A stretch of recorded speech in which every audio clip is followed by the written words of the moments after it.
the Virginia Cavaliers, the home team for today's match. Number 1 doubles, Ron Stolberg and Greg Dietrich. Number 2 doubles for the Blues, Andres Santamarco and Gagliapa. And rounding up Taylor's doubles lineup on court 3, Styles, Brackett, and Keegan Rice.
Welcome in. Good afternoon, everyone. It is May Madness time. 2026 NCAA Championships. Coach Mark Bay here on this Crack Rackets feed.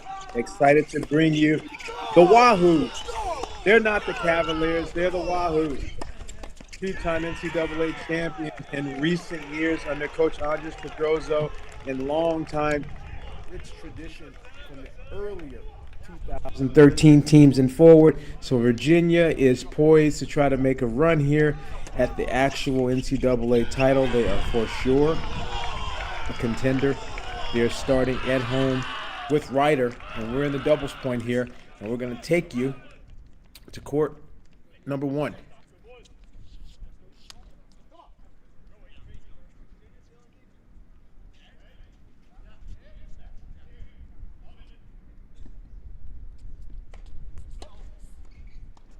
Dahlberg and Dietrich, the NCAA champions from the fall.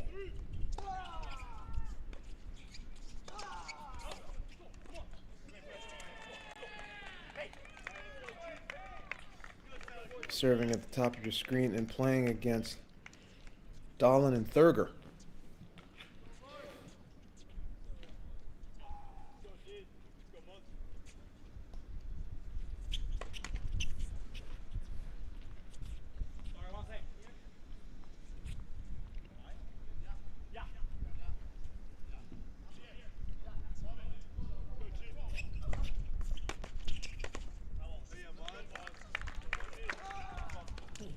Very good kick serve there. You can see the breeze. Obviously the players are right on the side. Lots of fan support for the Virginia team. They're a tough out at home.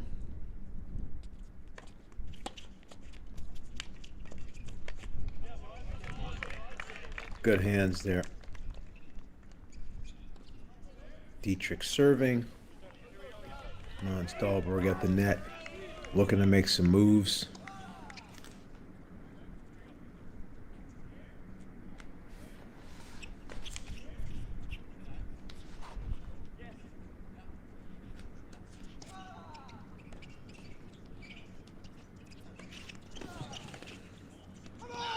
It's well done. I appreciate the Ryder guys trying to take the returns early and just see if they can get some clean contact. In the first game, when you're not used to the server's rhythm, sometimes players will stand back in doubles and extend the distance the return has to travel, and that's sometimes not that easy. That's a big serve down the tee there for Dietrich, who for quite some time has actually been holding on to the number one ranking in college tennis in the singles.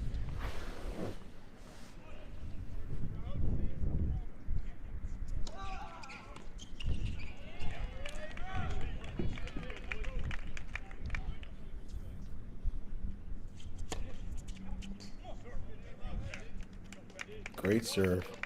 And sometimes the returner can get caught in what they're seeing in the I formation and trying to figure out how they're going to read the serve and the actual net player movement. And that was just a well-placed wide serve. 1-all, 15-love.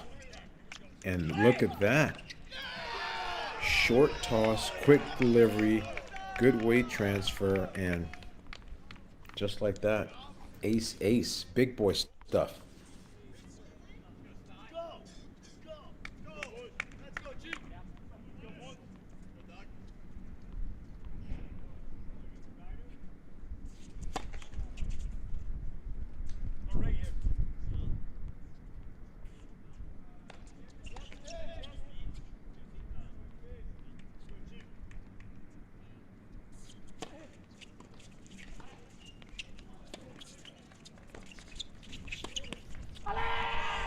Oh, threads the needle back behind him.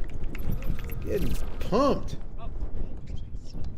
Falling backwards and just a flick of the wrist. Outstanding.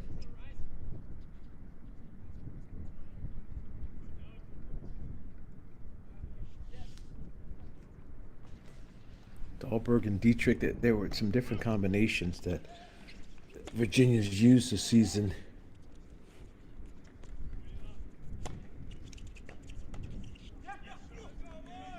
Yeah, that's well done. That's a great hold from Ryder. As I was saying, Dahlberg and Dietrich were your NCAA doubles champions over Fillon and Carpico from Ohio State in the fall. But then there were some mixed-ups with the lineup for Virginia. So Dahlberg and Dietrich are 12-0 right now and ranked number 15 in college tennis currently. Taking you over to court number 2. Santa Marta Rogue and Jaffa against Chermabekov and Waters here at number 2.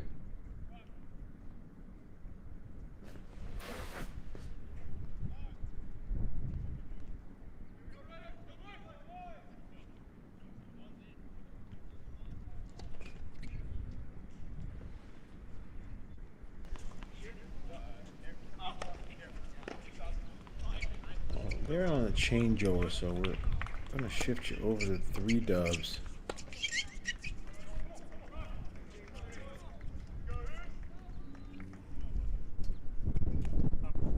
Two dubs is 2-0 for Virginia, upper break serving. And here at 3 dubs, Brockett and Keegan Rice are up 2-love, a break receiving. So they started the match with a break and then consolidated the hold.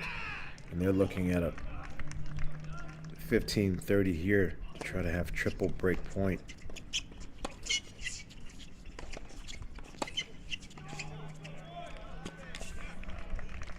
And there's Styles. Styles has a lot of reach. Tall, athletic, lanky guy. And Keegan Rice, one of the best singles players in NCAA this year. Over 30 wins playing in the top of the lineup for the Hoos. And he can set the table with those power ground strokes. And then Brockett can look to intercept and make some moves. Triple break point. Well executed. Nice body serve, and it's nice to have a lefty up there to angle things off. The Ryder guys are in the backwards hat fraternity.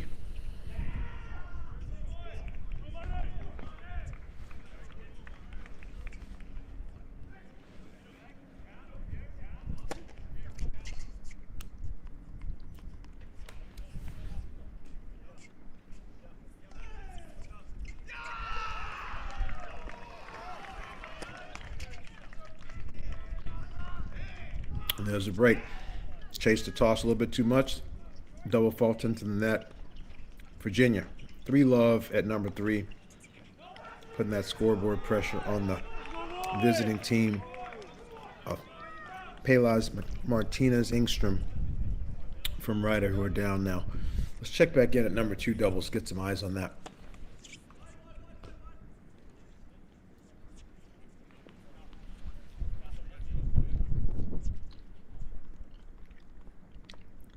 Santa Marta, Rogue, and Jaffa.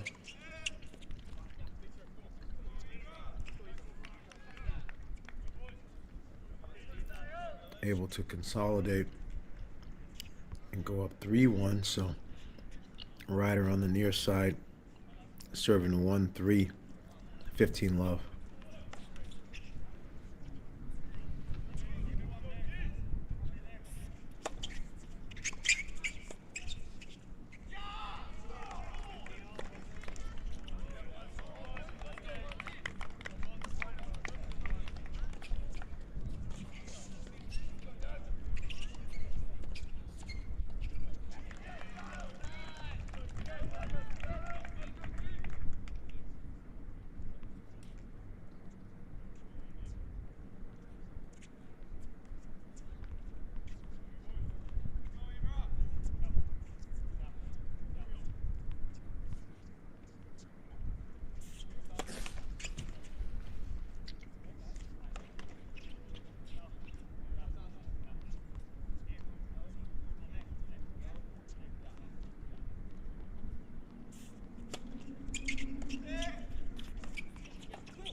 Just missed the mark on the return, trying to take the kicker early.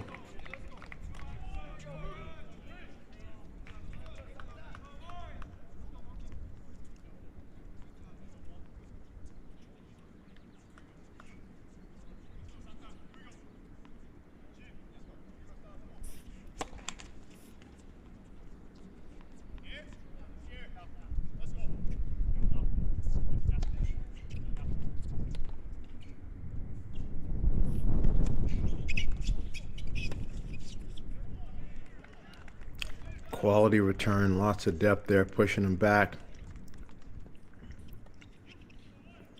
Getting us even at 30 all here. Just a lot of pressure.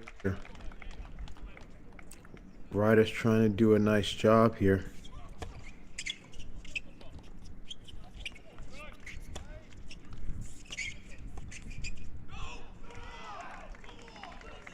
Oh, the volley goes wide. Sort of lost perspective on the court there as he was trying to get himself organized. High backhand volleys again are not the easiest shot in tennis to execute, and with the quality opponent and a little bit of wind, ended up being tricky. Now opportunity for Virginia to break this open. 30-40.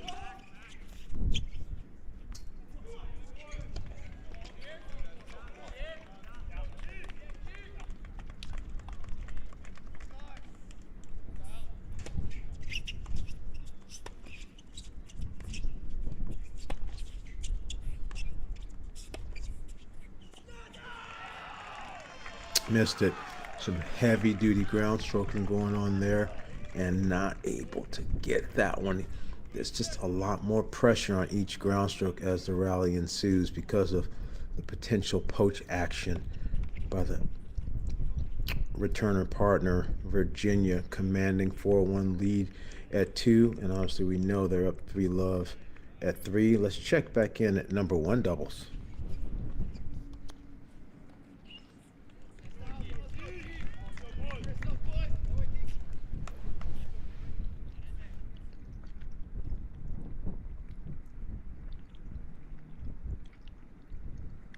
Opportunity for a break here,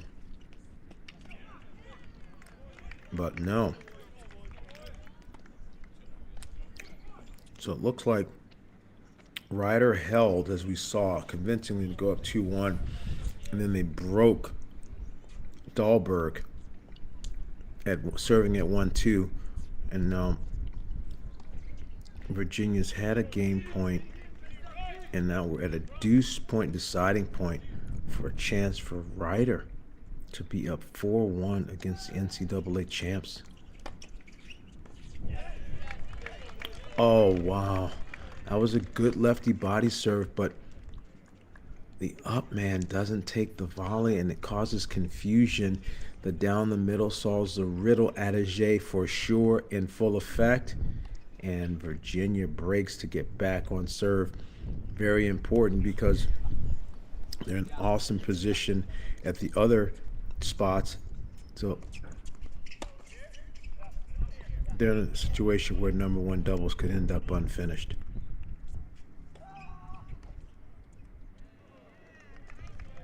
Taking a look at Keegan and Styles down here in the 3 dubs position. Styles up at net, Keegan back here returning on the ad.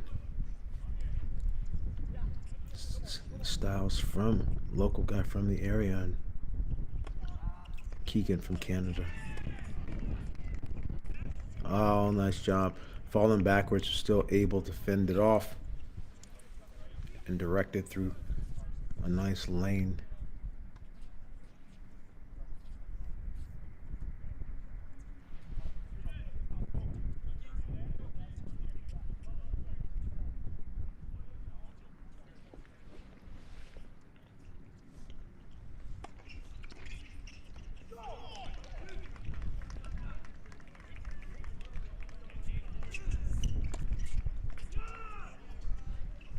Tried to steer it.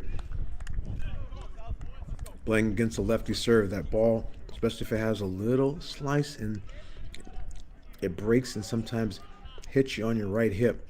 Not always as easy to get the length and the extension. Styles tried to guide it, just didn't catch it flush. Game point, Ryder.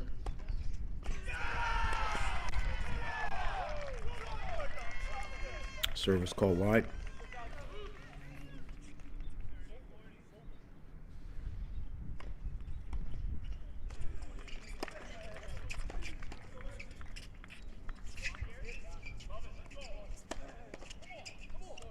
There's a lot of heat coming there. Nice shot. I love the activity from Styles at the net.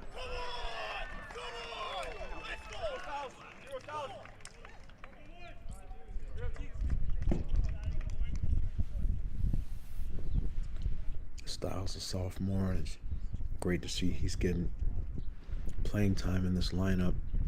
Again, a lineup that had Rafael Hodar in it last year, and now he has transitioned on to a top 30 ranking in the ATP just a year later. Truly remarkable work by that young man, and credit to Virginia for helping develop him. Keegan overplays that one. Ryder's able to hold opportunities for Virginia to go 5-love, but it doesn't work out. Back over to number 2 Dubs. Strong performance.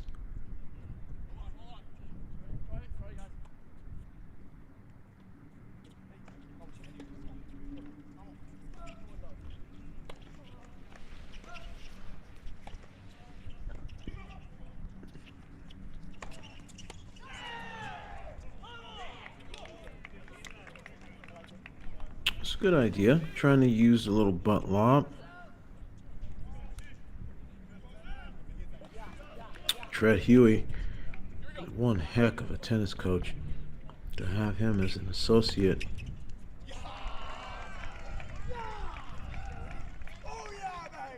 It was a huge advantage. I'm not sure what.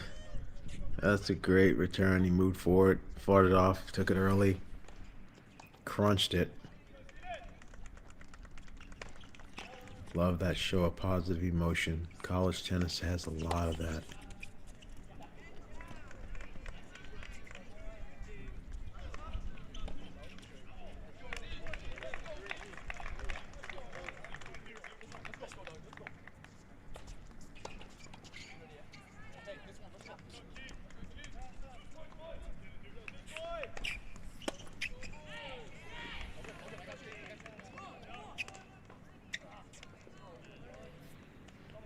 Ryder has some lefties in the house.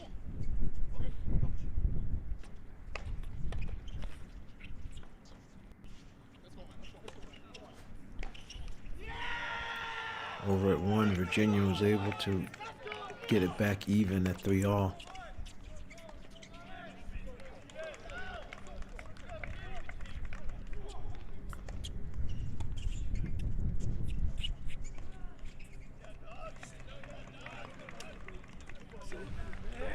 It's a lot of opportunity and time there. Maybe add some adjustment steps to that forehand. Took a big cut at it, but didn't take enough smaller steps to get ready.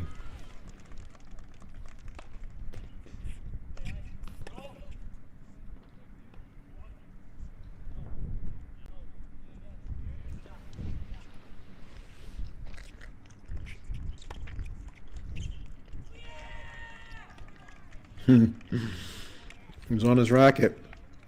He wasn't able to make the play. Ryder holds.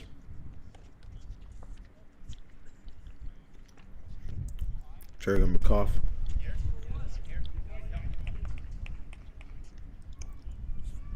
Styles serving here.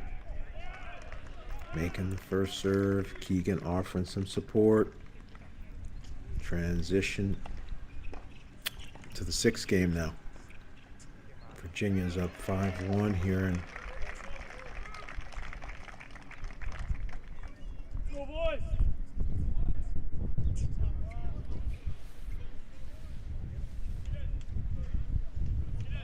one game away at positions 2 and 3.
First point.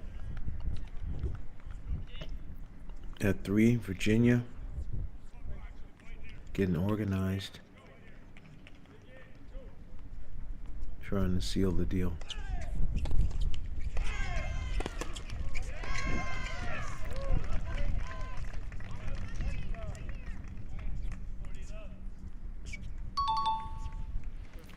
Match points at 2.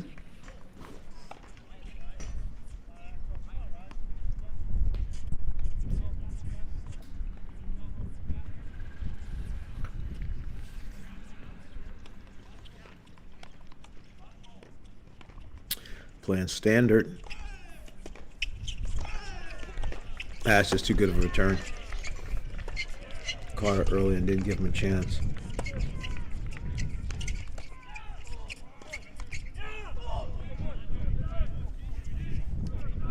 Guys are fighting at 3. I like the willingness to move though on the match point at number 2 doubles. I just think you're much better if you're in a participant mindset than a spectator mindset when you're in a net position.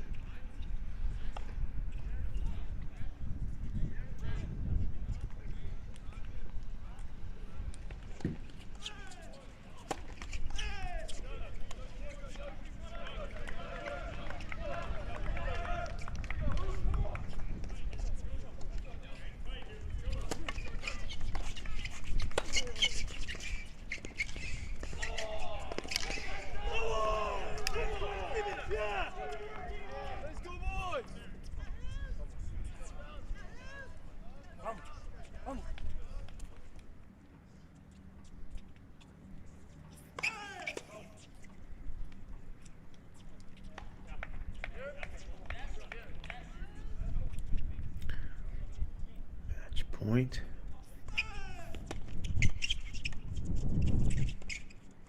Oh my goodness. That's the way to get the job done. Thread the needle on the backhand. Send him on rogue. Yafa. 6-2. Wahoos.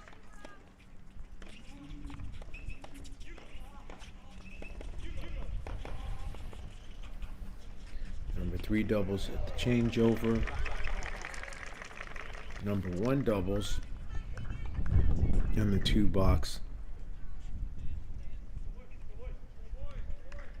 Brighter.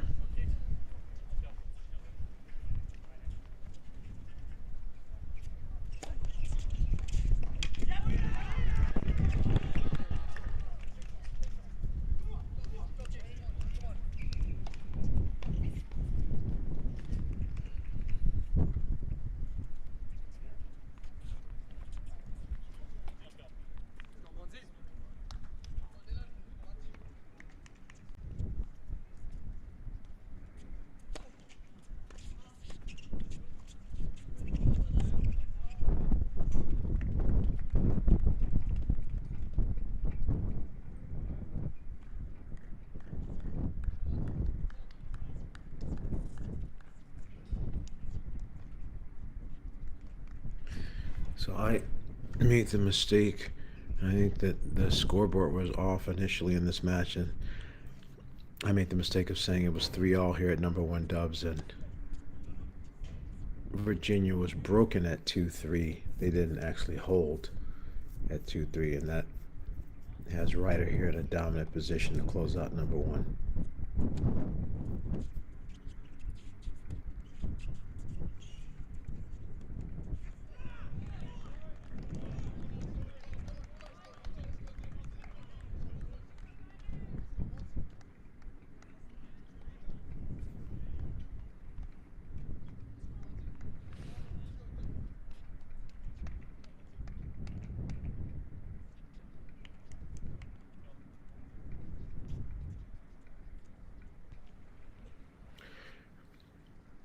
$30-15.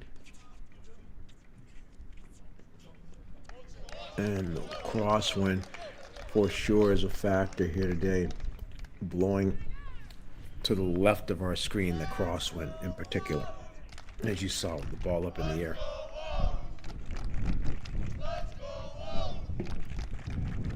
particularly a ball that's not well hit. Once it goes up in the air, you can quickly see how the wind and the crosswind in particular is affecting it.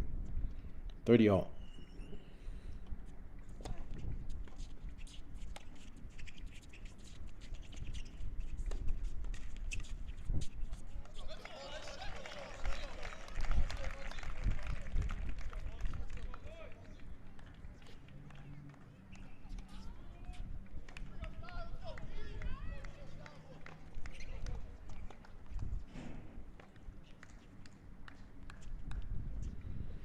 Okay.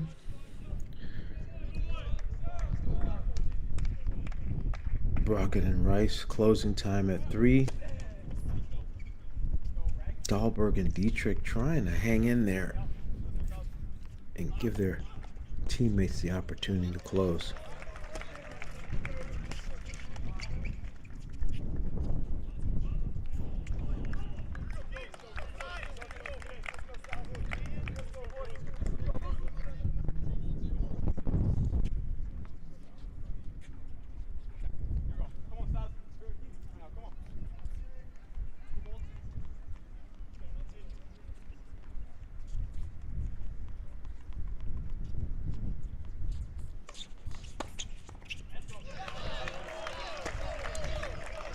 Great return.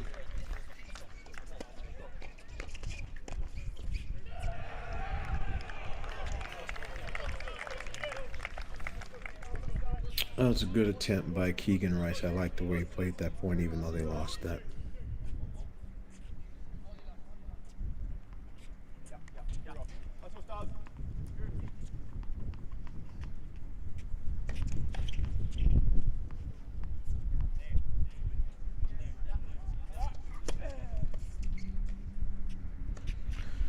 Not so easy sledding here for Virginia to close the deal on this doubles point. The rider is highly competitive. Credit to Coach Tim Koch and assistant coach Carl Lee. These guys look ready and up for the task.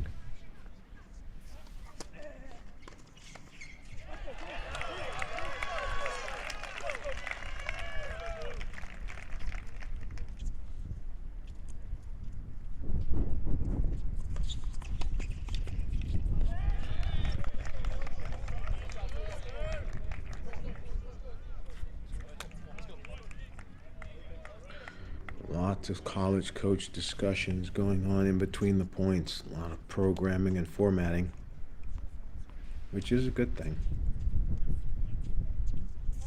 30 all at 3. It's just tough. Whatever plan you had, once you miss the first serve, it becomes a discussion on if you're going to keep the plan or you're going to abort ship.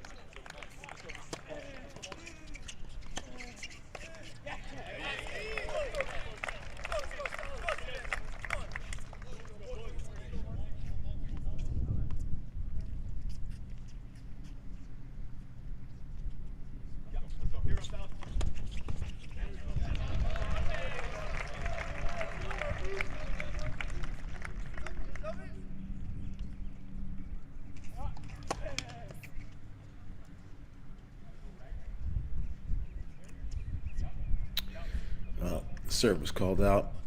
Let's see if Rice and Brockett can close it here. And he was handcuffed. Got caught inside. For sure, the plot thickens here. Virginia's not able to consolidate the second match point and hold.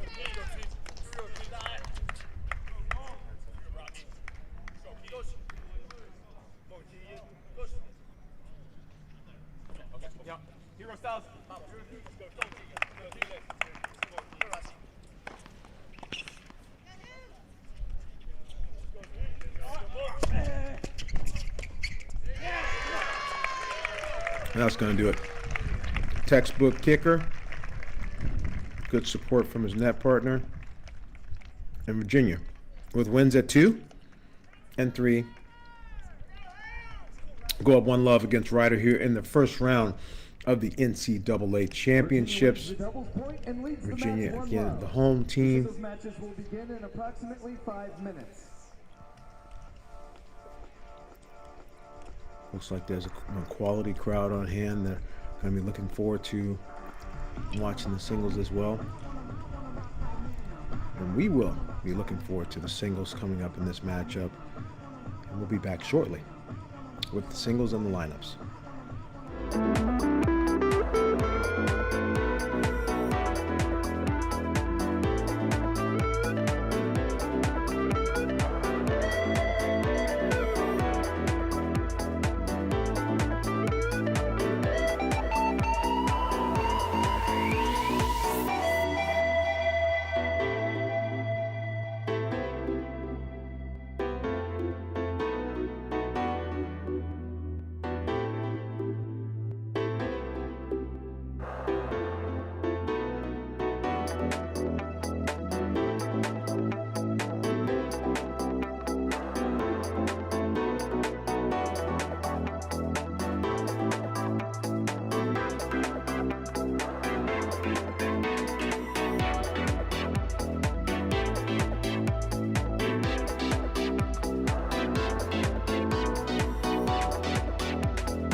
Welcome back, everyone. Singles has begun.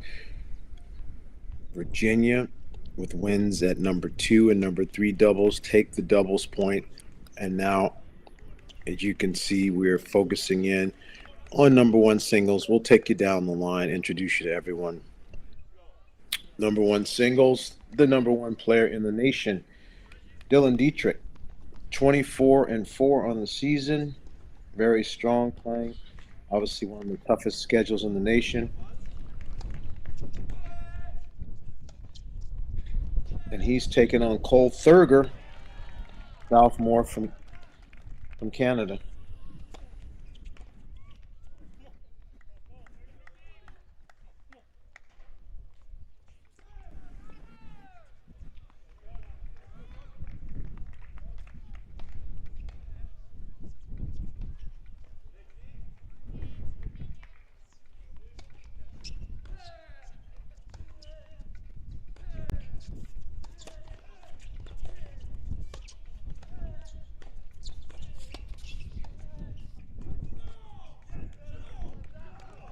And as you can see, that forehand is a shot to be reckoned with. When Dietrich gets a hold of it, I think over time, he was a little bit more of a gunslinger, shot maker type of guy when he first came into college tennis. And now you can see the coaching and the experience and the composure.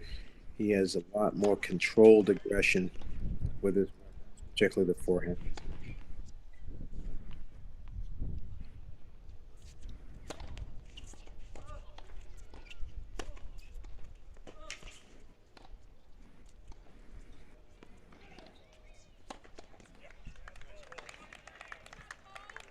Nice footwork to get around that ball. Tracking it. and then hammering it through the middle.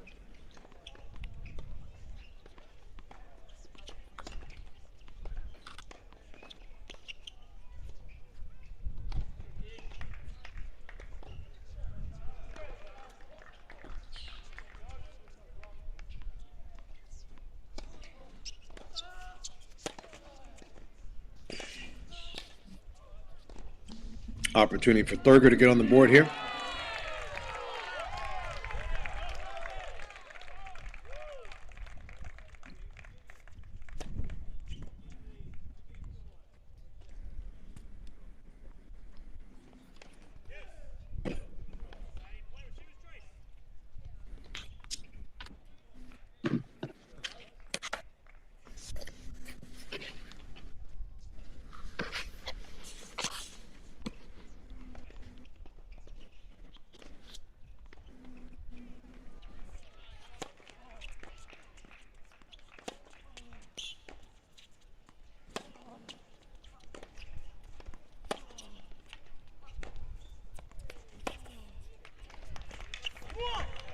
What a nasty ball.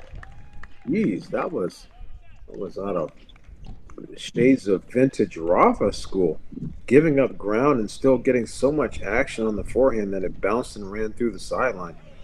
That was an impressive shot. So Thurger earns some respect and gets on the board.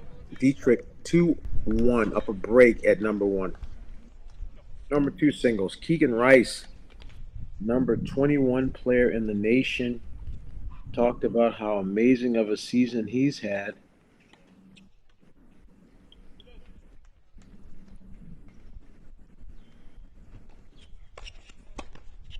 (30-5) playing number 2.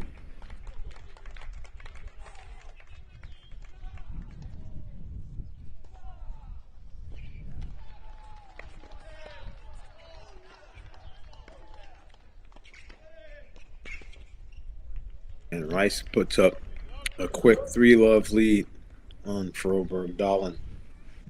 Checking in.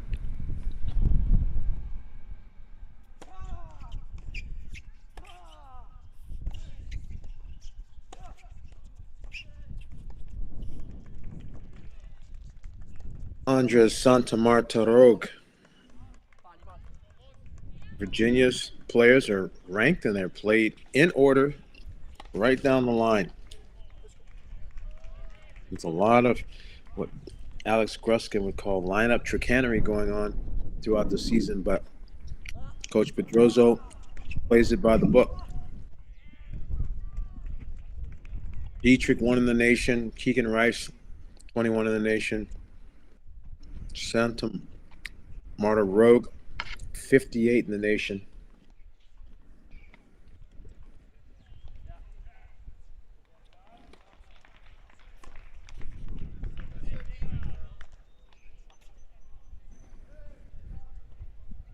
(14-4).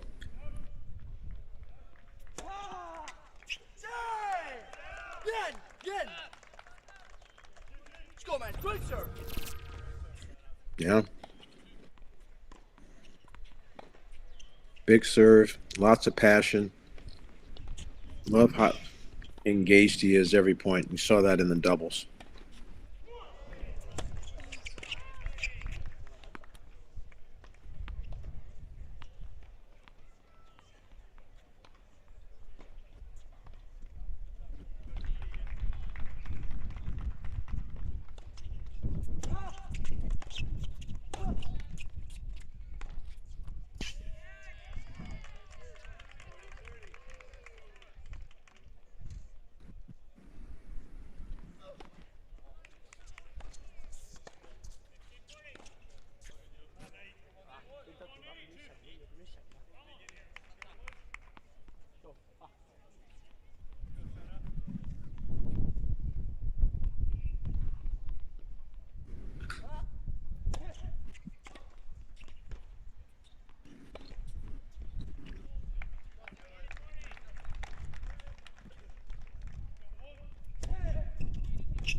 Great kick serve, sprayed wide. Santa Monica Road goes up 3-1 on Paul Waters. Paul Waters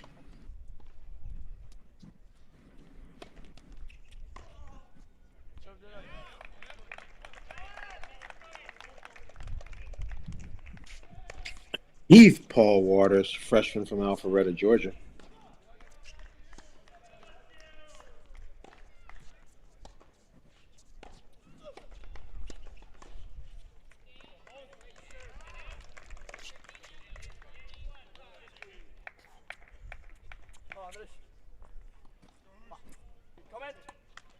These types of matches are always so interesting in the beginning because you have the juggernaut of Virginia. You have Ryder, who's done a great job of getting to the tournament, winning their conference, and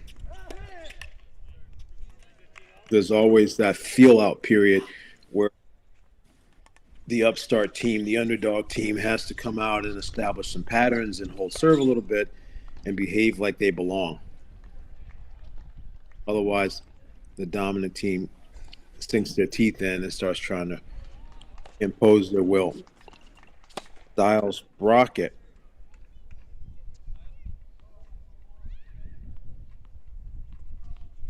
At number 4.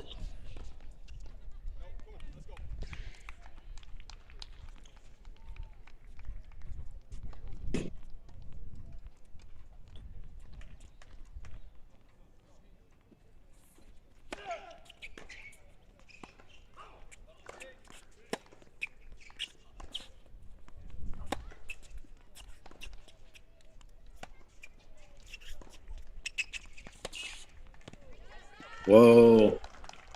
Great movement. Outstanding open stance pass there. That's just like they do it on TV. Axel Engstrom, sophomore from Sweden, testing it out, trying to make a net appearance to close out the game. Just didn't get enough depth on that approach shot.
Good ball striking.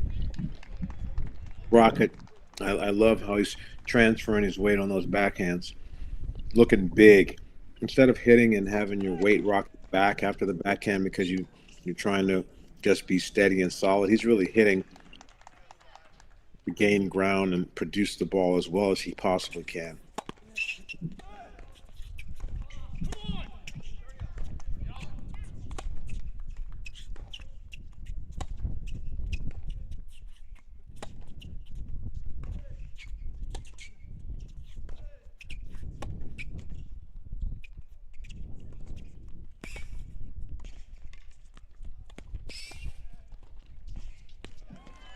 Wow, look at that. Not a lot you could say that Engstrom did wrong here, but didn't angle off the volley short enough. Rockets showing some range, be able to track that down and feel it up the line.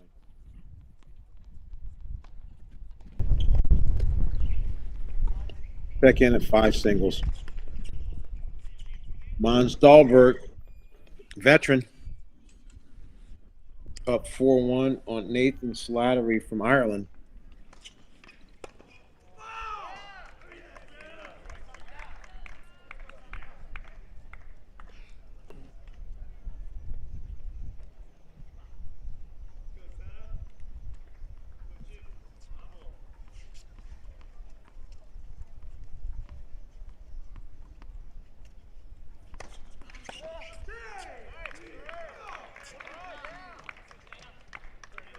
Again, for those understanding that this stream has a bunch of different matches on today, our next match, which is Georgia men versus Elon, may be delayed a bit because it's a very strong 2 versus 3 seed matchup going on there at that location.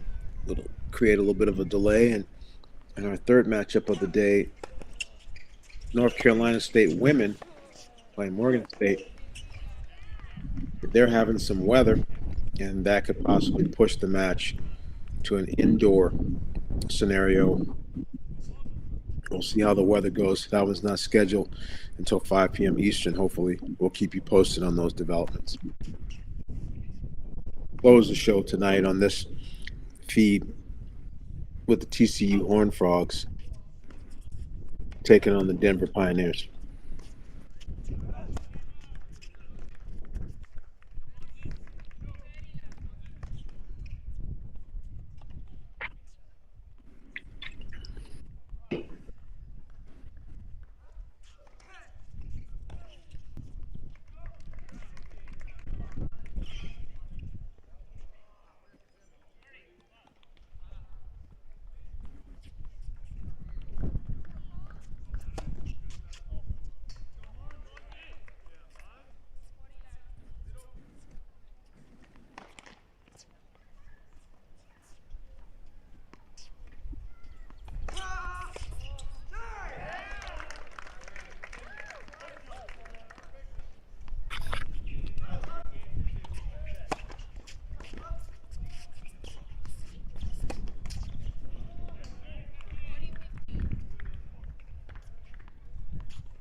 Flattery is senior from Ireland. Having a difficult time finding the range, and Dahlberg is already locked in here on this match. Been quite a reliable point for Virginia for many, many years.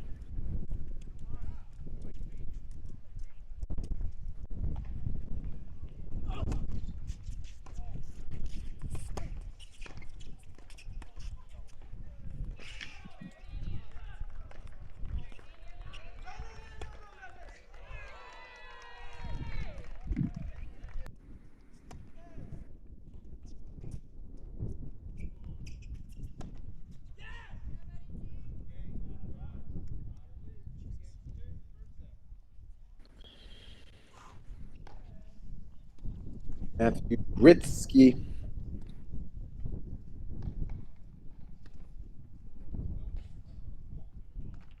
From Malta. Junior. Taking on Yaffa, and they're on serve here in this match.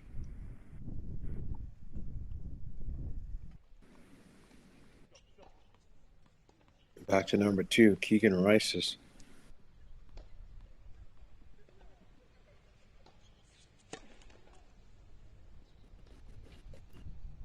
Moving like the speed of light through this first set.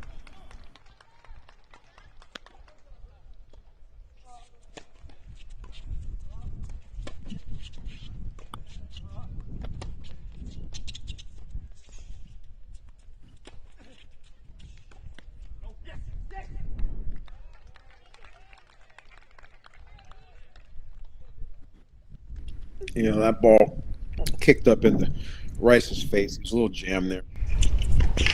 House money on the scoreboard, so he took a risk. But that wasn't a good opportunity or the right ball to go down the line on there. Dahlberg looks like he's a little bit more locked in to close this set out. He goes up 40-love now.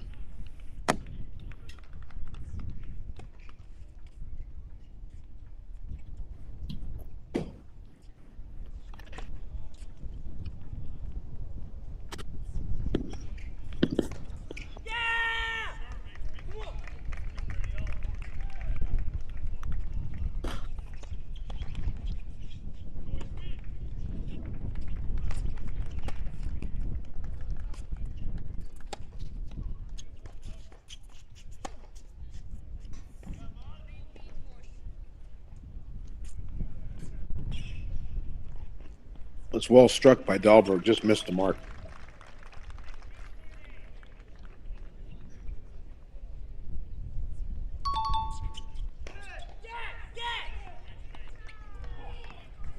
That point for Rice.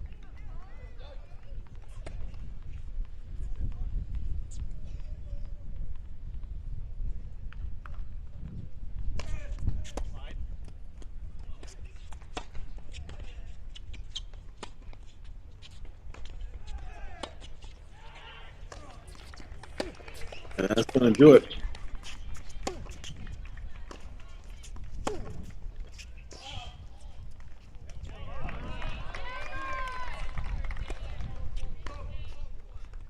Theus Broberg Dahlen, sophomore from Sweden. Pretty big windup so far. Keegan Rice is so compact, that's made a difference. And now Dahlberg gets the job done on his first set as well. So a couple first sets in styles. Brockett is on the move. So Virginia is not just coming in resting on his laurels.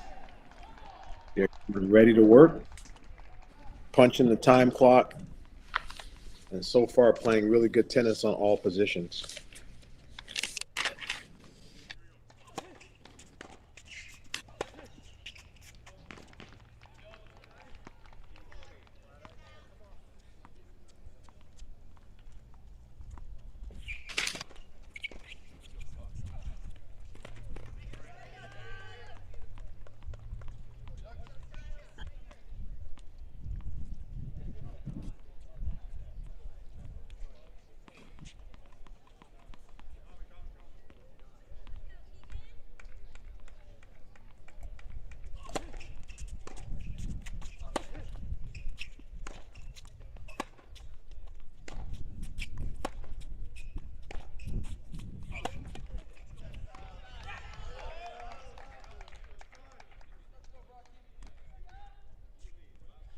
Engstrom definitely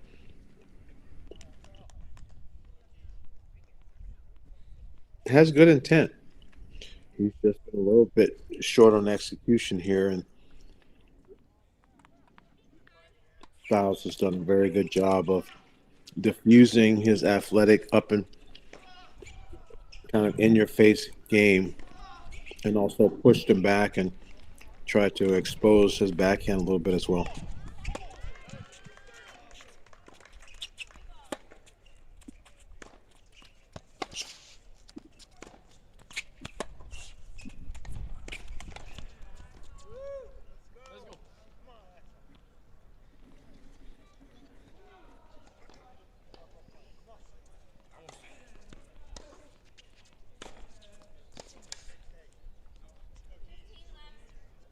Virginia's at a rather important stage in these matches now.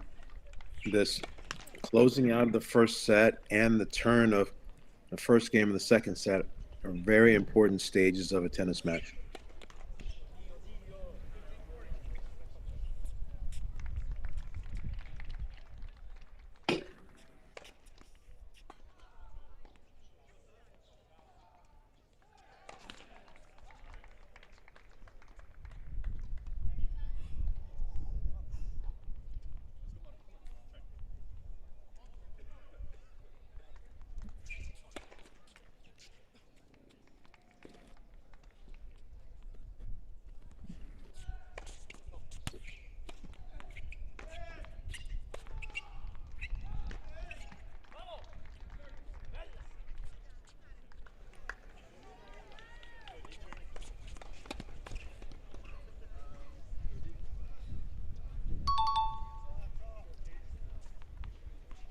That point for Dietrich.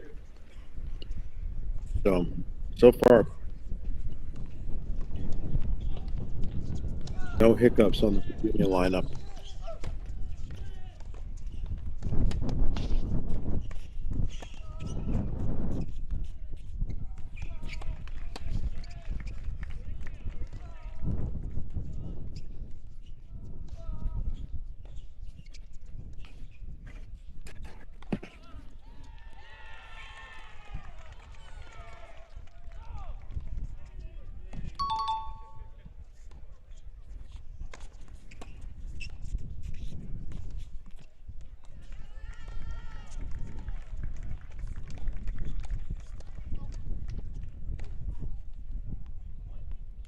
Opportunities for Brockett. And Waters having a chance for a break point on the left side of your screen.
Oh, knocking on the door. 15:30.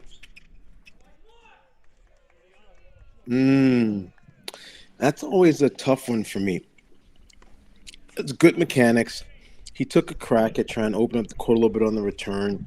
It's a lefty serve going away from him. I just like that return to be crunched deep up the middle, unless you're intentionally going to transition on it.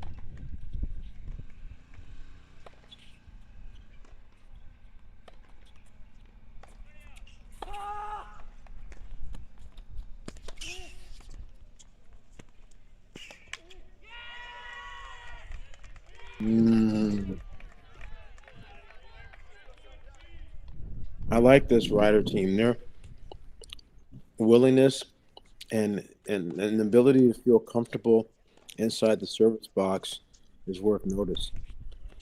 Definitely has a few.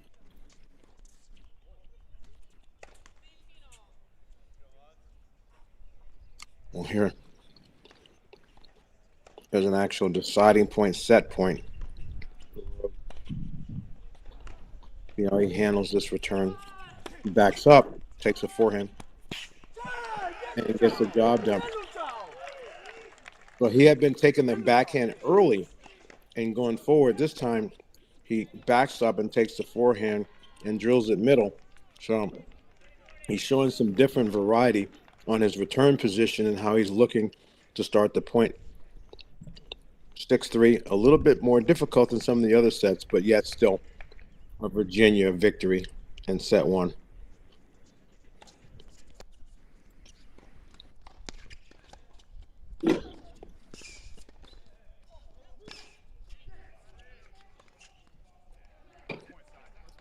This was the closest of all of the sets, and now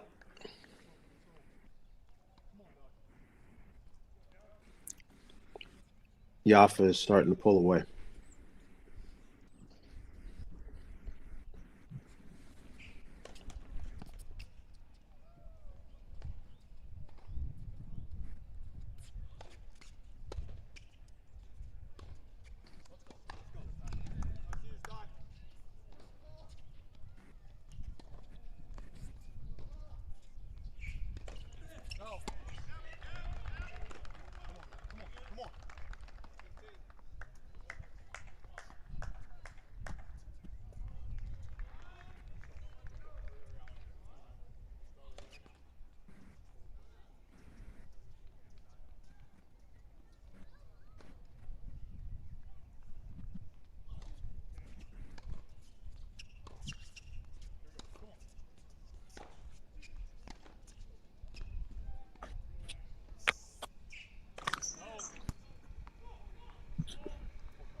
Christie is getting gritty,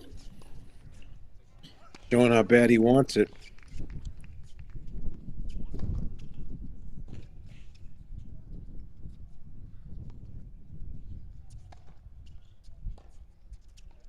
Yafa is just a cool customer and just handling the business. Just a strong physical presence over there on the return. Let's see what he does on the second serve. Does he move up? Is he challenged? He back off.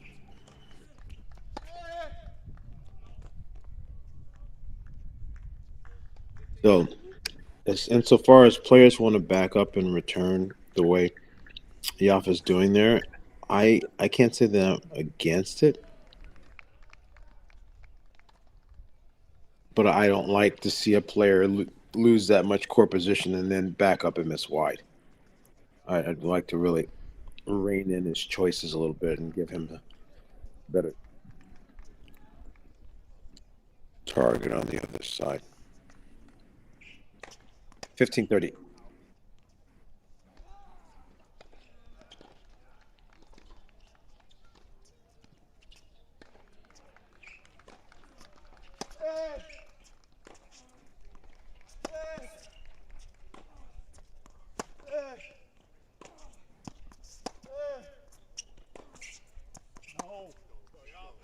Come on.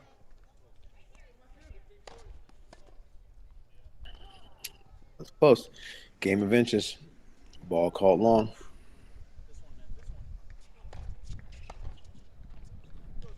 I've been enjoying when Yafa's on the same side of the net as the playside camera because you can hear him.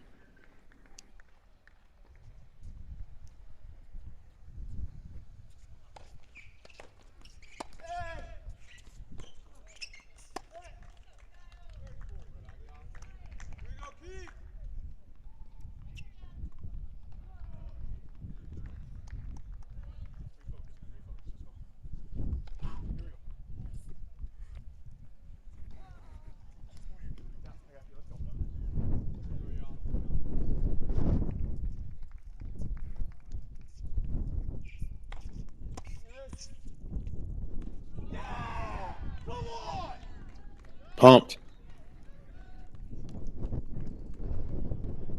There is another set for the Wahoos.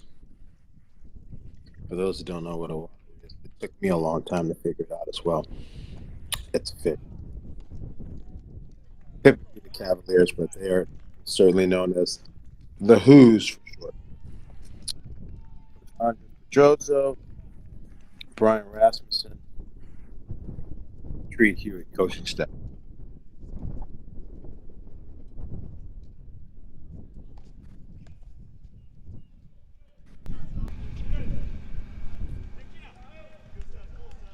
Back over to number one singles.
On serve at number one, kind of break there. Dietrich taking care of business. Keegan Rice, it wasn't looking like he was even going to lose games, but they're on serve through the first four games at number two.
I like that. I like that play from Rice.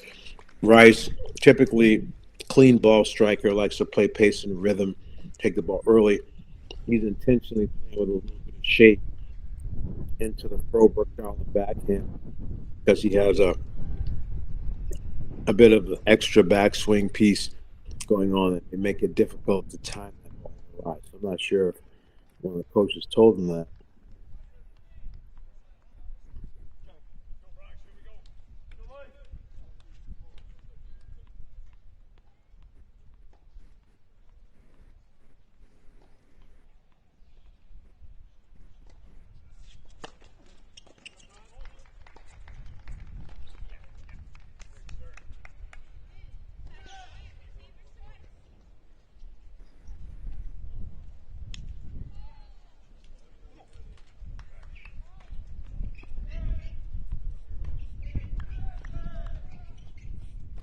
feel like it's an interesting psychological place for a writer to play from here if you're going into this match. Is it a David and Goliath thing? Are you just focusing on X's and O's? Are you just concentrating on yourself? What was the mental approach to a match like this? I would like to know.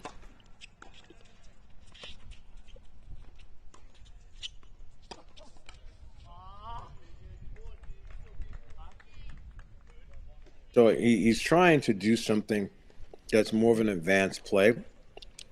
I'm going to liken him. It's hard to capsulize some of his mannerisms into one player, but I'm going to liken some of the forehand things he does to like almost like Richard Gasquet. Sometimes trying to fall back and hit the high heavy up the line. It's more of a high level play. He's not been able to make the mark. Keegan Rice here, up 9-1.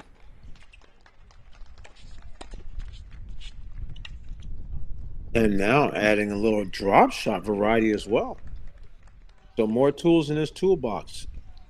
Great sign. And Coach Pedroso deserves all the credit and pats on the back that can be given. Because he cares about how his team does at tournament time. And clearly, Nakashima and Hodar have transitioned well onto the pros.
Keegan Rice running to the changeover, a la old school Agassi.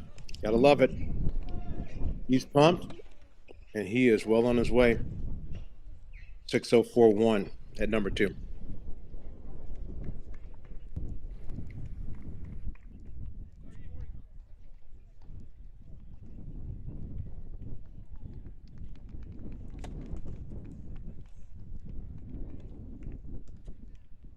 Styles Brockett.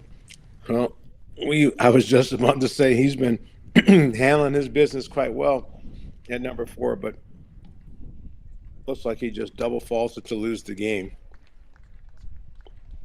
So Engstrom now has some breadsticks, and let's see what he wants to do. Does he want to?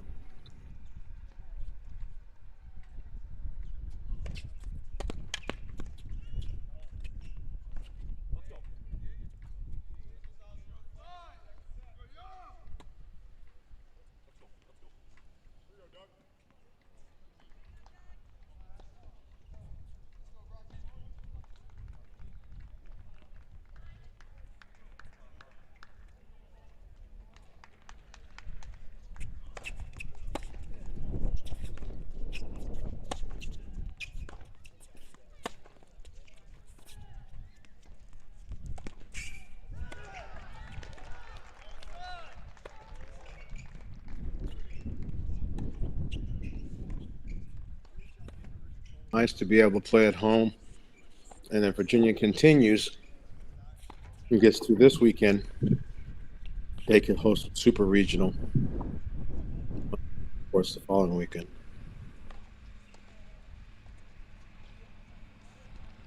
Update: Georgia men may end up starting within the next half an hour.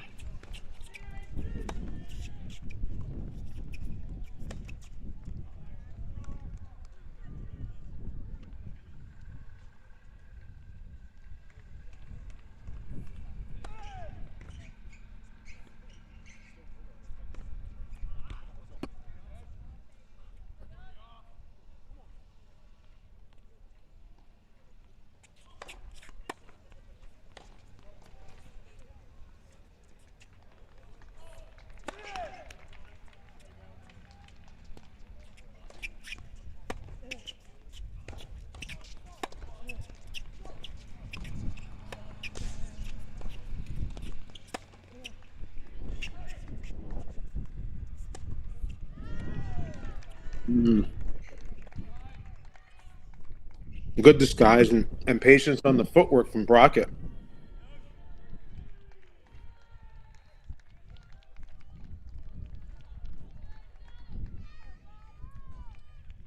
He's seen quite a bit of his game in juniors, and I would say Styles just looks more professional and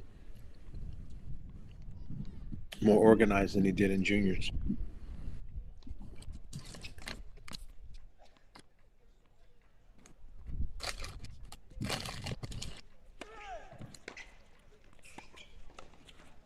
Break points.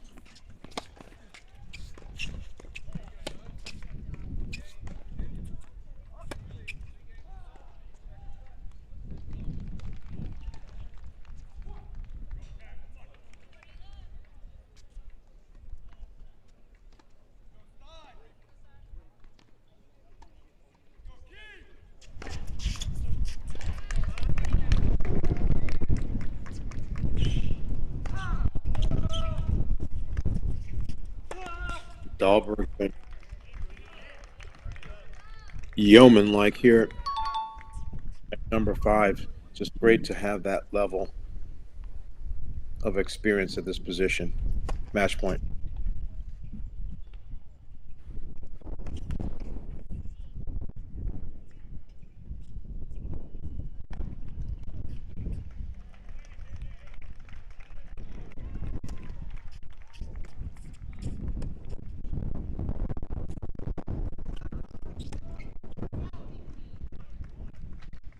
And that time he was semi-pushing a little bit, ended up deeper in the court than he would normally traditionally stand.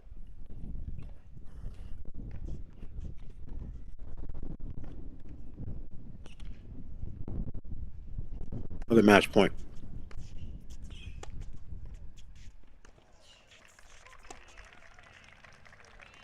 Oh, wow. That's severe. Great angle, and then the vision and understanding to move up, take it open stance, and hit that nasty angle.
Again, I feel like from Virginia's position, being the favorite and being a favorite at home, you want to take the best punch from the opposition, see if they do any different types of technique and game style advantages, and then defuse the bomb.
Mm.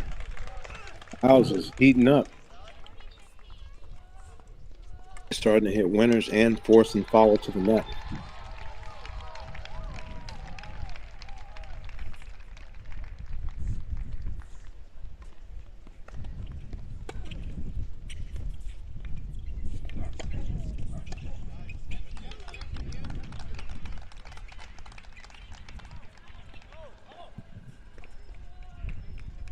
Oh, Keegan gets 5-2. Game point for Styles now to go 5-1.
First serve and a hold for Brockett.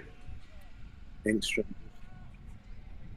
not been able to find the range on the one-hand backhand, particularly on returning styles of serve. He's been choosing to go with the slice a fair amount, but still has yet to really get that.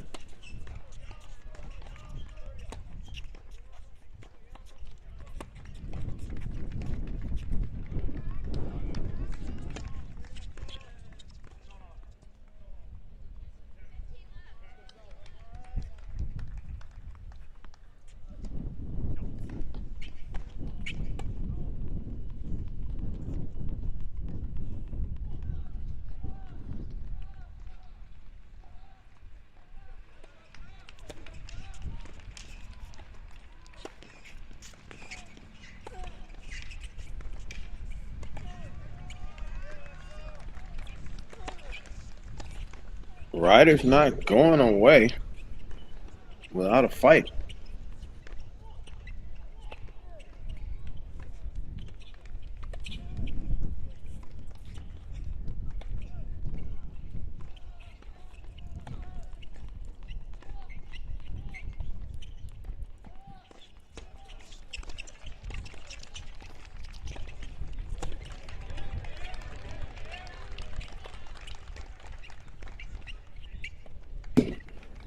Engstrom trying to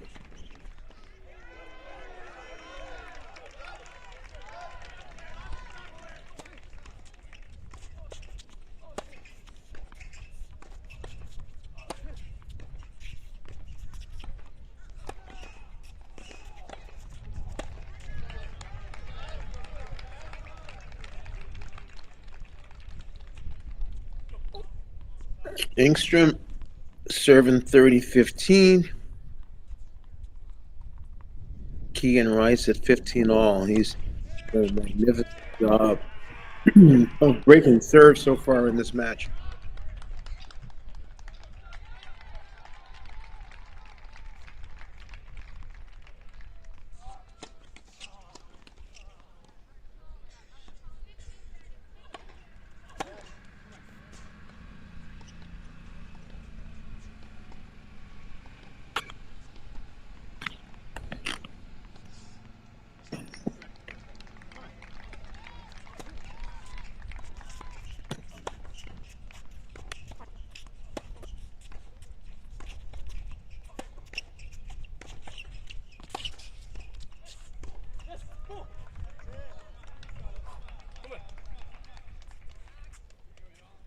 Brockett getting a little bit too close to the ball there.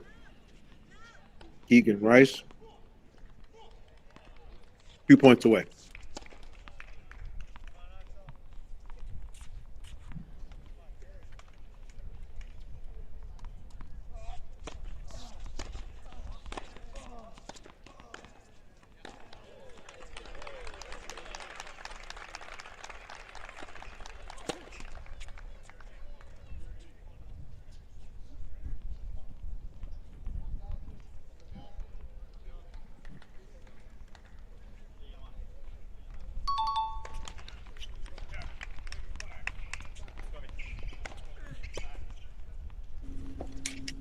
Rider University. For those aren't sure where Rider is located, it's in New Jersey. Close to Trenton, 60 miles south of New York City, 35 miles north of Philly. So very well located. Players are getting some outstanding business and liberal arts degrees. Keegan Rice, closing time.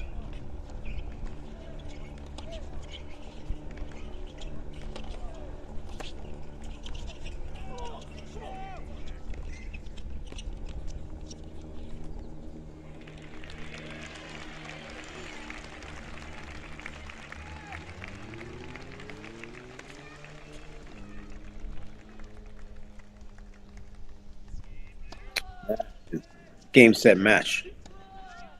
Rice. Styles gets an opportunity to serve for his. Dietrich.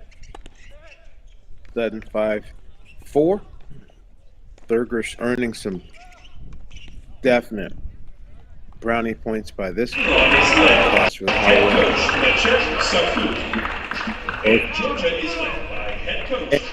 for those that have been looking forward to the Georgia Bulldogs taking the court and starting their campaign. Again, the championships this year are at Georgia in Athens. Looking forward to that and the possibility, ranked 12 in the nation, and seeded as such in this tournament for Georgia to potentially get through the first couple of rounds and possibly go on the road for a super regional and earn the right to be playing back at home on the 14th is outstanding. So we'll sure be bringing you the doubles point in Georgia men versus Elon shortly. Now we'll focus in on these last couple of match games. Here comes Styles, and that's well played. So Dietrich and Brockett together, it's 2-0 for Virginia. If these players can get one more hold, then they would have earned an early dinner.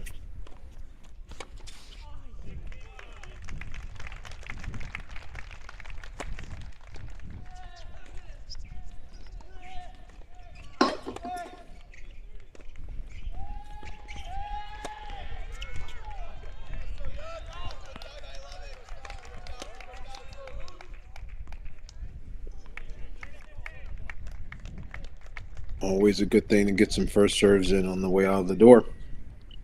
Styles using some kick serves, not just going for bombs every time.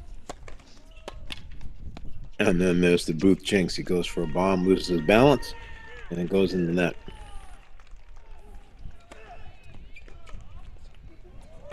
Dietrich with a nasty can opener, slice out wide. What a serve.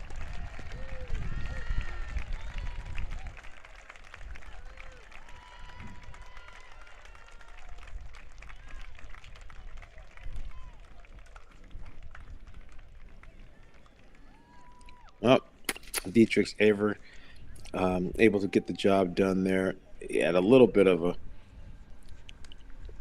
competitive second set, but Virginia moves on 4-love victory over Ryder with wins from Keegan Rice, Styles Brockett, Dylan Dietrich. Doubles at 2 and 3, and then obviously number 1, number 2, and number 4 singles to finish it off. 4-love Virginia, and they're moving on. Looking forward to seeing how they perform as this tournament goes on. I think that Coach Andres Pedroso, because of having those championships in his back pocket now, can be focused but also determined. He knows what it takes to win tournament time, and I think he'll have his guys ready to do the job. It's not how you do in February or in April, it's how you finish in May, as it relates to college tennis and May Madness. So for the staff, the Virginia team, on behalf of an outstanding season for Ryder, we're going to say goodbye from Charlottesville, 4-love Virginia, and we're going to move on to Athens.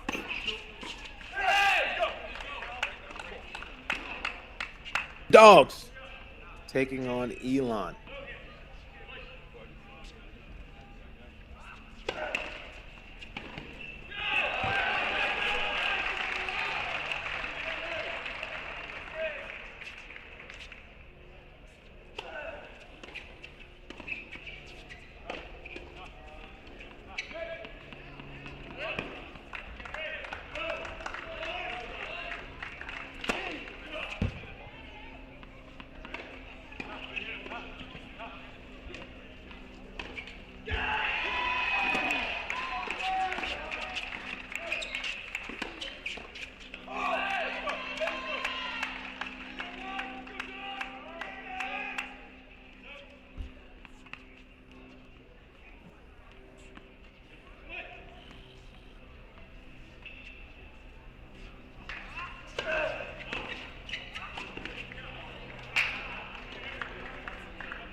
Little tricky to tell the uniforms, but Elon has the big E on it, and they're in maroon, and Georgia are in red. Askara, Tia Michelle here at number 1, and then it's Kristic and Parachoff.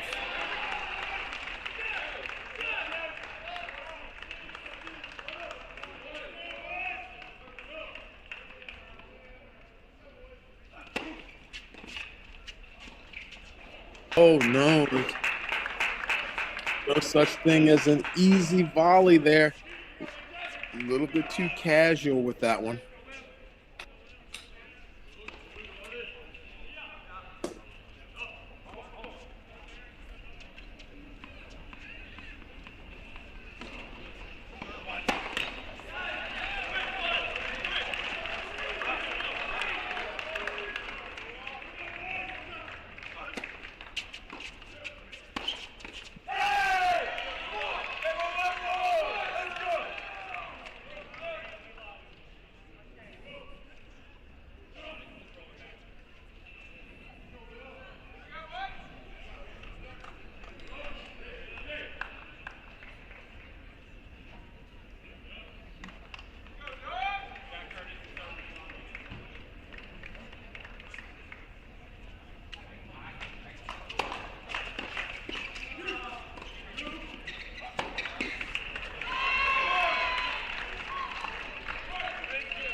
Great communication there. I love when the team comes together and just has a little powwow.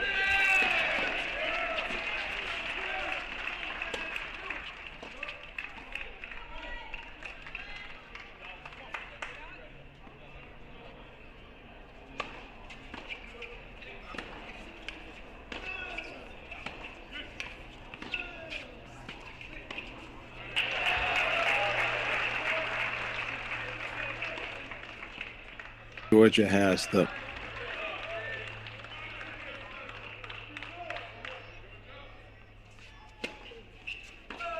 full stadium.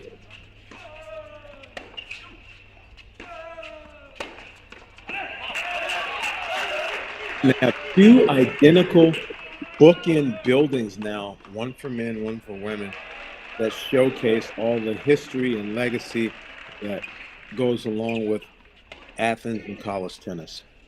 So if anyone's never been, I highly suggest that you go and take the match.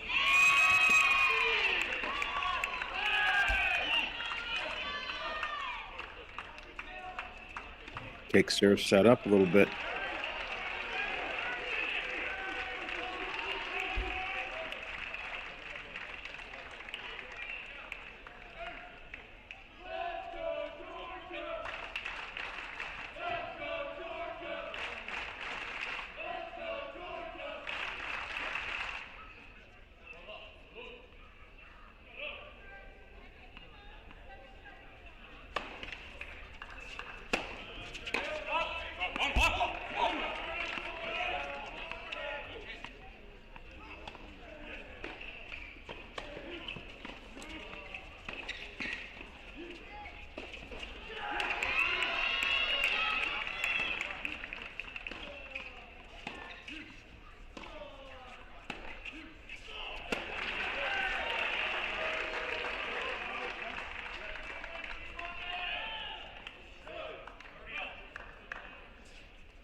As you can hear, there's going to be crowd support for both the men and women's teams. They're beloved in Athens, and they get great support. I've witnessed some of the best theater in college matches watching a team go into Georgia and have to compete.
Margins are slim on doubles.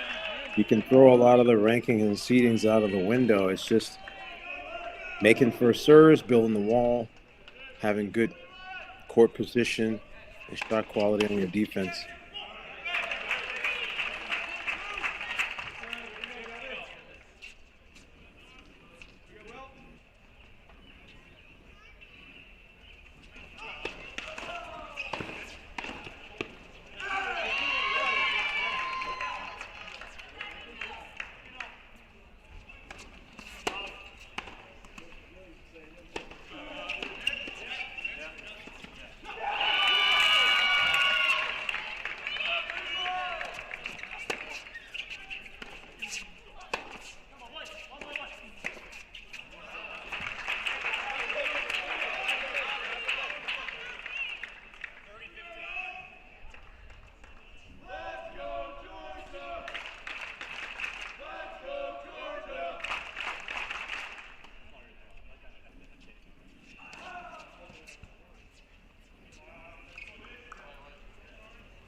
Took a big windup. Want to move up and shorten the distance between you and the server on a return like that.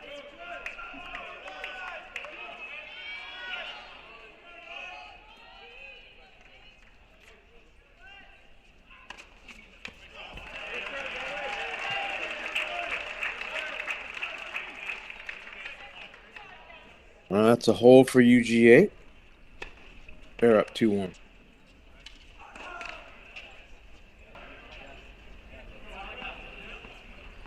NC State women is a not before 6 p.m. start Eastern. We'll see how that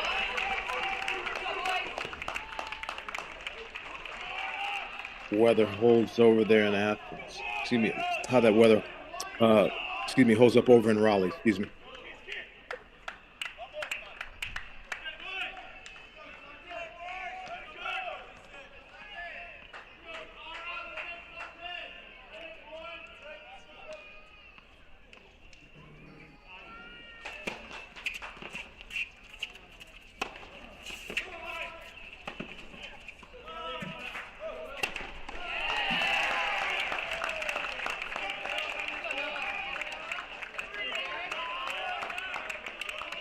Talking a little bit about Georgia, and I overheard an interview with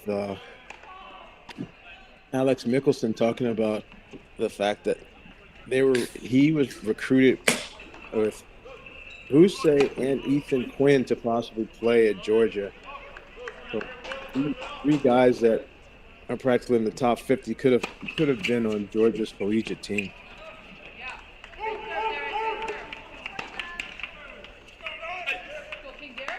Didn't work out that way, but here Johnston and Chin have a break lead on Ante Hemo and Fisk.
Their athleticism there, I like.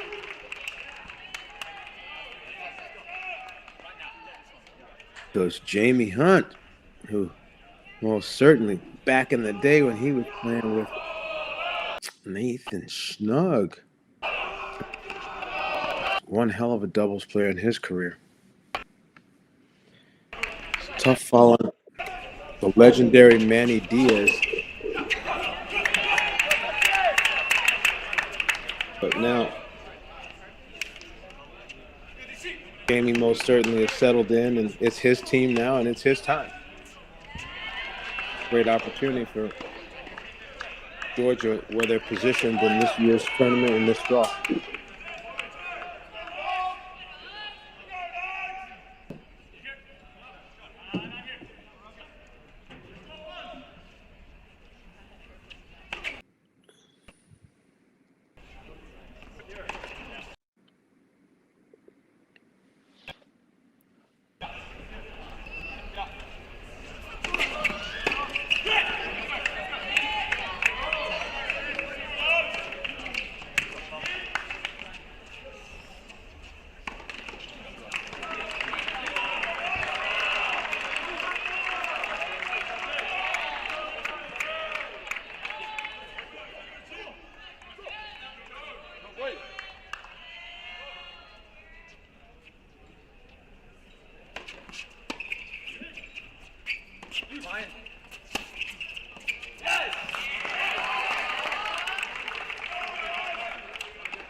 Handcuffed.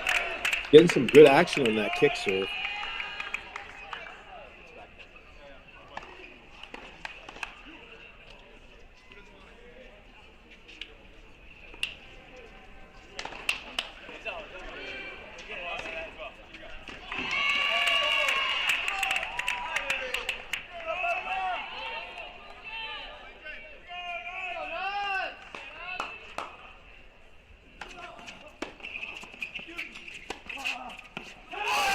Oh, wow.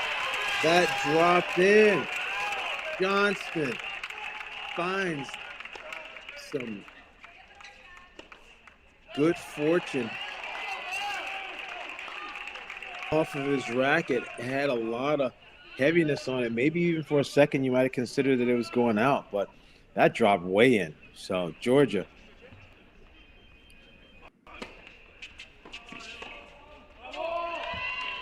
in control at 3 dubs, but number 1 dubs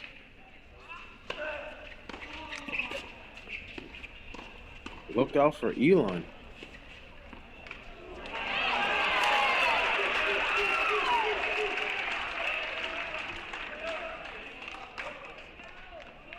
(4-1) Johnston and Chin at 3, 2-all at 2, 3-1 Elon at number 1.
Wow.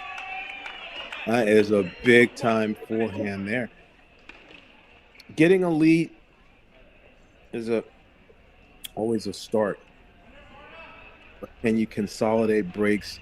Can you pull away and put finishing types of touches on a short, super intense format like a one set no ad super breaker is? Elon here with a chance to either be back on serve, only up 2-3.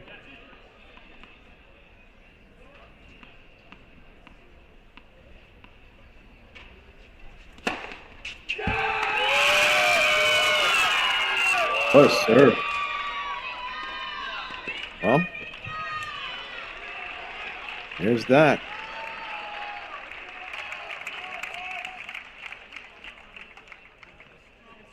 Johnson and Chen are moving fast.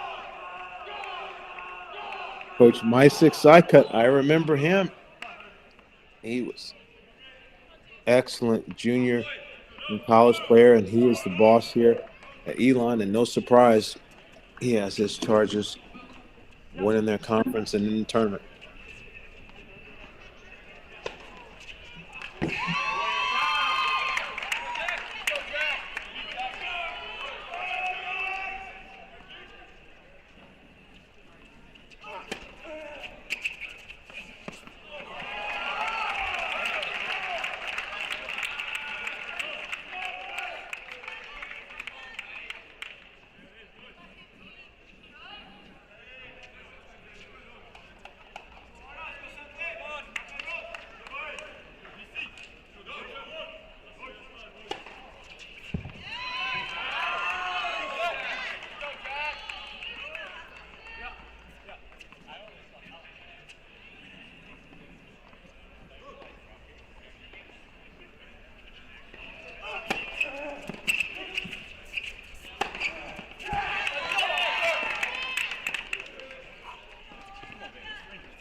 I don't think that the volume is exaggerated.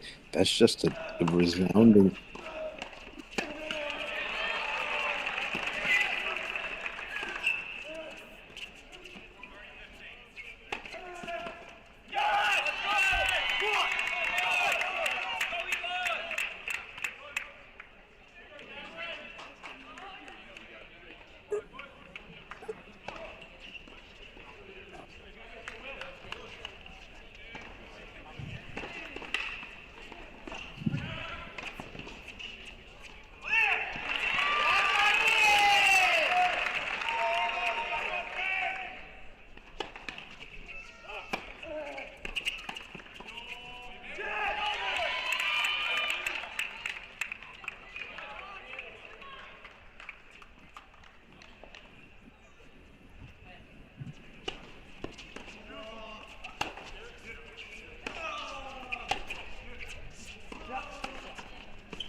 It's hard to practice for a situation like this.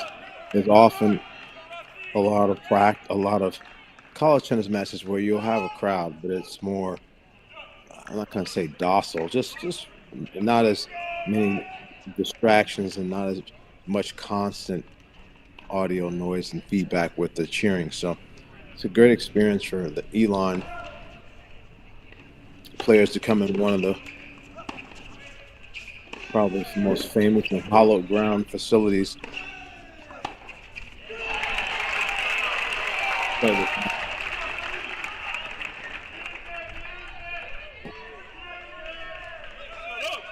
Johnson and Finn will serve for it.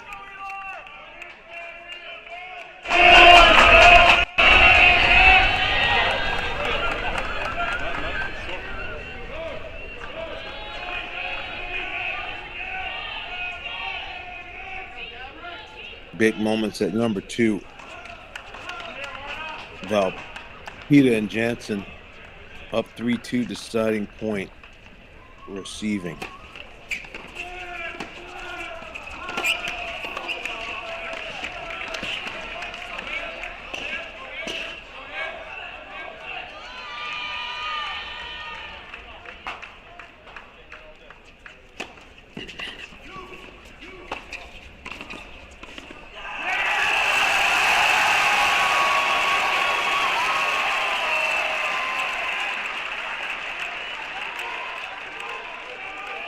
Formation here versus it's close.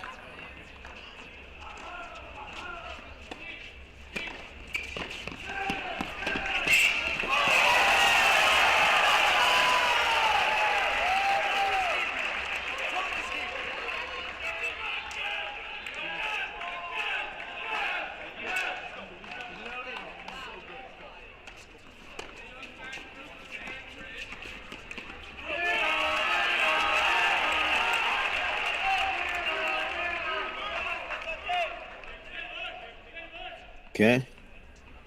30 love. And Georgia up at 3, down at 1. That one was sitting there, kind of like a hanging curveball in the strike zone. Redirected up the line, and now it's 30-15.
That one went just long.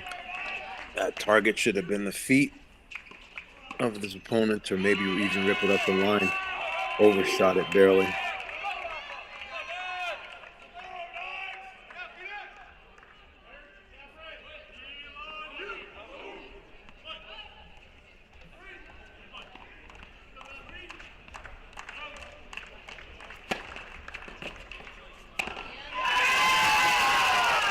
Gonna do it. First serve and an exclamation point. The number 3 doubles team of Johnson and Chen wins 6-2, and now Georgia only needs one more. Let's check back in. Bo Jansen transfer from North Carolina and Ohio State, playing with Valpita against Curtis and Weimer. 4-2 Georgia. Game point for 5-2, so big moment at 2. In court 1, Elon's receiving up 5-2.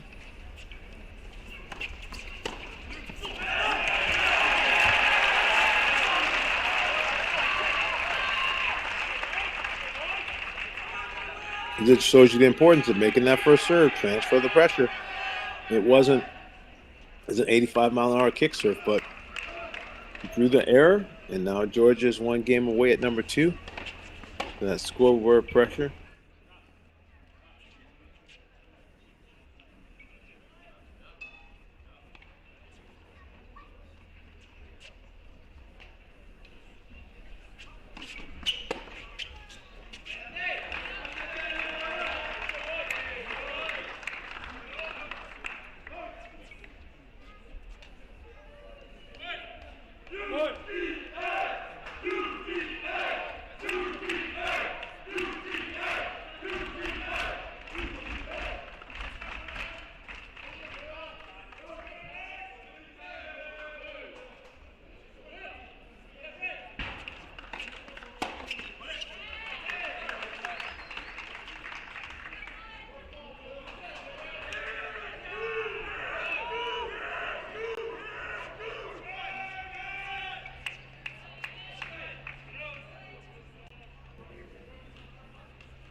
Pretty love here for Georgia.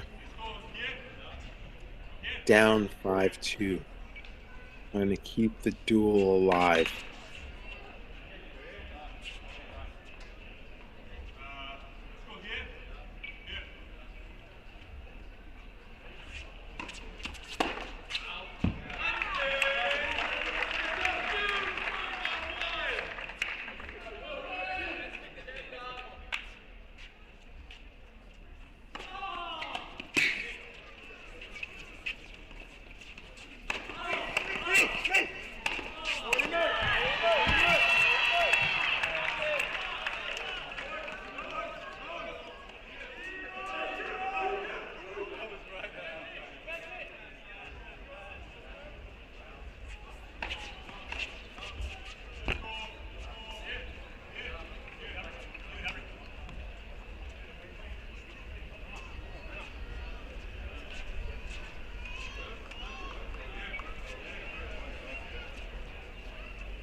Two points away for Georgia at number 2.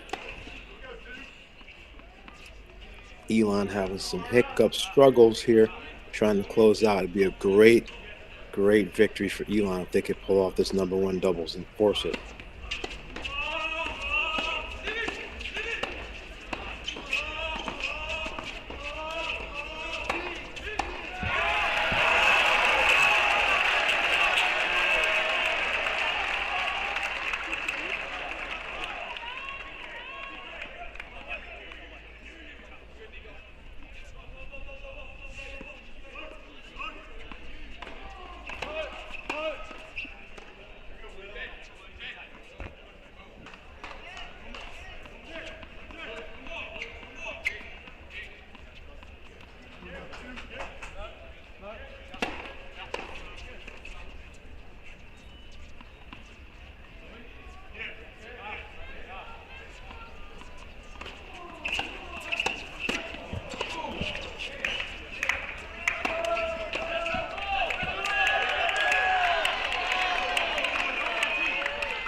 Oh, wow, what a serve. Oh, they're challenging. There was an ace there. No, or was it?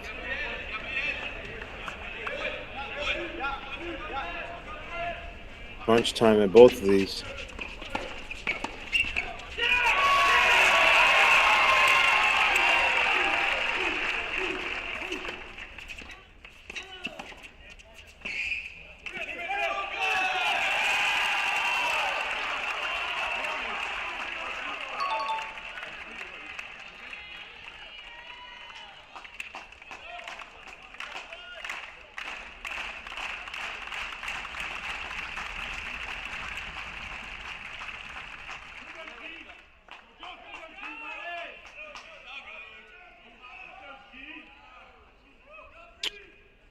Yeah, let's see what happens here. What's the coverage? Add side choice on return. Standard formation. Match point Georgia.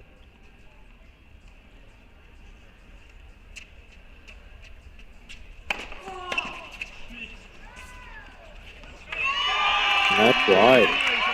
What a serve.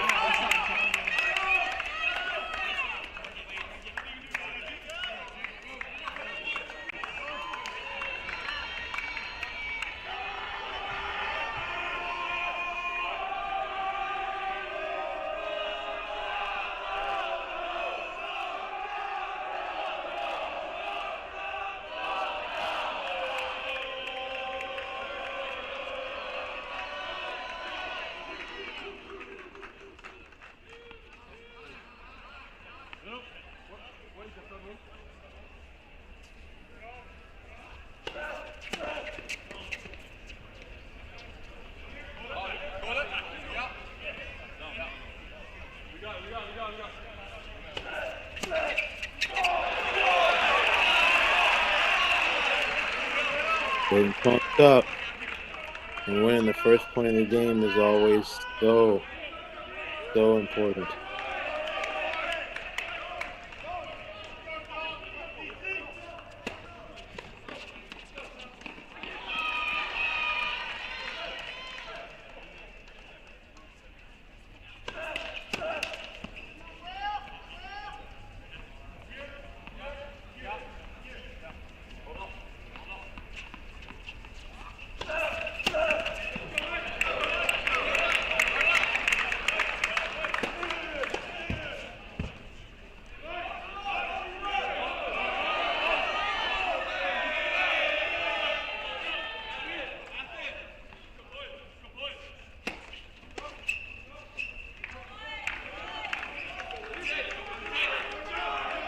Little bit of a race to conclusion.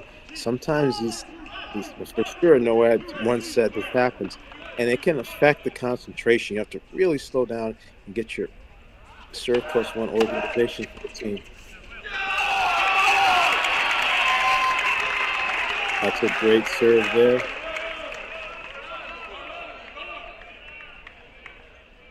(30-15) Georgia at number 2.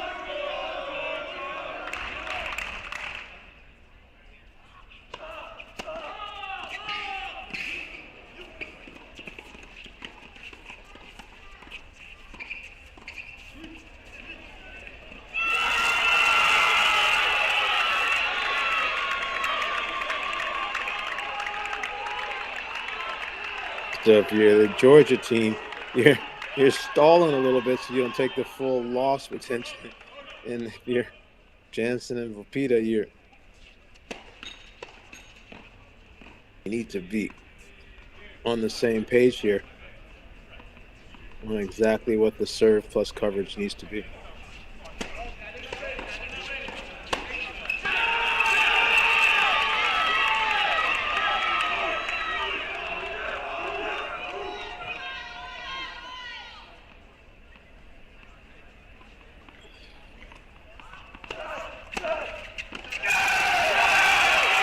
Lefties get those 3 points, don't they? They sure do. Great location. big serve at a big point and big moment, and now here we have it. Simultaneous match points at 1 and at 2. Kristic and Parchoff, and Jansen and Vilpita.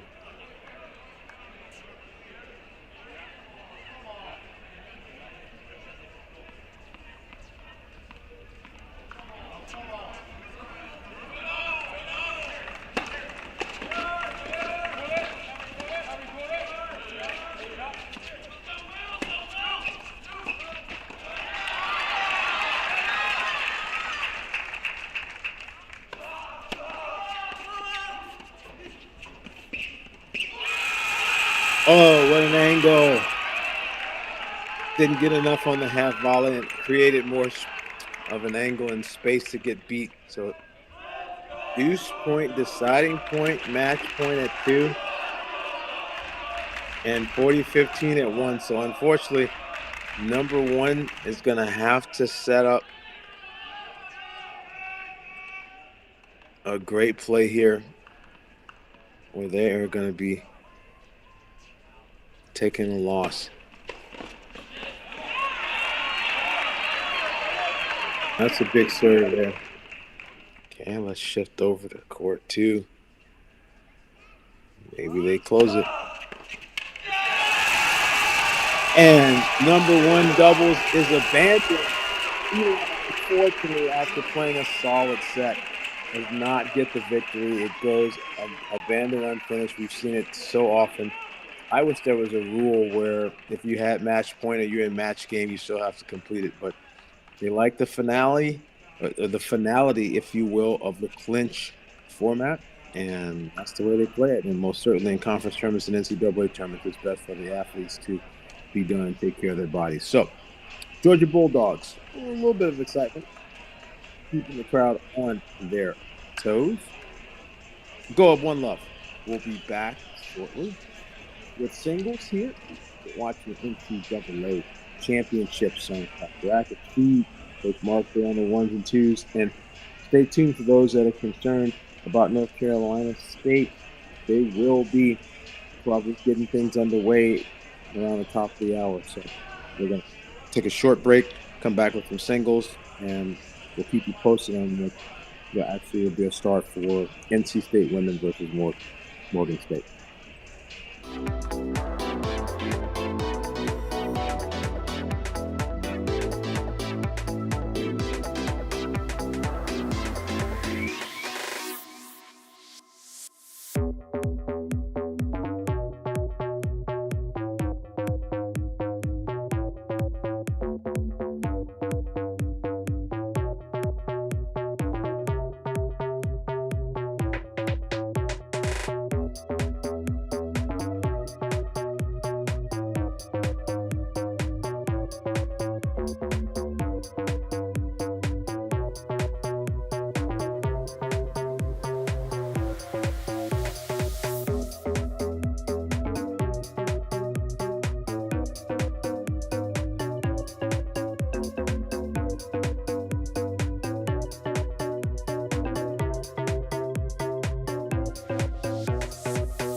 Georgia at home with the doubles point in hand, taking on Elon. Going to go down the line, take a look at the singles matchups here. Christic is held twice.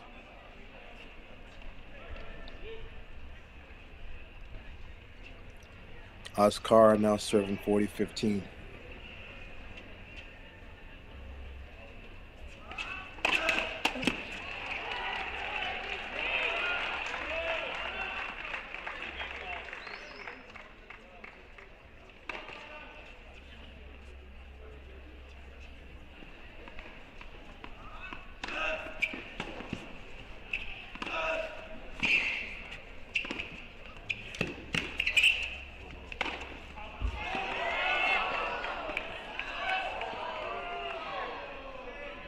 You all hear Oscar, grad senior from Turkey.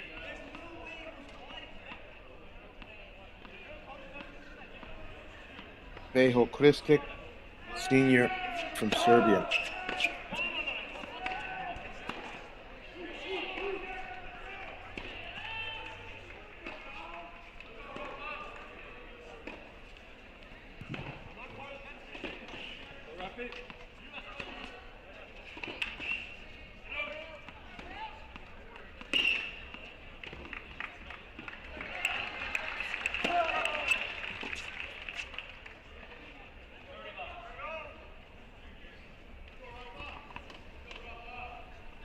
Sure.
Ascaris didn't move up to that backhand. Looks like Christic is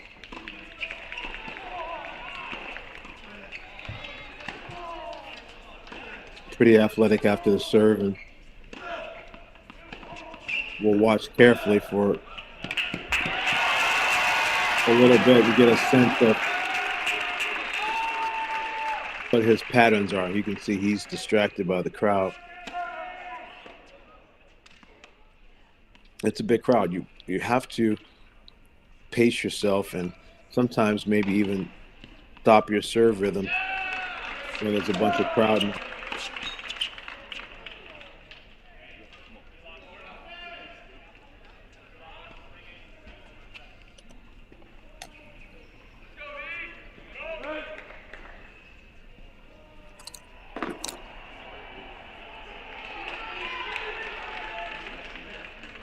So Christic holds. We're at 3-2 on serve in the first set at number 1.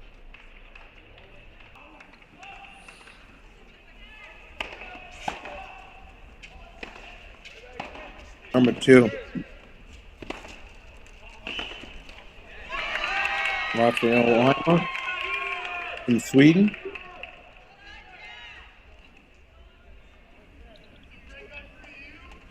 Taking on Will Jansen from London.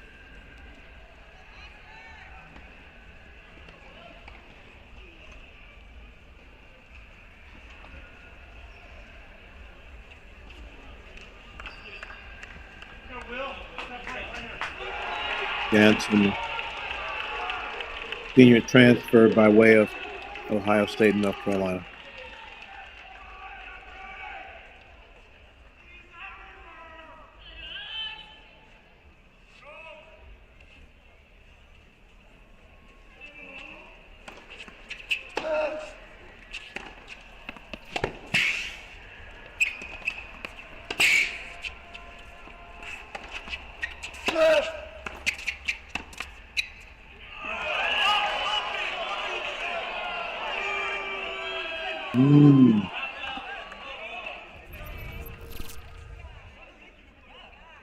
Amazing hustle from Jansen here, but he's wondering if that little angle pass is good.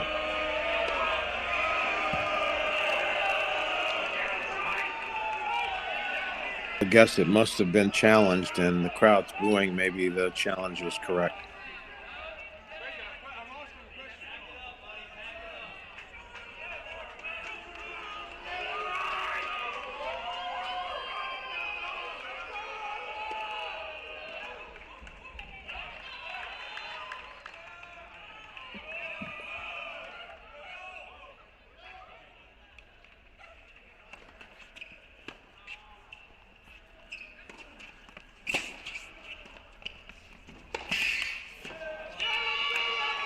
Oh, if this is any indication what it may be like,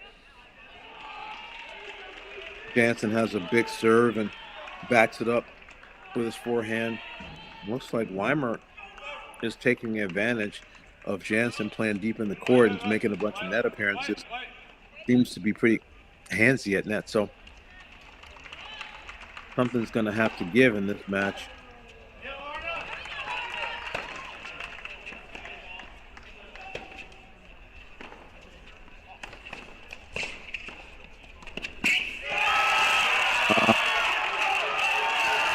And that's tough. That's tough. Pretty good sneak there from Weimer. Opportunity ball high. Looked like he was a little off on his grip. And then the moment he misses that, right, volcanic crowd eruption every time you make an error. That's one of those psychological pieces when you play on the road, especially on the road in a top SEC school where the crowds can get a little rowdy. And there you have it. That missed volley parlays into a missed volley and a doubles fault with the crowd eruption. And you're not just playing the player, you're playing the player and the, I'm not going to say hostile crowd, but energetic and vocal crowd.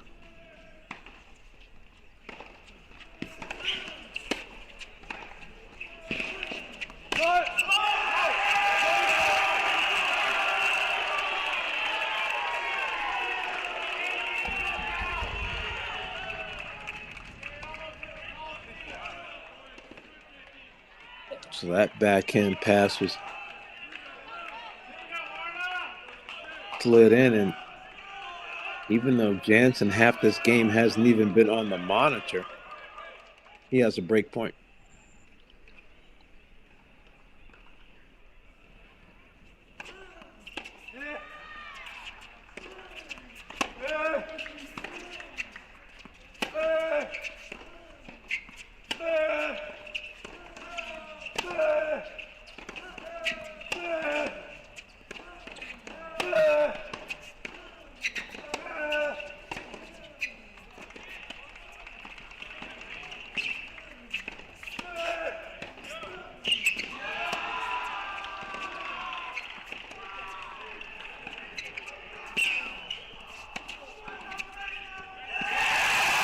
Oh my goodness.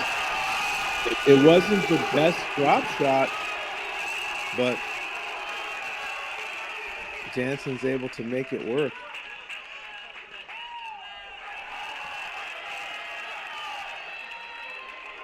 Jansen gets the break. 4-2 at number 2.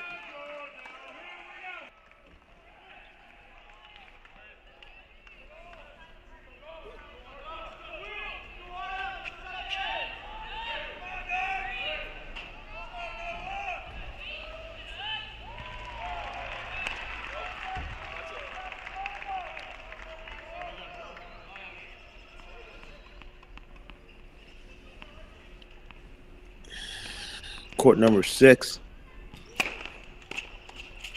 Valpita and Pile.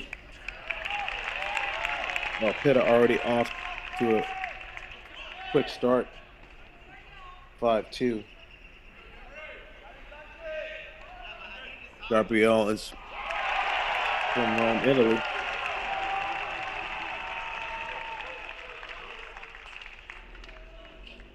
With a name like Charles Pilet, I think you know who's playing.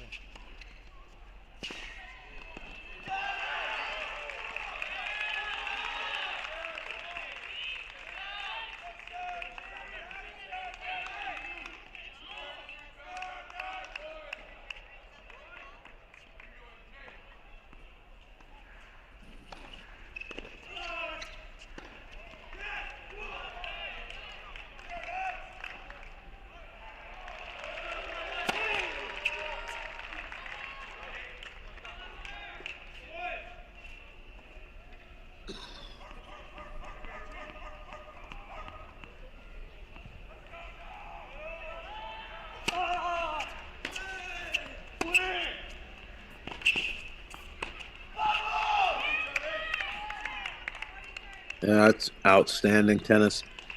Great serve out wide, shorten up the court, nice direction change, and more importantly, good speed on the direction change, not trying to hit it too big and then so fast to follow it in. As you can see, the volley becomes pretty easy if you do the other things well in concert. So great combination there from Pile, and see if he can close out this game. Outstanding serve. Great into that game. Valpita.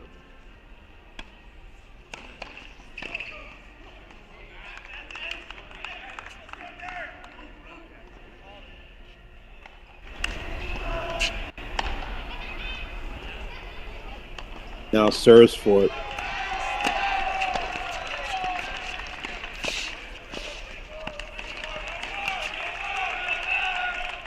Both he and Will Jansen are nearing the finish line.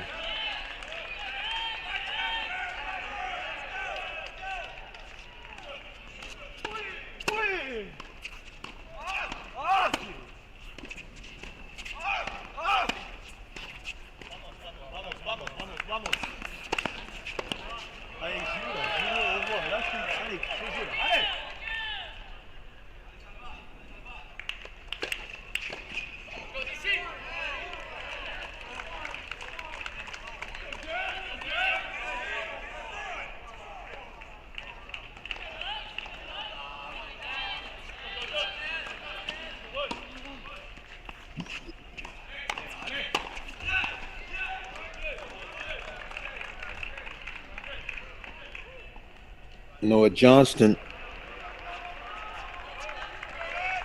with set points down at 5.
That's a great little stretch there from Pile. Did a wonderful job holding, and then he carried that momentum into the break. So he has for sure something to be happy about, but he's still going to need to break. I mean, he's still going to need to hold and take care of business to give himself the extra innings in that set. Will Jansen, game point. Lets that fly.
Major momentum shift here. Down at 6. Felt like Vita was in complete control. Oh my goodness! And now an overhead miss on top of the net. So there's been just a massive amount of swing and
very important moments here after a 5-2 lead.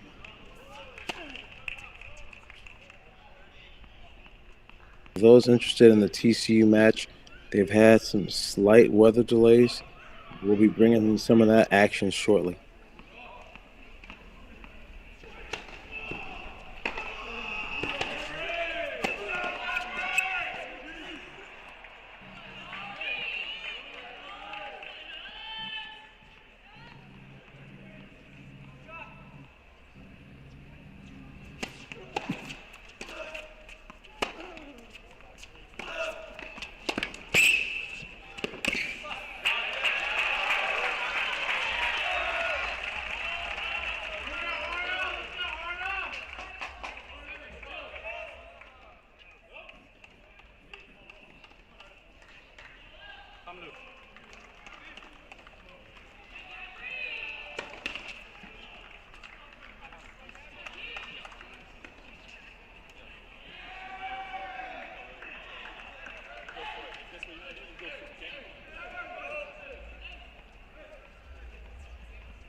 Deciding point here at number 2.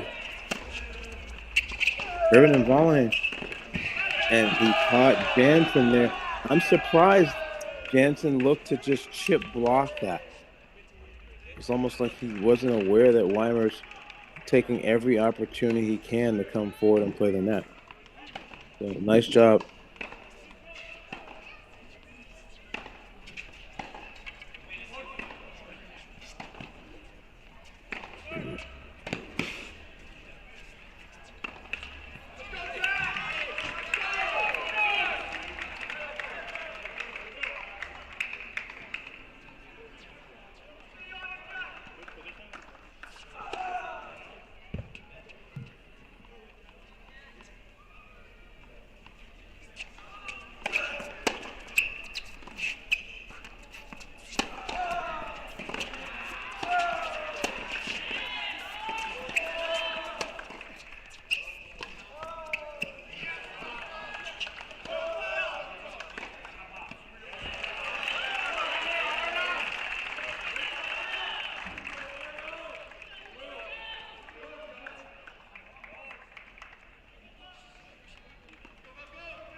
And again, Jim Michelle was fortunate enough to get his doubles match abandoned.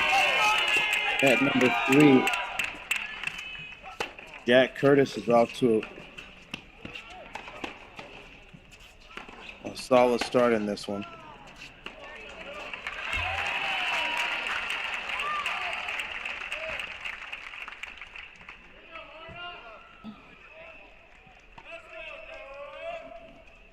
Santiago is a senior from Argentina.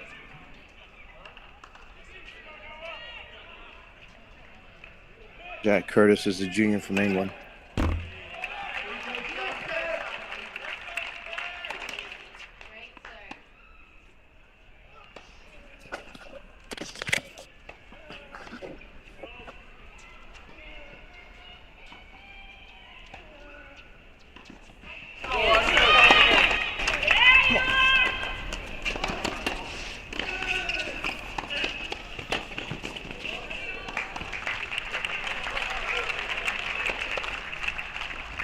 And the triple box.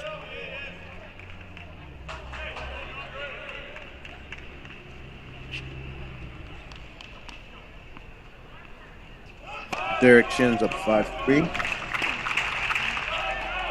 Wilpita was able to hold. Tia Michelle holds, and Curtis serving for that set when they come out of the break.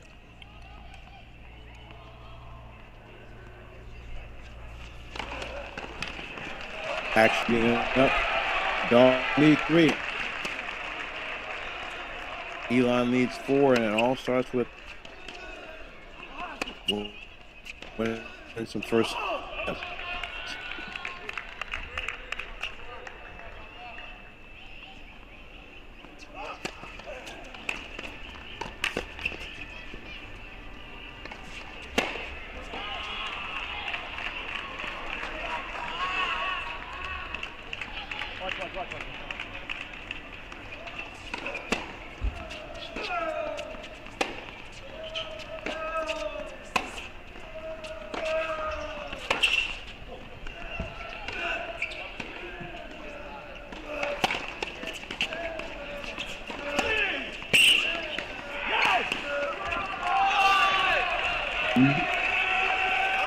Because Pele really has become spirited. He has great wheels. Simple game.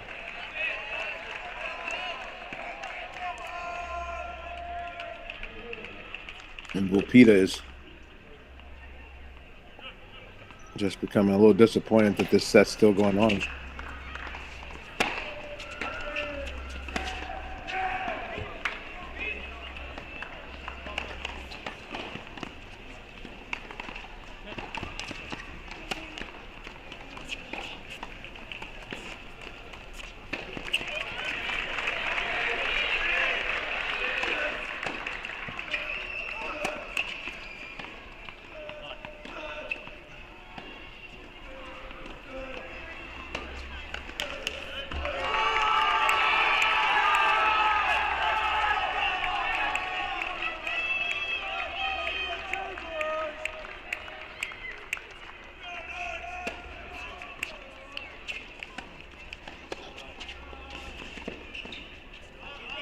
Antahalmo and Chan.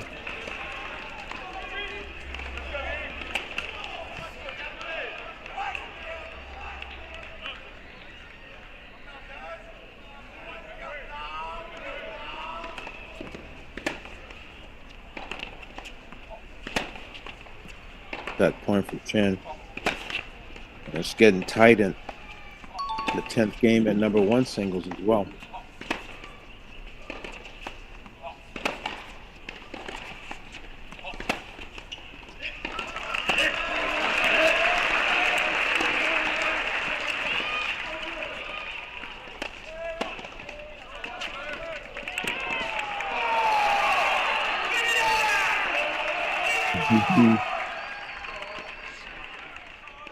As you can hear, there is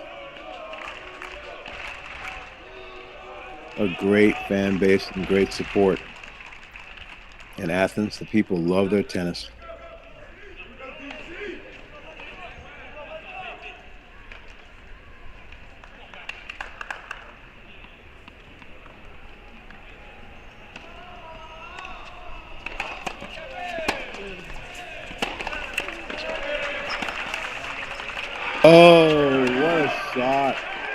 little bit of a late split step onto Himo, and he was trying to challenge Chen and come forward a little bit, and just wiped out. I don't know if his shoes are worn, but that was a bad time for that slip and fall. Chen gets over the finish line, 6-3 in the first set.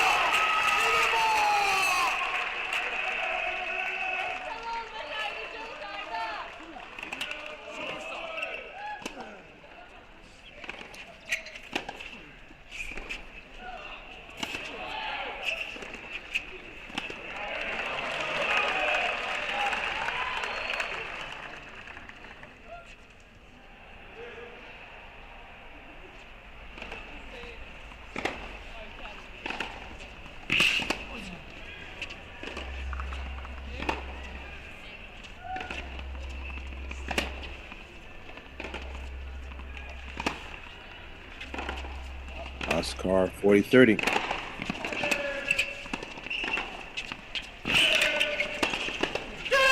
Oh, wow.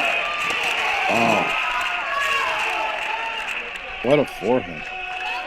He backed up on purpose to play a little bit of defense and then snapped that forehand like no one's business. Wow. 5-all now at number 1.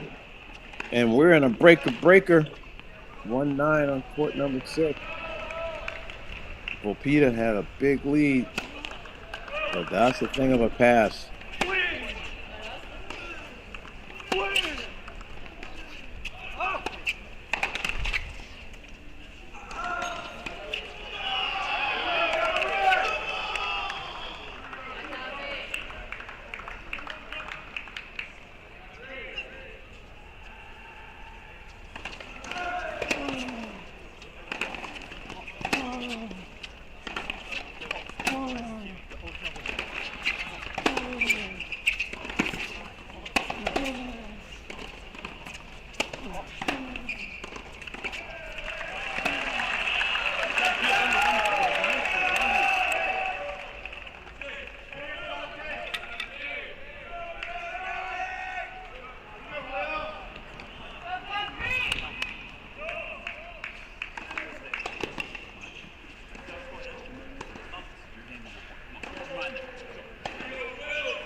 Two Volpita at the turn.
Be a lot of momentum on this match.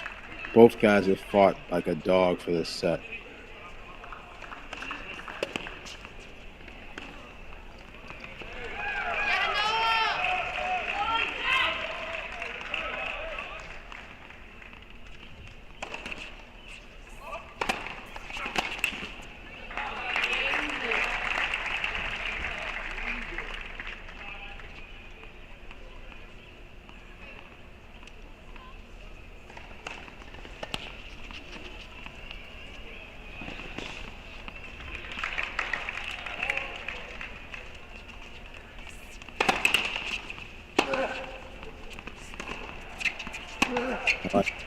Peter taking his time.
The comeback for Weimer here in this breaker is down 4-2 at the turn and now up 5-4.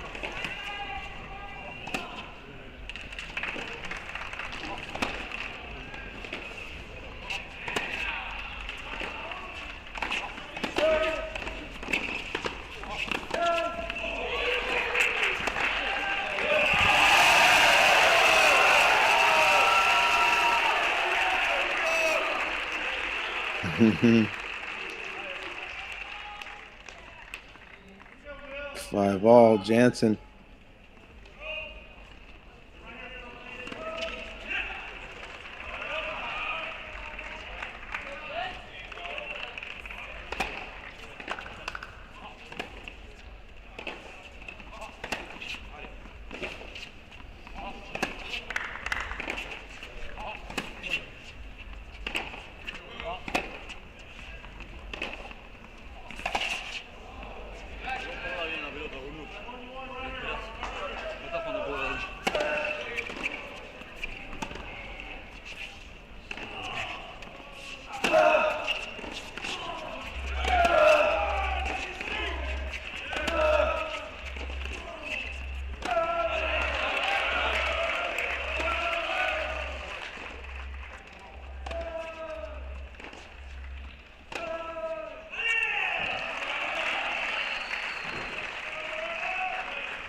Six all at 1. 5 all at 4. 5 all at 2. 5 all at 3. Georgia's got to earn their paycheck to advance in this first round.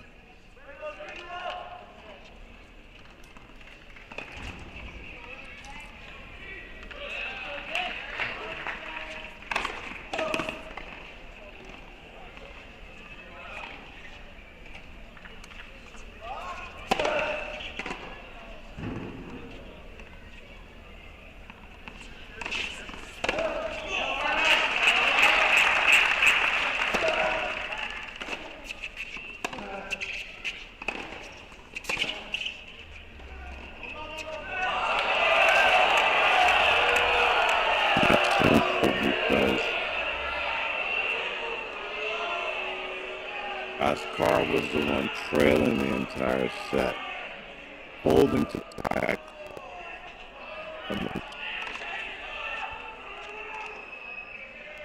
just by the scoreboard. So it's a different emotional dynamic when suddenly you get in a break for yourself.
That little wiggle in the beginning of that breaker, like I said. Now Oscar is trying to run with it.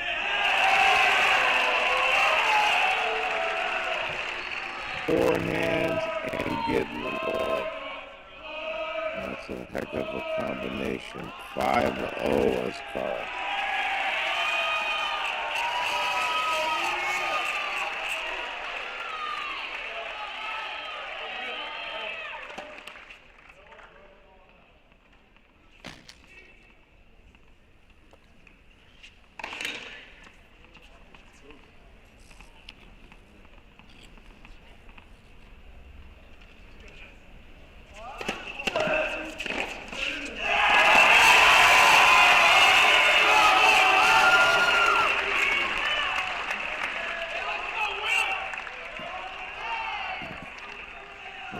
Crowd giving Jansen the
There's our first set.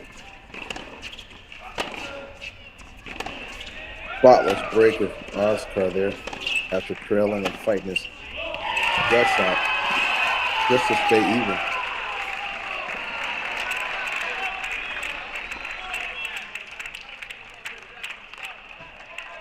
Galen Shell trying to go for the breaker, and Jansen and Weimer are just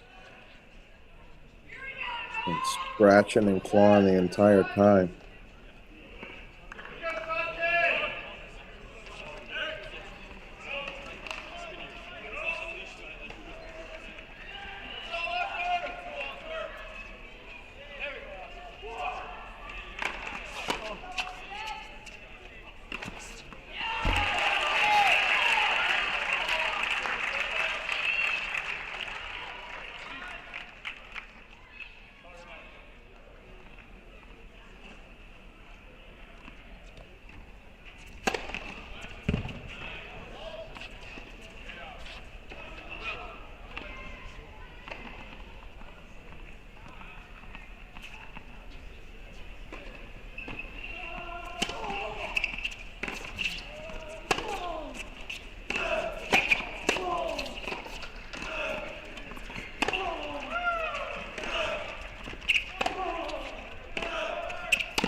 off to a 2-0 lead, similar to Oscar.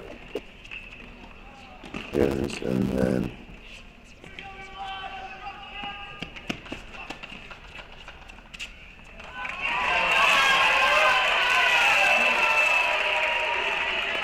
getting the love from the crowd.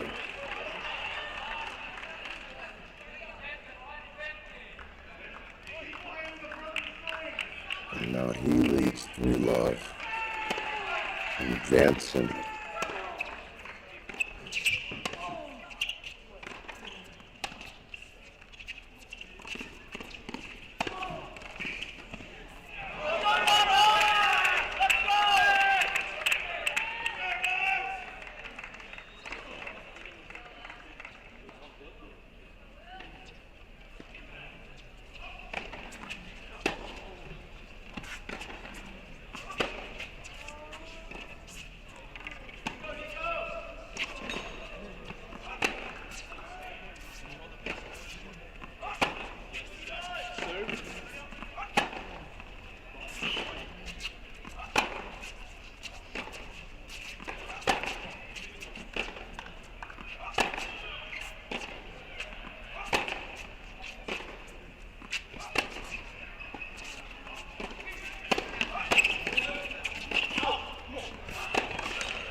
That's 4-0. Will Jansen set point at court 2.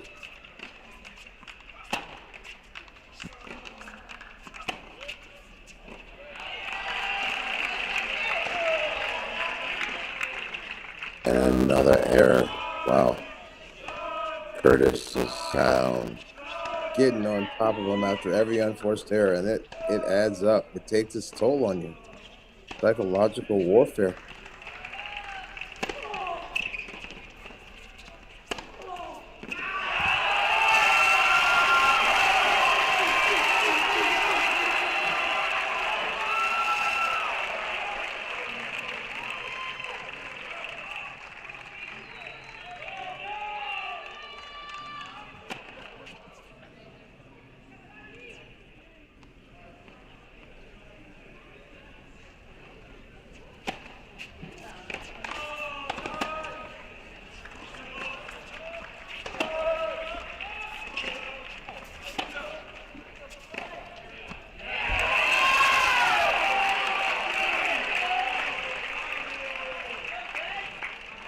Seven 5 Jansen. Boy, these sets have been airtight. A lot of credit to Elon. Going up for a fight. Not sure what to tell Curtis right now. He was in great position 3 different times to win this set. Now he's down 6-0 in tiebreaker at the time.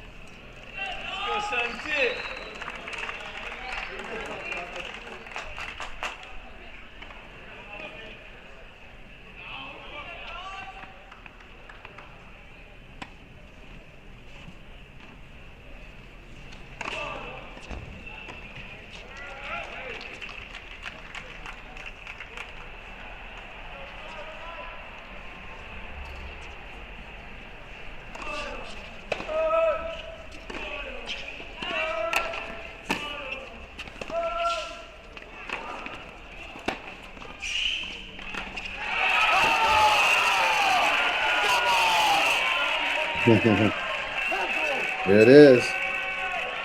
First set, 7-0 in the breaker. A little bit of good tennis and a lot of the dog pounding is here. That's right. It's a set on 3, boys. Well, Georgia's well on their way to getting the 3 points that they need to go along with the doubles point and advance to the second round.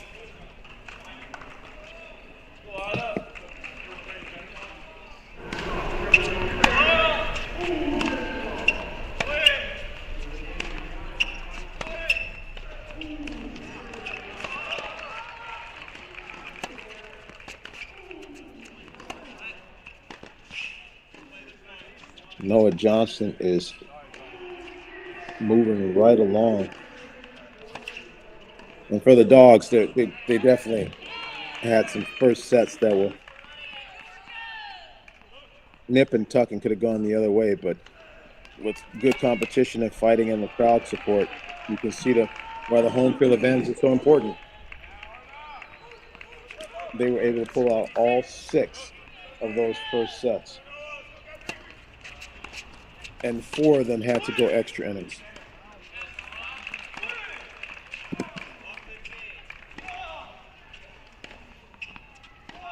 Three tiebreakers and 1 7-5.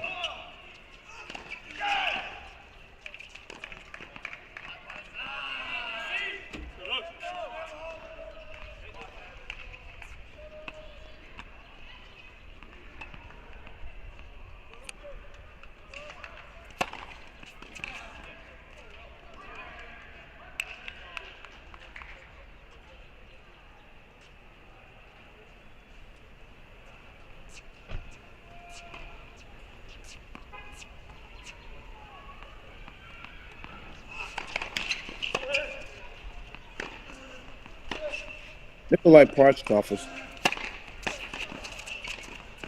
from Florida.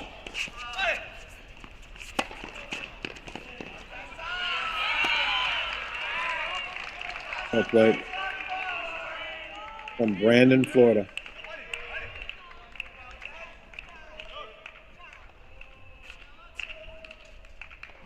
A good look at the lower courts. At Georgia, there's 3 upper courts where the larger stadium stands are. And right now you're looking at the 3 lower courts, as you can see, where there's a lower stand that was built years ago.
Oh, he's hitting some great serve spots.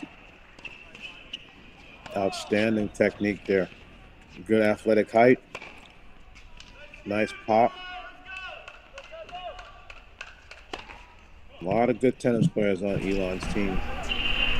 Very impressed with this group.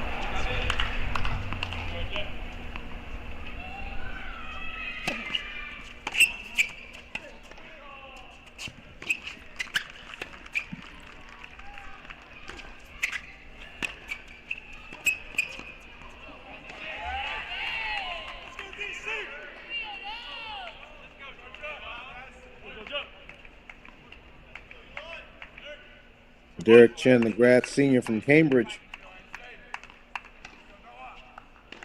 along with Noah Johnson, they are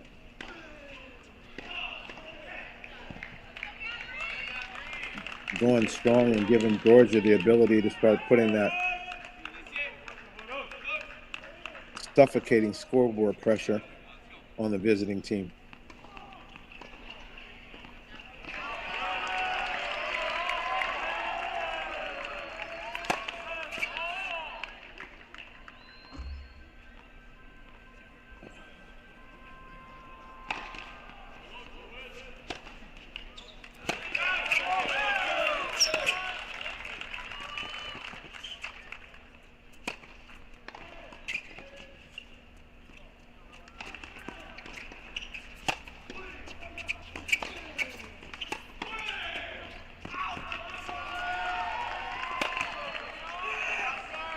Oh, wow. Did a lot of great things in that point. Energy, athleticism, direction change, following the backhand in.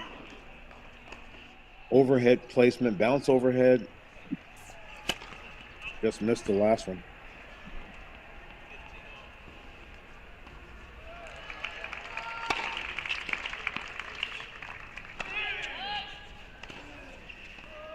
Noah Johnson, freshman from Anderson, South Carolina. Highly touted junior coming in.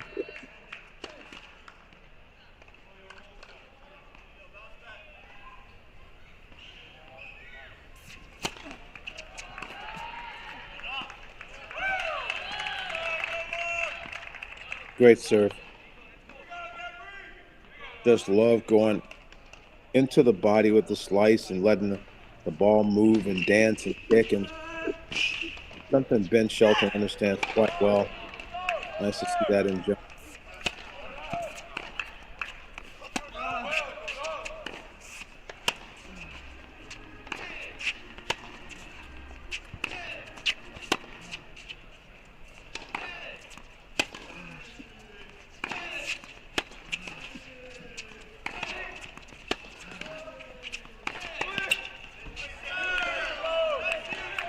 Pretty good. Johnson was trying to hit some high heavies, but he was backing up and getting more and more time taken away from him until he started leaving the ball shorter and shorter, and it opened up a lane for Parchkoff. Well, 30-all needs to run a good play here.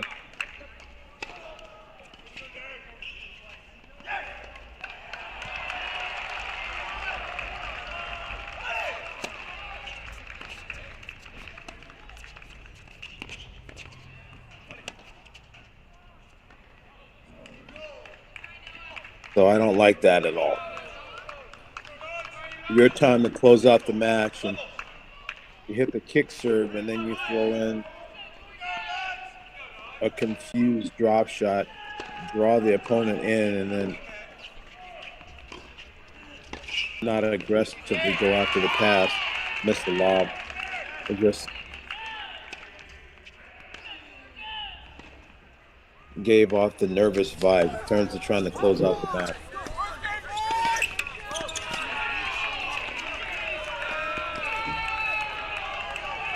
Oh no, Johnson tried to go for the serve volley play. Didn't really open up the court that well in the return, and then let the ball go by. So definitely looked like a freshman on those last 2 points, because that was closing time, and the team needed him to get that job done. Put the point on the board, and he wasn't able to wasn't able to problem solve. You see that purple screen, you know that's TCU. TCU been dealing with some weather, so they're starting a little bit later in their battle against Denver. As you can see, they're just beginning, so we'll be going back and forth and giving you a feel for the doubles point in Fort Worth, as well as trying to close down the matches and dominoes of the Georgia match.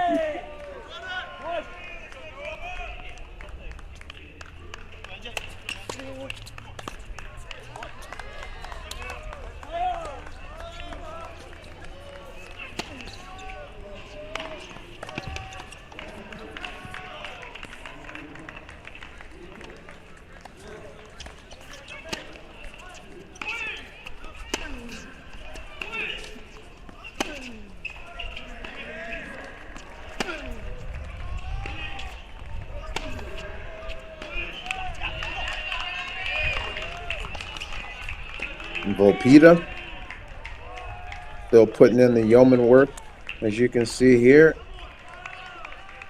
Roland Ravel and Duncan Chant playing against Colts and Rob Wilcox, #1 Dubs. TCU is able to hold now. Denver serving 0-1.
It's a big rip. TCU goes to Love there at number 1 doubles. And now Noah Johnson, after the little bit of a hiccup, is 6'5", 30 Love.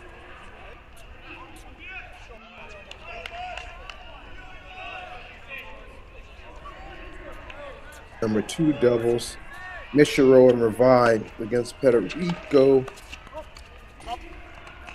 Kravtsov and Worstendyke. Kravtsov, routine approach shot, not able to handle it.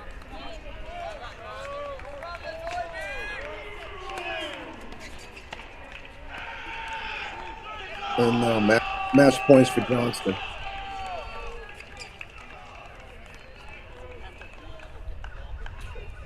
TCU now taking a 3-1 lead.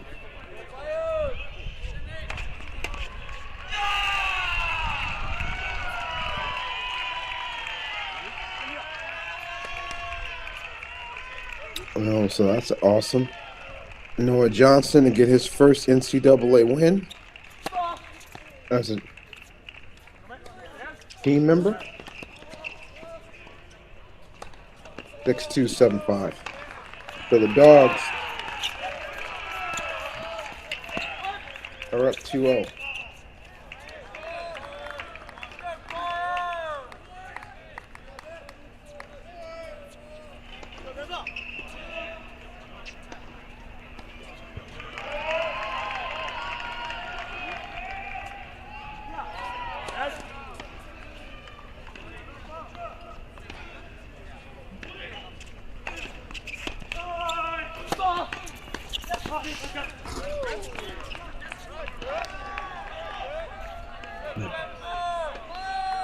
Denver Pios are coached by Drew Eberly. Drew's been there quite some time now. He started as an assistant and has been the head coach for almost the same length of time. Stand out at Ohio State in his playing career. They're regularly winning conference championships and in the rankings. So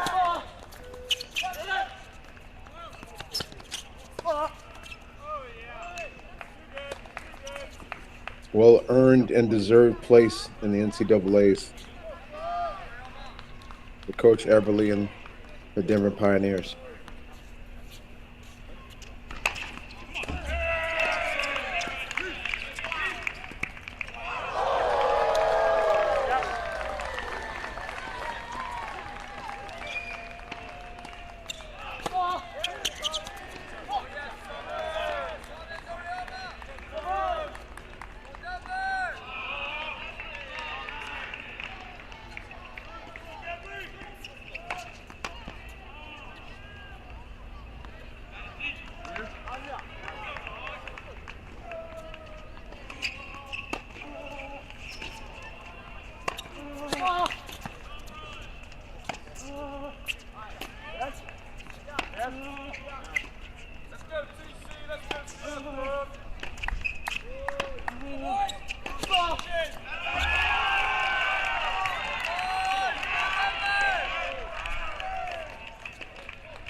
And now it's a break for TCU. They go 4-1 at number 2 doubles. Moving over to number 3 doubles. Apple Tower, Max Salt against Padoon and Pachik. And they're at 1-2 on serve.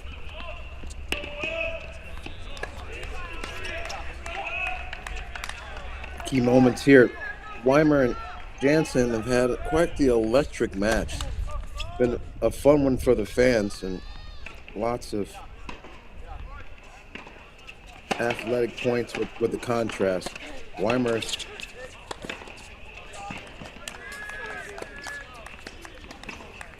you see the nice ball there.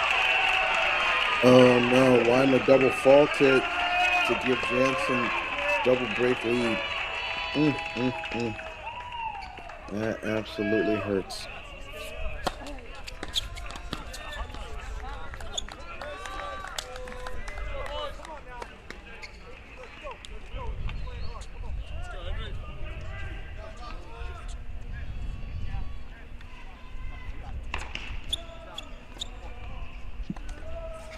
Now Derek Chen is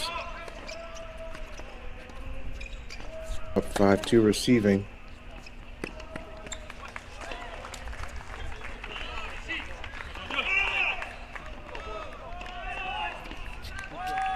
And so he and Jansen are in a race to the finish line.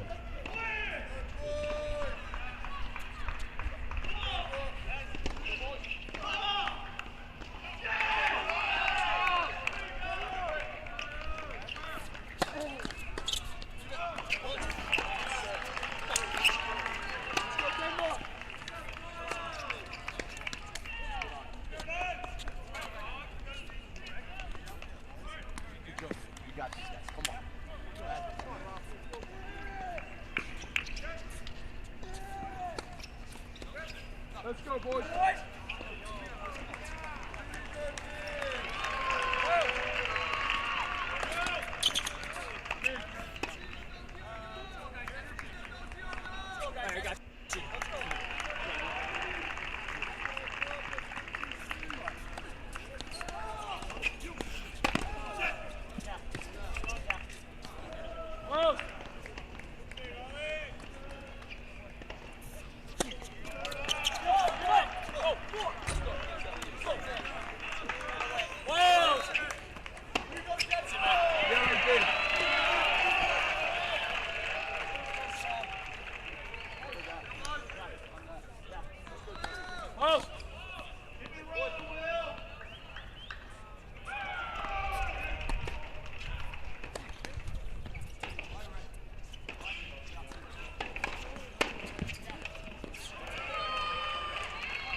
Uh, 5-1 at number 2 doubles there.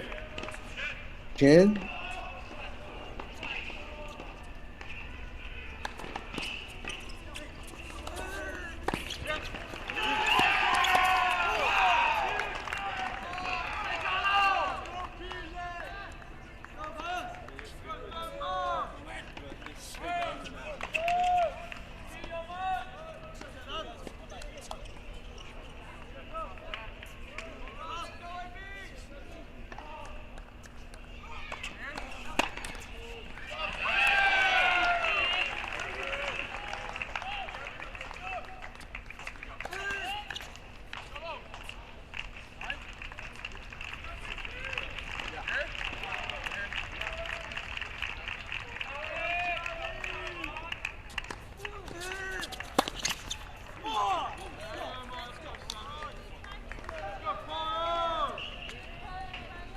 TCU 5-2 lead at number 2 dub.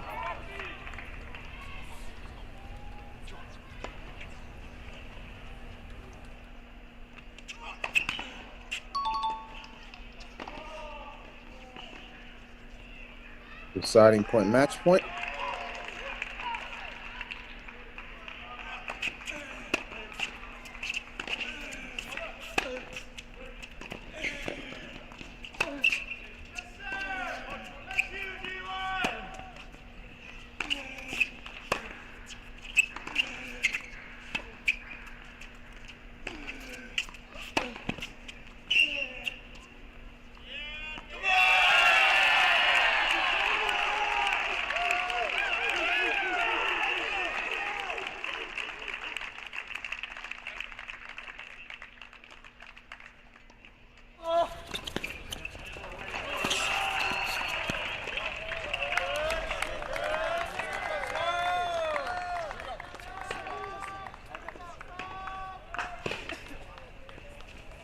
Rico Kravtsov and Wolfsendijk serving for the mat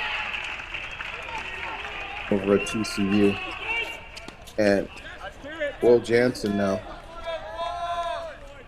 7-5-5-0. When I tell you that first set was airtight, it was airtight.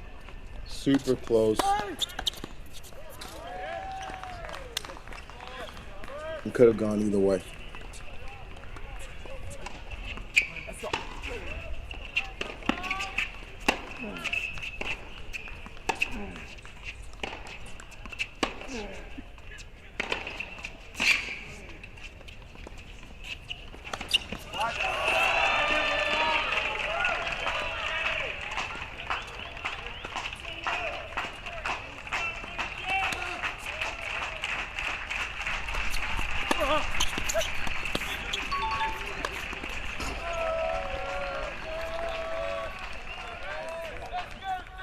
Match point here for Jansen.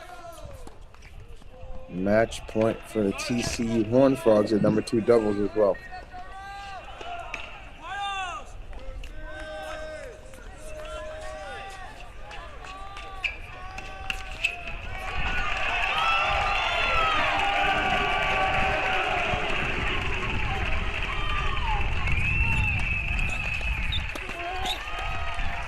Jansen gets it done. Puts it in the record books.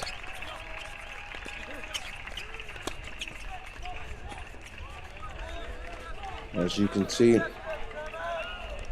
Rico Kravtsov, Wolfsendijk get the job done, and Chan, Roland Ravel are up there. So TCU is on their way, trying to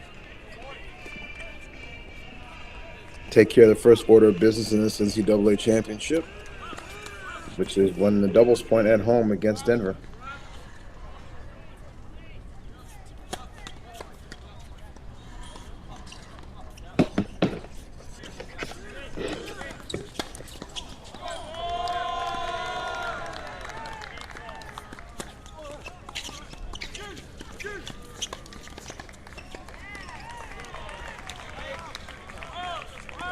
Over Elon with the doubles point at 2 and 3, and then win by Johnston, Chin, and Will Jansen, with Ascaba right there knocking on the door at 7-6-5-2. So great job by Coach Jamie Hunt and the squad.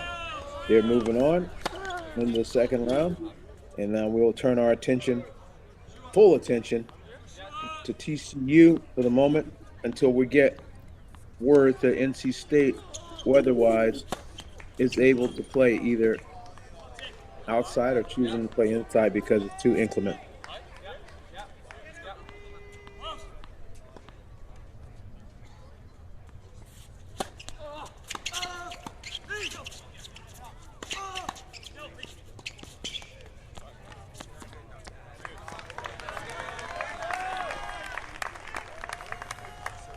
Duncan Chan understands his way around a tennis court, especially a doubles court.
That's well done.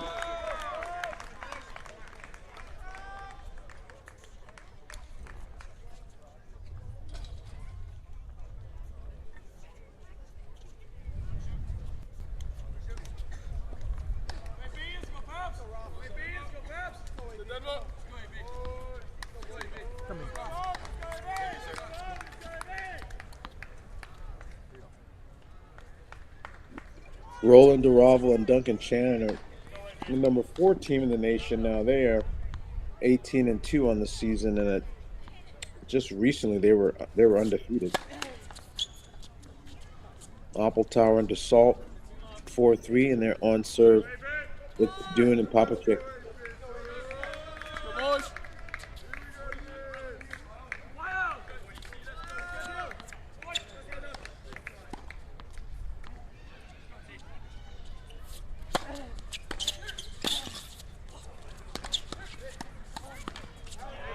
Wow, that's some pretty volleying. Love it. Athletic and got low. Moved in and closed on that backhand volley and truly understood the point of contact on it too. You don't see great volleying as much as you did in yesteryear, but that was some great volleying.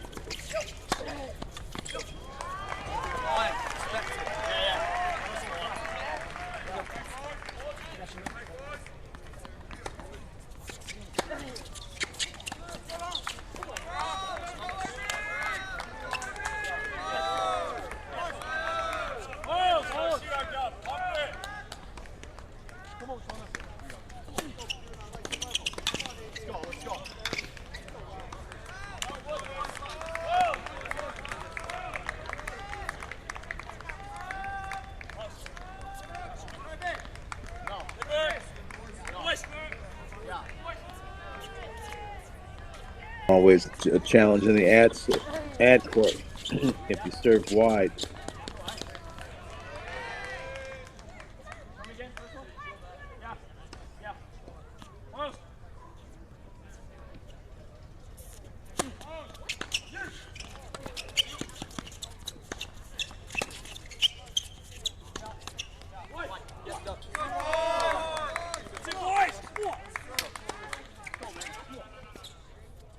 A little bit too much.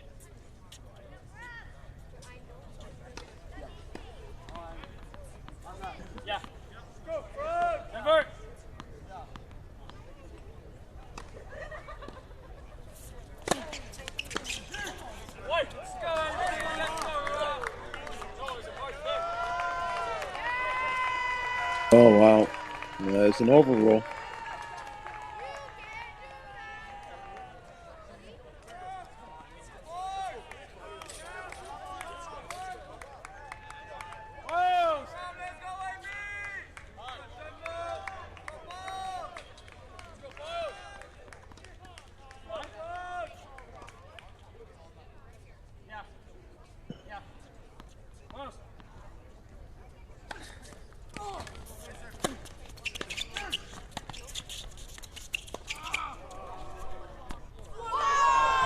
Oh my goodness.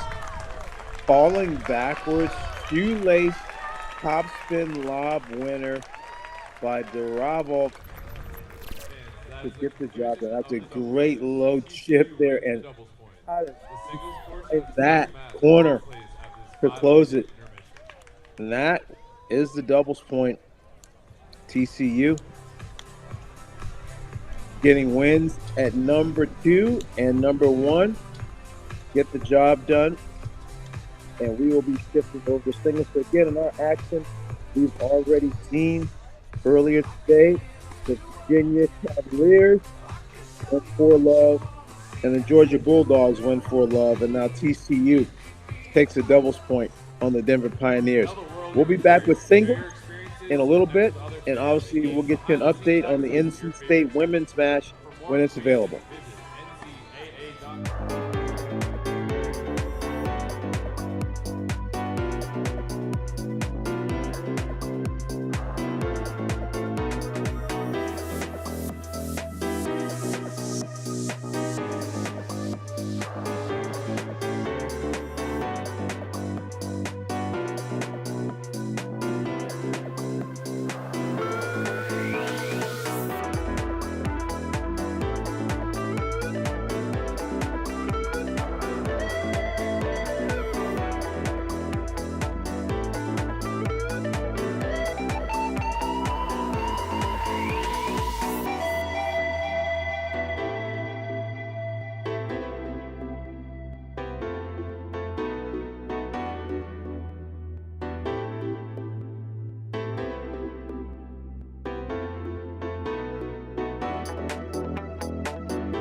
I lost my picture.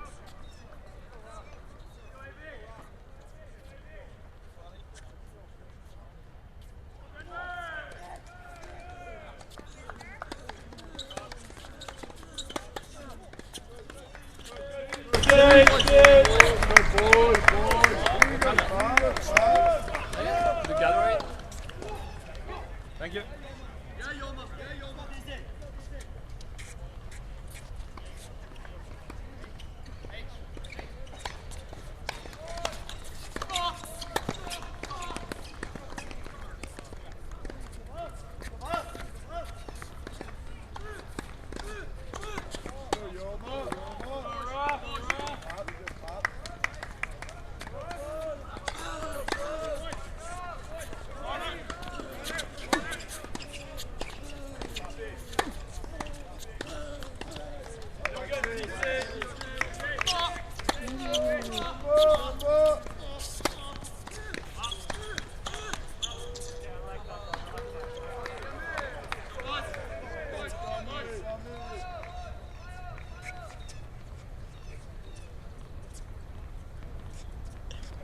We're back. It has been a weather-challenging day across the country. Some of these NCAA first rounds have had delays and had to go inside, but it is dry and cloudy in Fort Worth.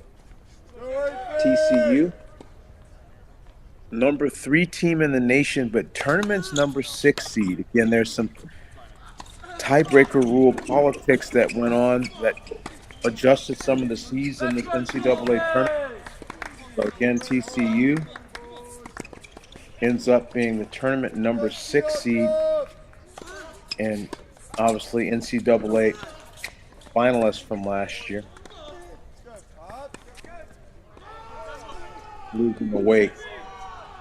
Wake being the 1 seed, Texas 2, Ohio State 3, Virginia 4, Mississippi State 5, TCU 6, LSU 7, Arizona 8.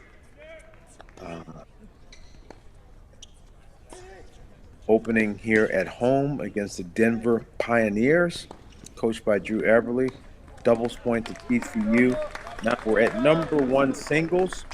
Duncan Chan from Canada, number 8 player in the nation. Popachik for Denver.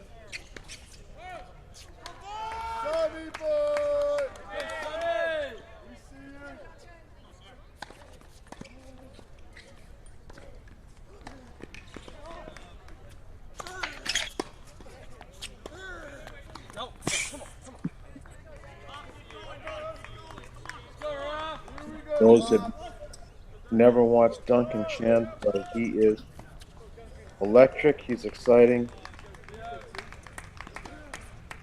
Great all-court player. Outstanding transition game.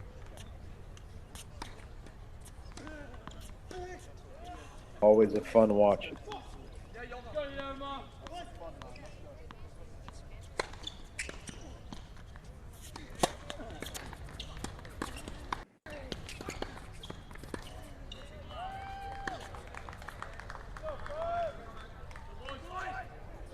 In our last matchup, Popchek used the serve and his forehand well, and so it'll be interesting to see if he can keep Duncan Chan back in that one. Roland Duravel, number 42 in the nation, playing against Samuel Rovi.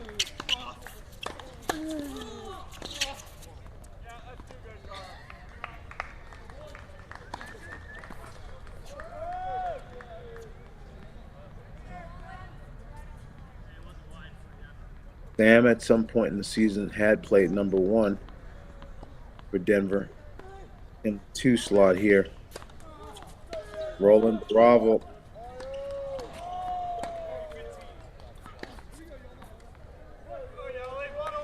One of the newer faces on the team.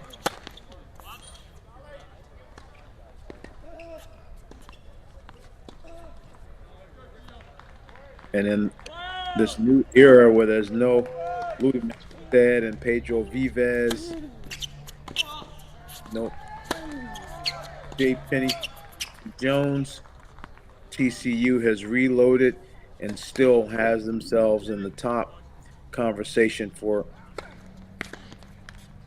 an NCAA title here in 2026.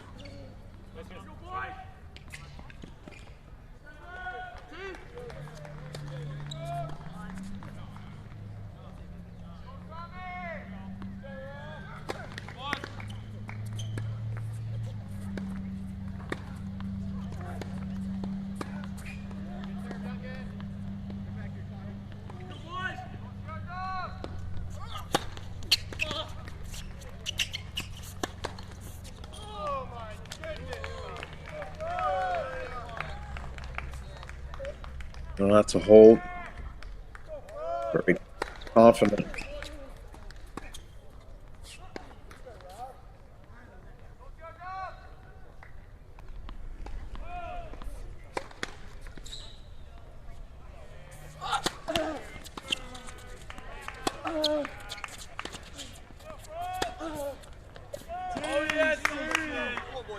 Good.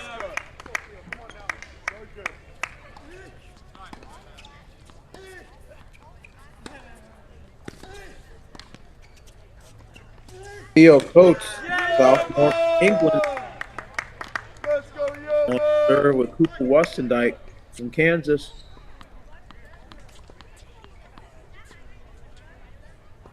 I like this matchup because I think Coates will try to come forward. Wustendike sometimes likes to work things around on his own terms. But I think Coates is going to force the issue.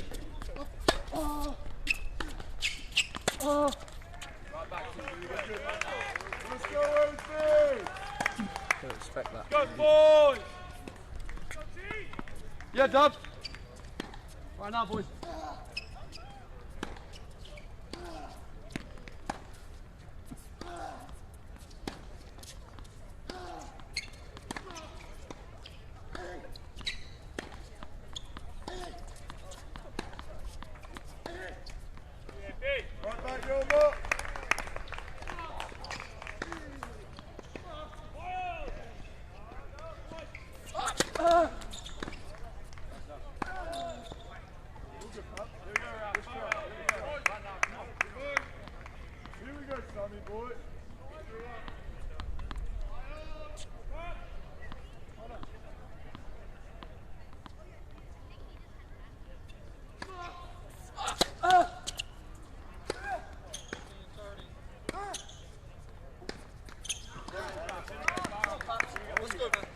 And TCU, coached by Big 12 Coach of the Year, David Roditi.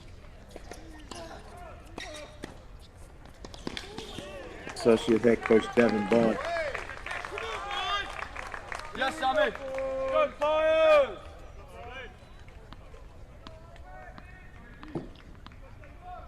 and longtime veteran, Coach Scotty Perlman.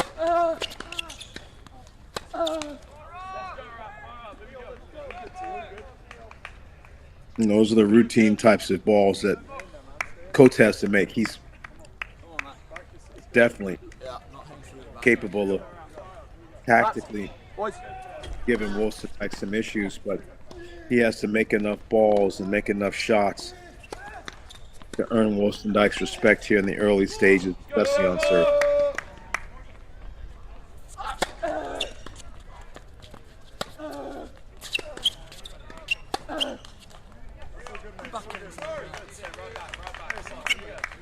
That's tough. Just not getting enough extension at the end of the backhand. It's a little bit of a compact shot.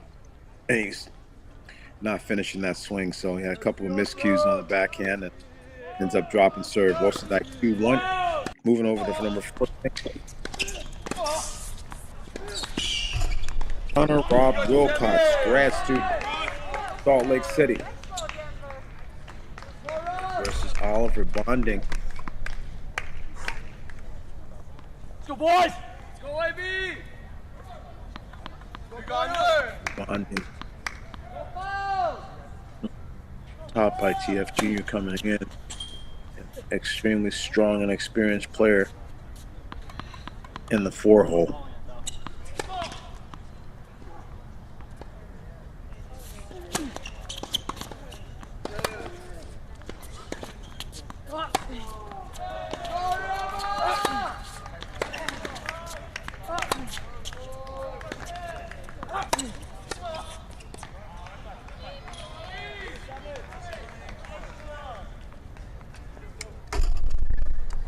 Looks like Rob Wilcox didn't look as comfortable with that ball getting up out of his strike zone there.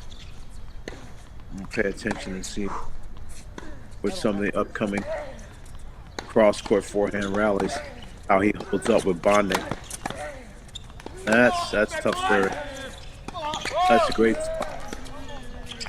When you can hit that serve spot low and wide like that and have a lot of aggressive slice on it, kind of a combination of flat and slice, like a slat serve, very hard to pick that up. Talk about Coach Drew Everly. He's also joined by Anish Drenkat, Tommy Kozlowski on his coaching staff.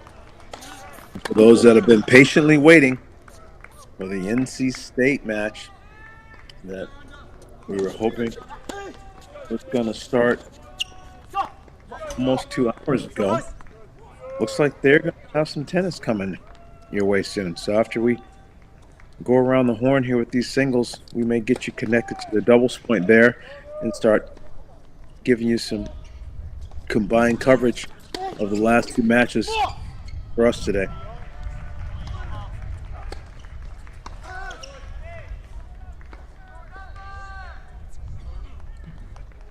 Roma Mishiro from Japan,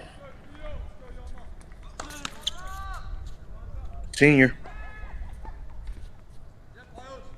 playing against Berto Federico.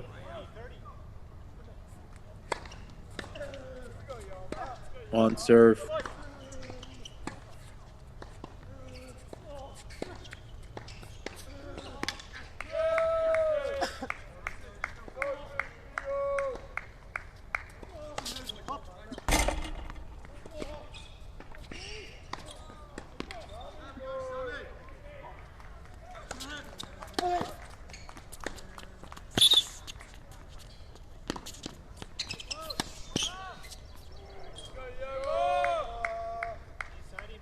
I think that shot was in. Well played.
So boys.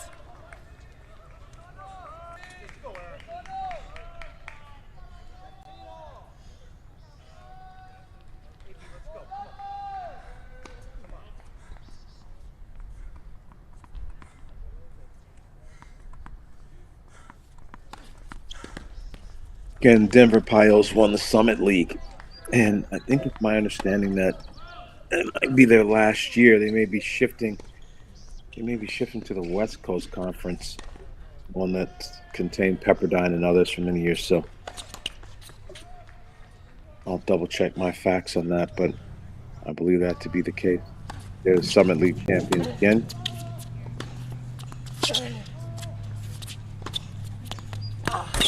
Nice ball.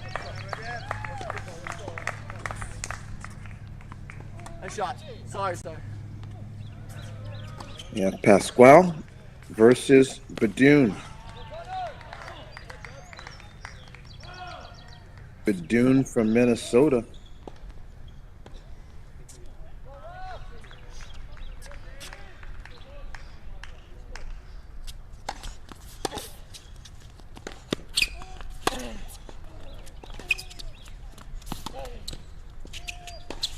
No, come on, man. Find me. Come on. Let's go. Come on, kid. Denver, number 75 in the nation, last team in the rankings. There's a sense of pride with programs being in the top 75. Having that respect for your peers. Here we go. Every point. One. Pasquale was able to get some extremely valuable moments at the bottom of the lineup in some NCAA action last year. So he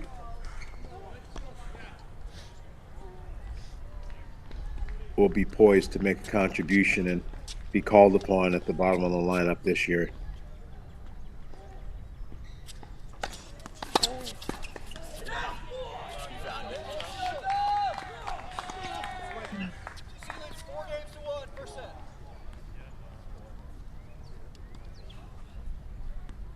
He's up 4-1. So right now, there's scoreboard separation for all of the TCU matches, with the exception of number 5. Mishro and Pederico are still on serve. The other 5 matches, TCU has created separation, bonding up 5-1 here.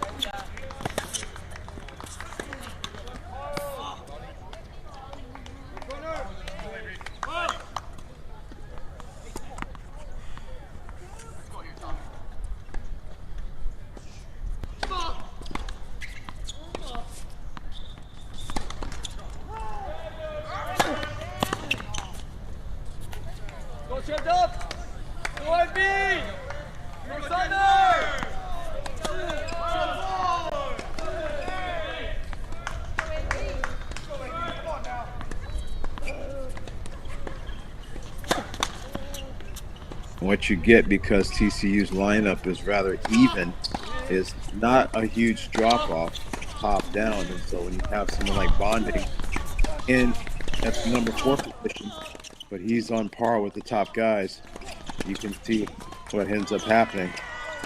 You can possibly start running away with some sets.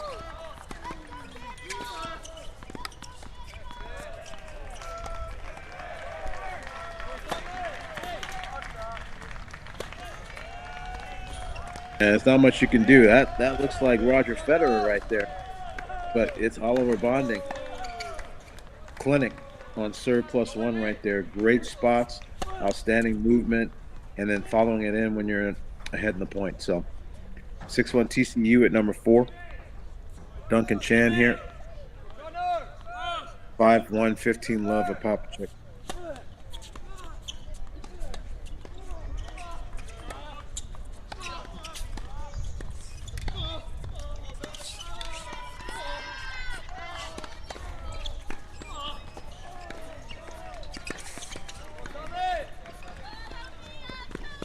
And Popacek is capable of winning points lots of different ways.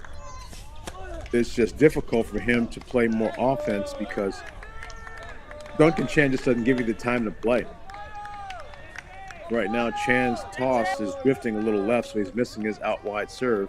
But once he gets himself ahead in the point, he's smothering you and making net appearances.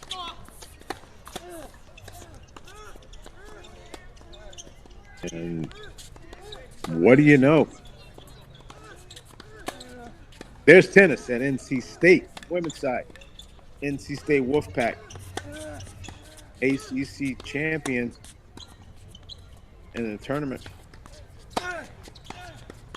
taking on Morgan State.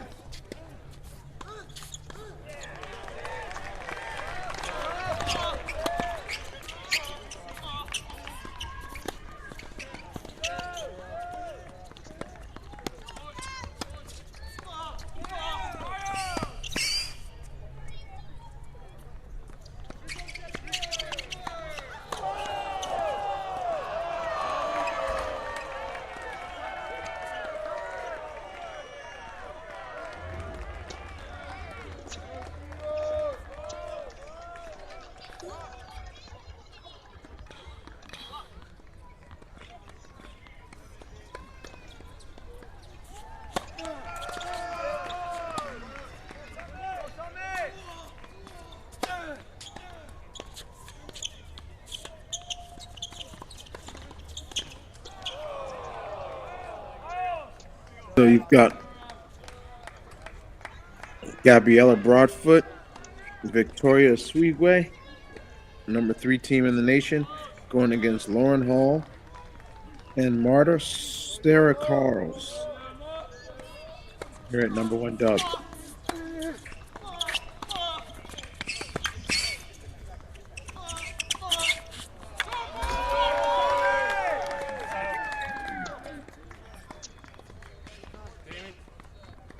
Duncan Chan. There, he loves that. That's what he loves. To be able to spot that serve in that location. If he hits his spot, uses his speed to close off the space and knock off the serve volley. In this day and age, serving and volleying out wide is even more difficult than before. Quality of the returns. But he is such a good transition and net guy with explosive speed, as you saw there. And that ends the first set 6-1 for the number 8 player in the nation, Duncan Chan.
Number 2 Dubs.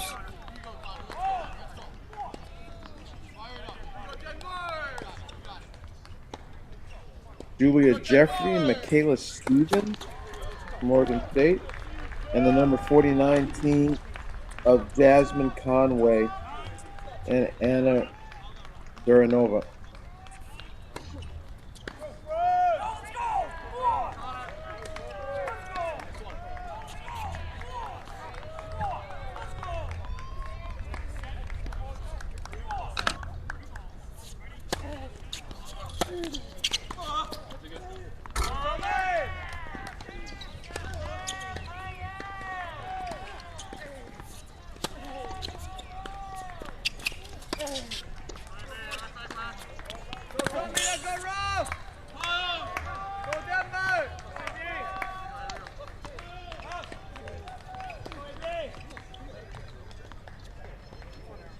Here we go. Back on the gas.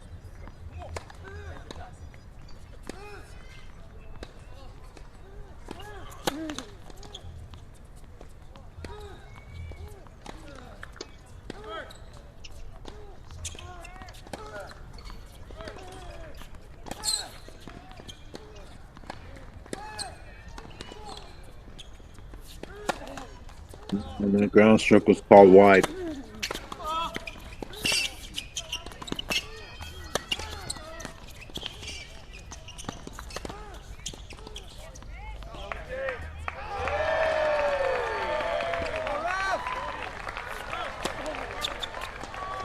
Come on, man, this game, let's go.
Roger Pasquale receiving here up 5-2 with a chance to close his first set.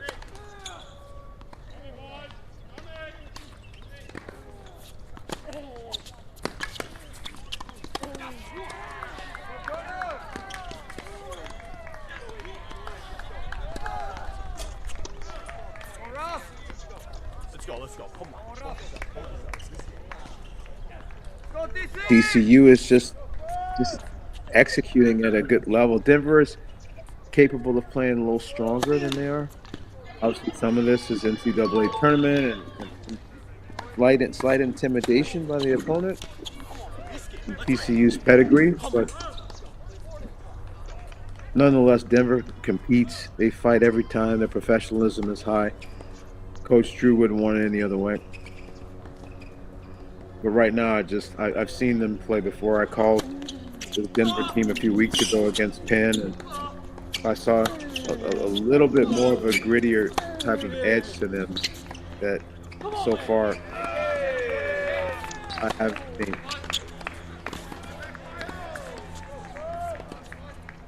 But the quality and the caliber of the opponent has a lot to do with that.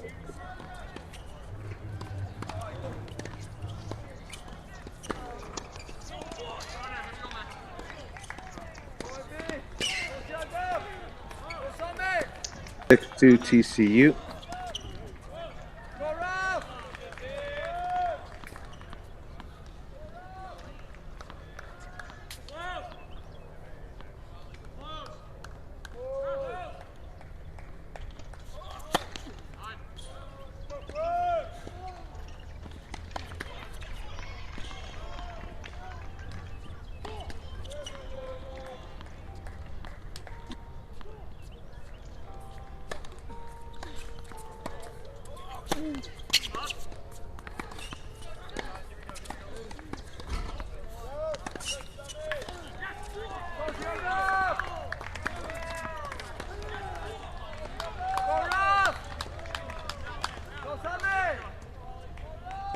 Number 3 Dubs.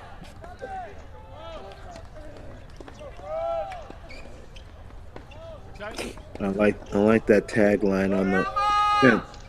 Strength in the pack.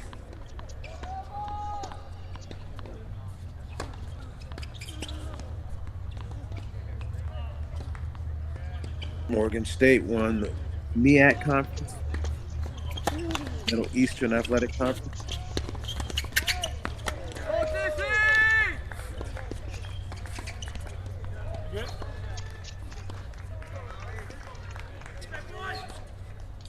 Keep it going, Connor. Here we go, man. Come on.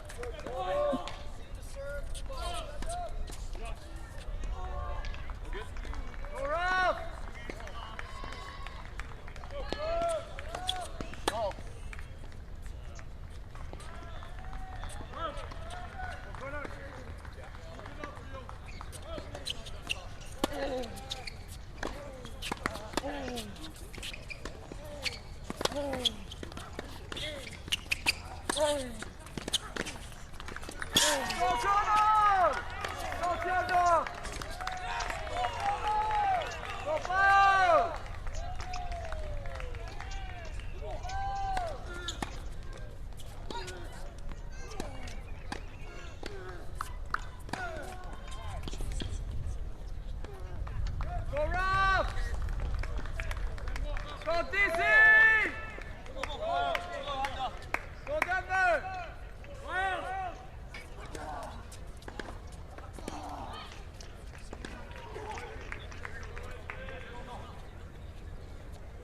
Morgan State, coached by Matthew Towns, assisted by Hen Simlali and Makia Brown.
NC State on the women's side comes in as the overall number 8 seed, slated to go up against Texas in an 8-9 matchup in the round of 16, but they get the match at home.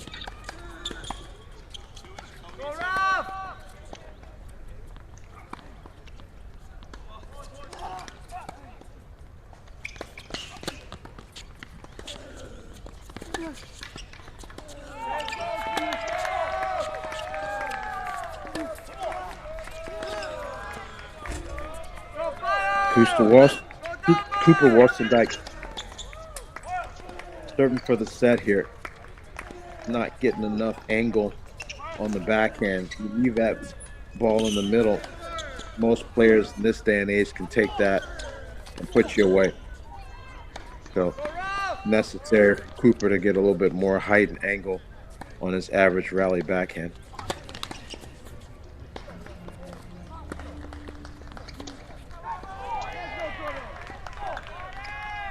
Believe it or not, Cooper's a big guy, still growing into his body. Very tall parent.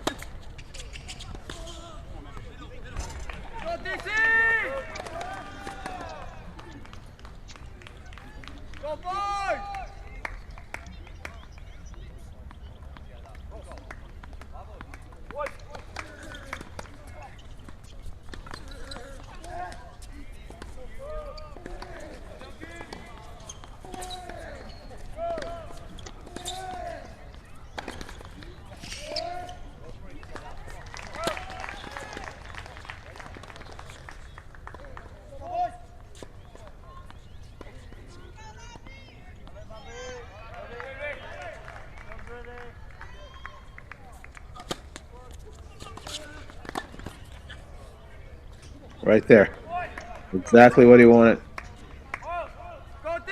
Just didn't adjust the racket angle there. It wasn't that he took his eye off of it. He just didn't line it up properly.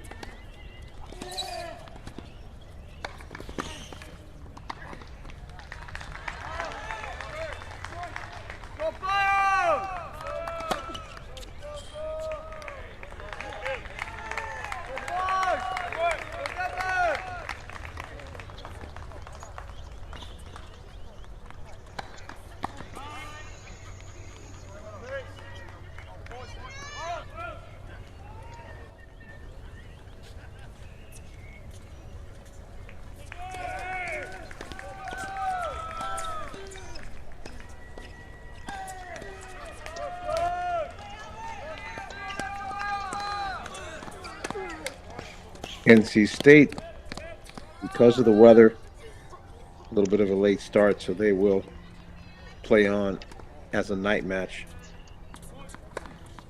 They're up 4-1 at number 1 Dubs.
NC State.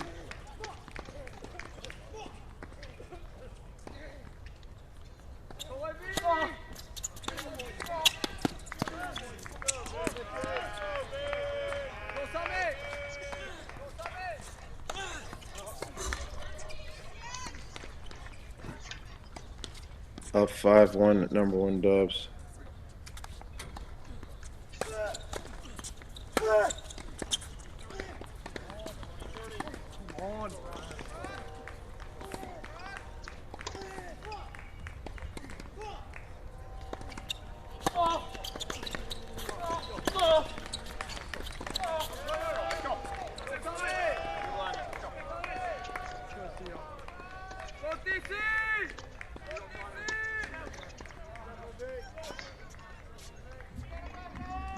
Fill in the middle.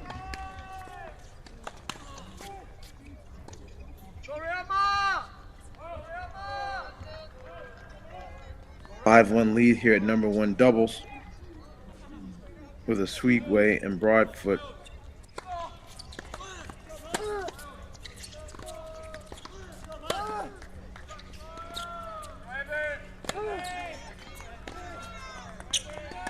NC State also up 4-1 at 3 and 3-1 at 2, so they're in a power position to take this doubles point.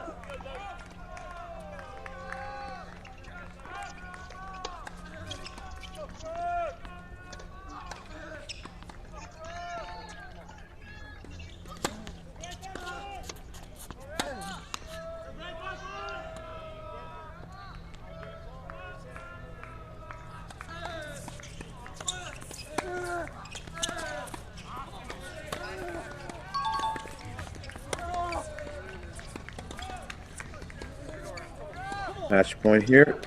Sweetway serving. Go ahead, big fight, man.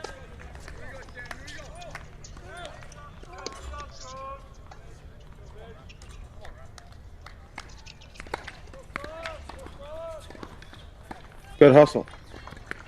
Not an easy shot to handle up high in the lights, but NC State gets it done. 6-1 at number one doubles. A Sweetway and Broadfoot over Hall and Sarah Carls.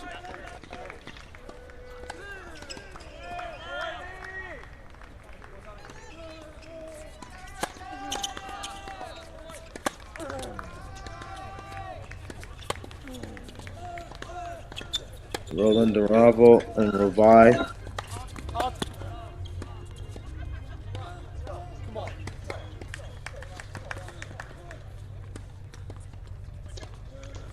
Been a battle on this court.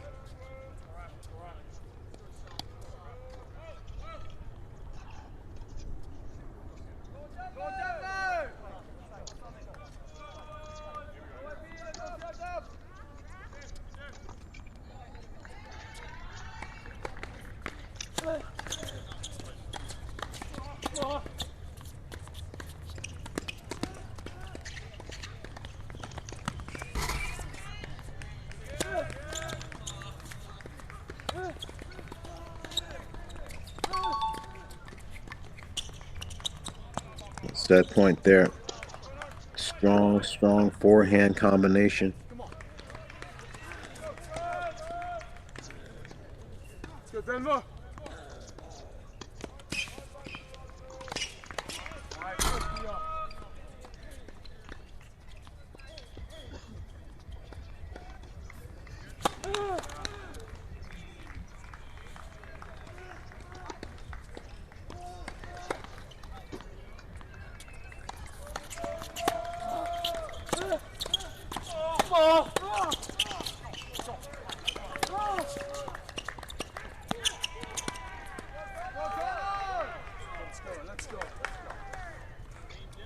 Let's go, boys. Boys. Go, Denver! Come on. Let's go, Ralph.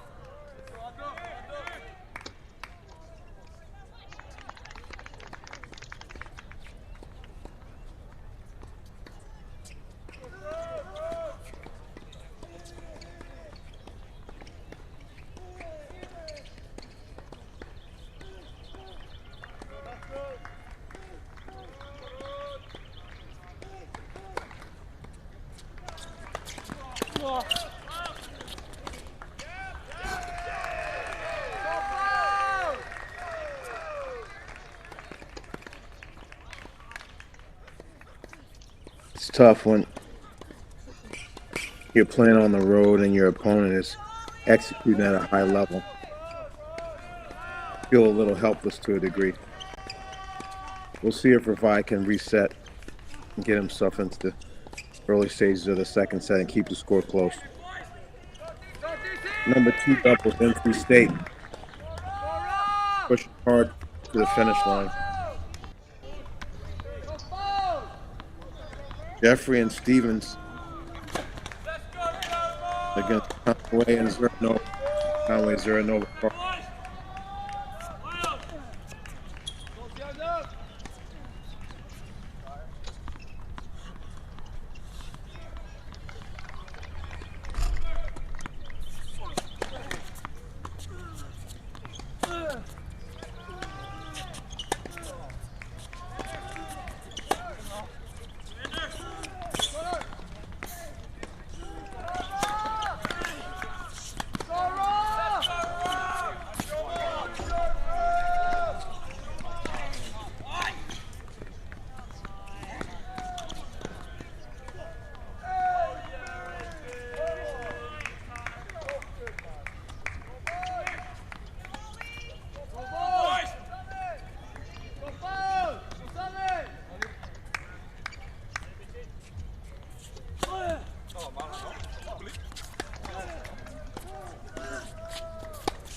Bodnik's moving really fast in his number 4 match.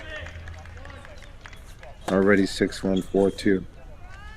Not a lot of his rallies are getting past 5 hits, though, and he was serving well.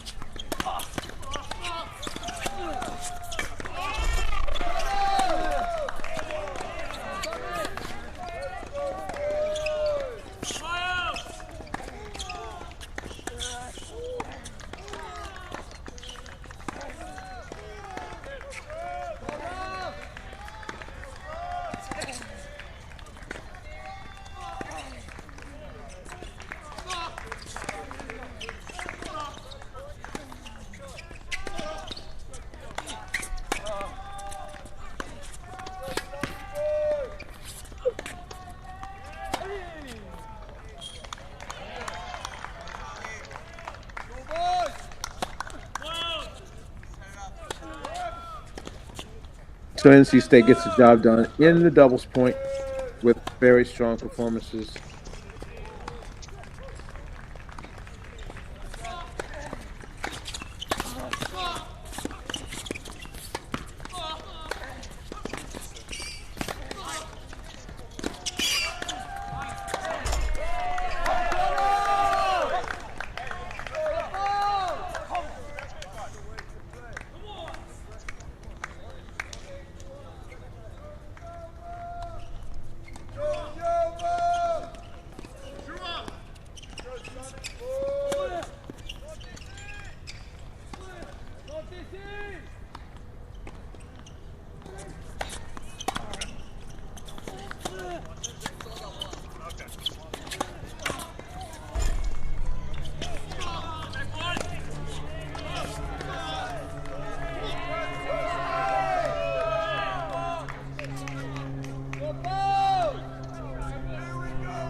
Okay, here we go.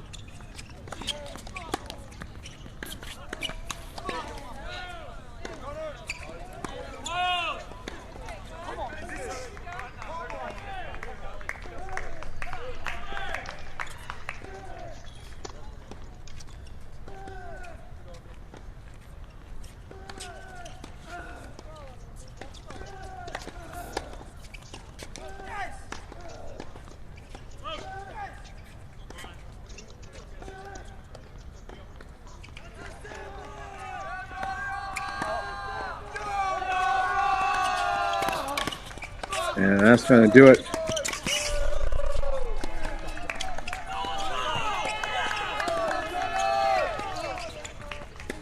Lama and Tanasi get the job done 6-2. So NC State Wolfpack take a 1-love lead, and they'll be shifting in a single shortly. So we're going to leave them and get back over to TCU and start seeing how the chips are falling there. Roger Pasquale, 6'2", 3-1. Duncan Chan, 6'1", 4-2.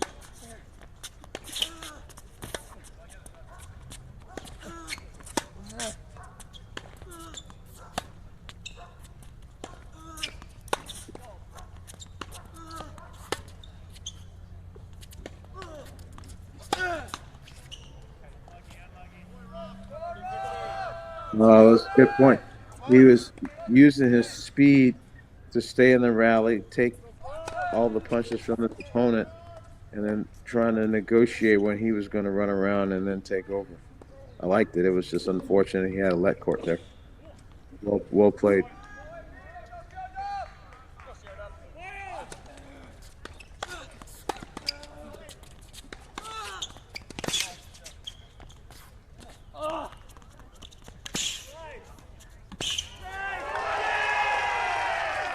Wow. Wow. That's the high level.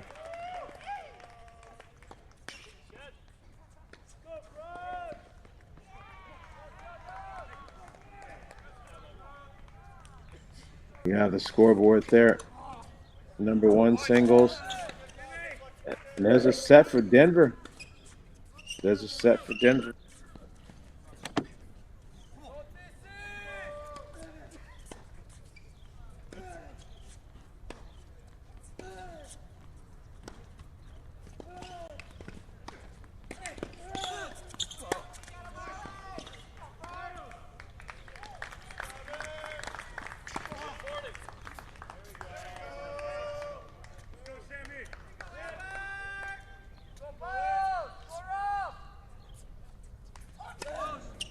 Things got a little closer in Oliver Bonding's match. The second set's much closer than the first.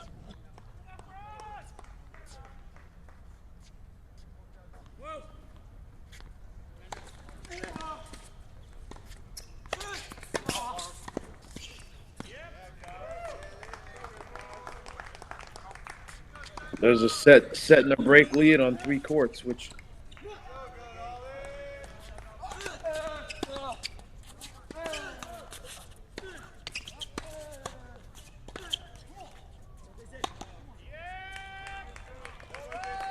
and a break lead on 3 courts, which gives TCU a pathway.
So Rob Wilcox is showing some character here, being professional and fighting every single point.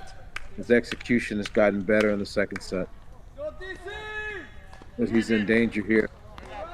He hasn't put together a couple sequences of having to shake hands.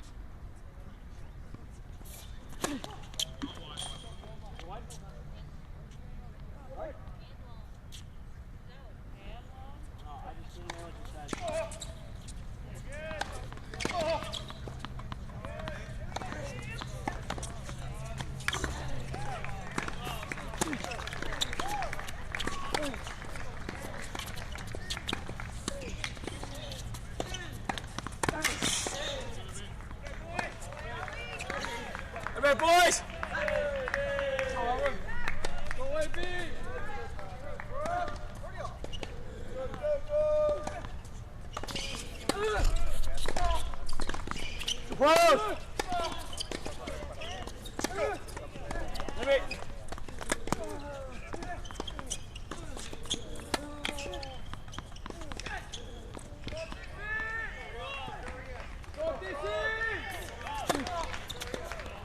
No, what? Let's go. Come on.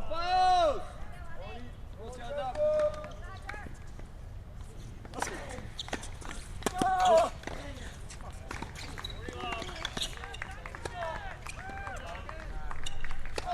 Duncan Chant with match points. Bonding closing in.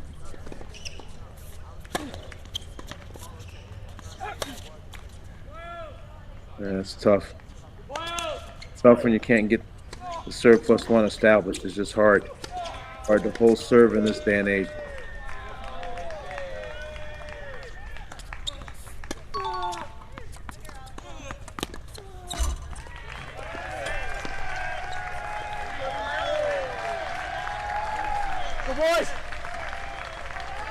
Dan puts the second point on the board. 6-1, 6-2. Solid, strong performance. And now match points for bonding.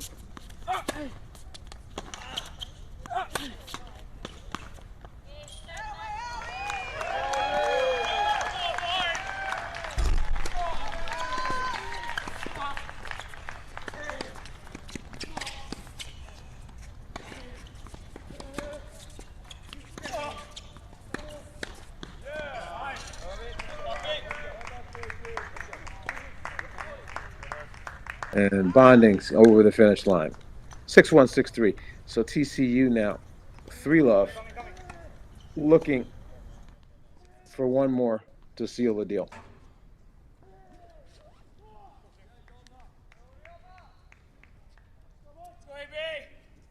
Good players! Go APC!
Okay. Roger Pasquale for the win. Moving on a little wider for that lefty can opener. He makes it. Game, set, and match. TCU Horned Frogs, 4-love over Denver. They get the doubles point. And then at 1 and 2, they get wins from Duncan Chan, Oliver Bonding, and Roger Pasquale. Great season for Coach Drew Eberly and the Denver Pios. A lot to be proud of, especially with them being a little short-handed part of the season. Still be able to make NCAA tournaments outstanding. And TCU, I think, has got a chip on their shoulder from being national champions and then defending champions, and then to some extent being dropped in the seeding because of tiebreaker rules. TCU for sure is going to be looking to set tones, send messages, and play with a little bit of an edge. So looking forward to seeing how they progress in the tournament. But that's all we have for now at Fort Worth. We're going to finish paying attention to the singles at NC State. Again, NC State Wolfpack were delayed due to weather. They're outside and playing under the lights. Doubles point to NC State. And now we're going to focus on the singles with this group. And that'll close our show tonight.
Michaela Stevens is from Jamaica.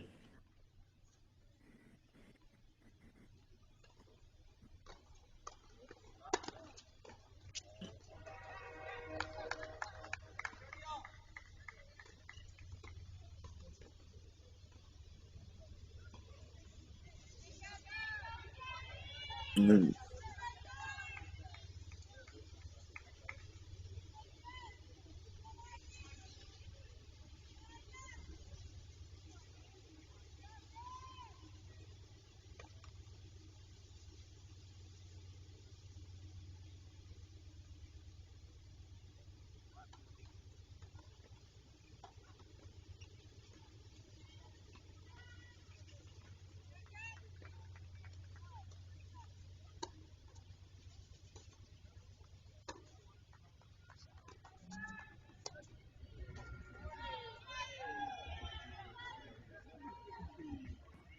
That's a heavy ball. Looks like maybe there was a little bit of wind behind that. We'll pay close attention and see if there's a clear and obvious wind pattern that could be affecting the ground strokes.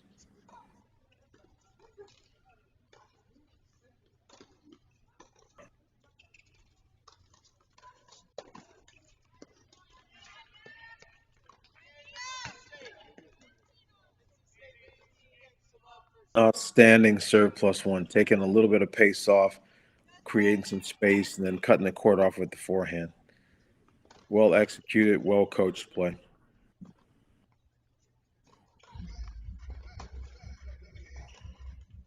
Wouldn't expect anything more from the number 26 player in the nation.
Number 2 singles.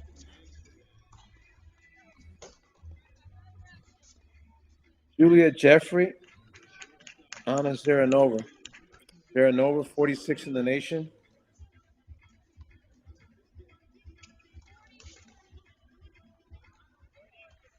Julia Jeffrey, junior from Maryland.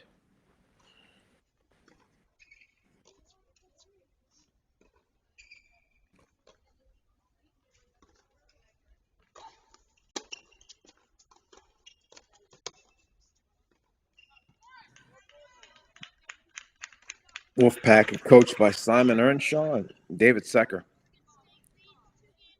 Outstanding mind and very, very good coaches that care about their players, but also make them better.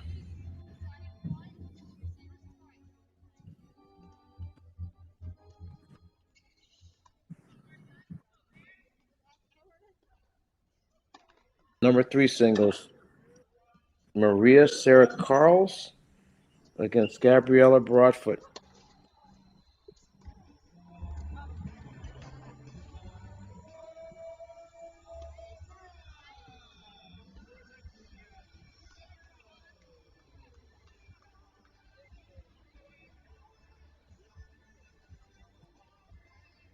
Sarah Carls is from Spain.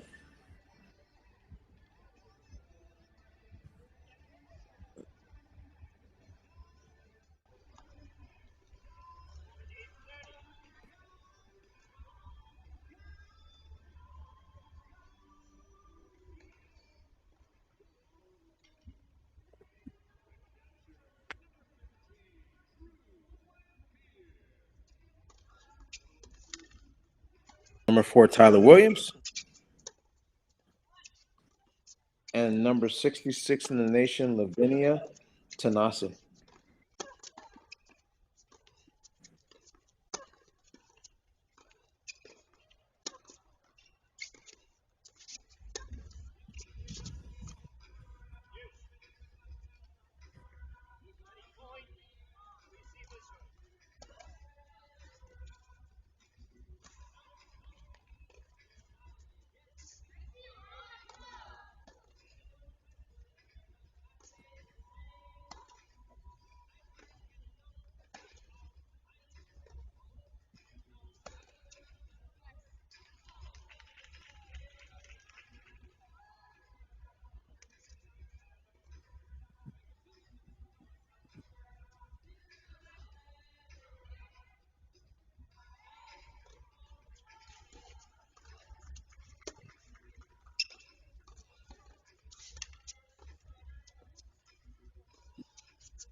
Just missed it. Tried to take it on the rise, but ball's out of the strike zone. There's some adjustments that for sure the young ladies have to make tonight because they thought they were going to be playing in daylight when it was probably a little warmer.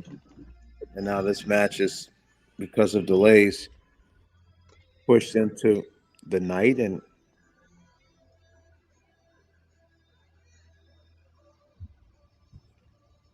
Morgan State off to a start here at number 5.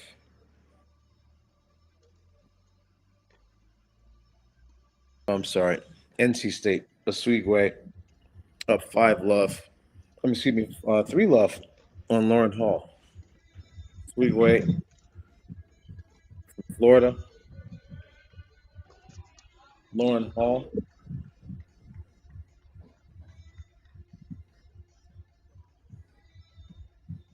from Maryland.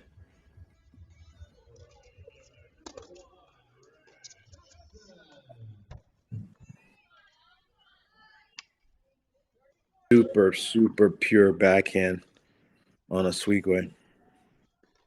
Big tennis family. Sister that plays. Dad was a coach.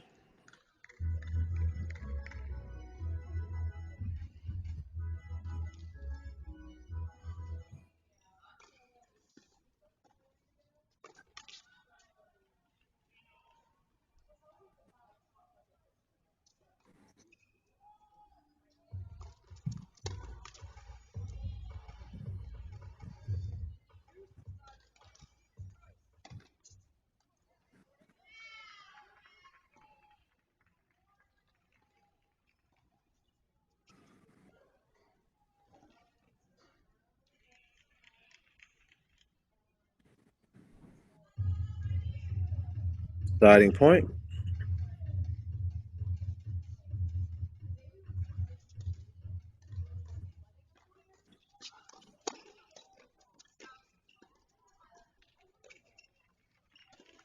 Went a little bit bigger on the return instead of just getting it in.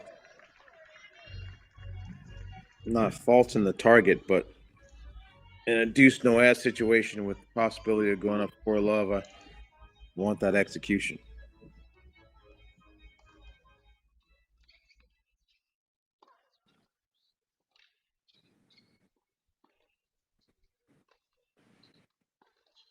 Number 6, Rua Lamem against Jasmine Conway.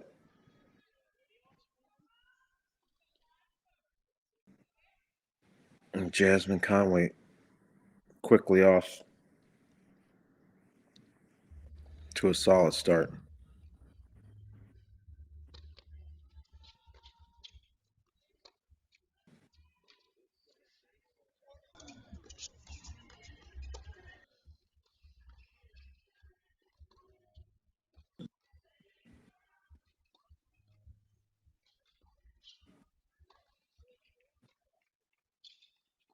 Rua, sophomore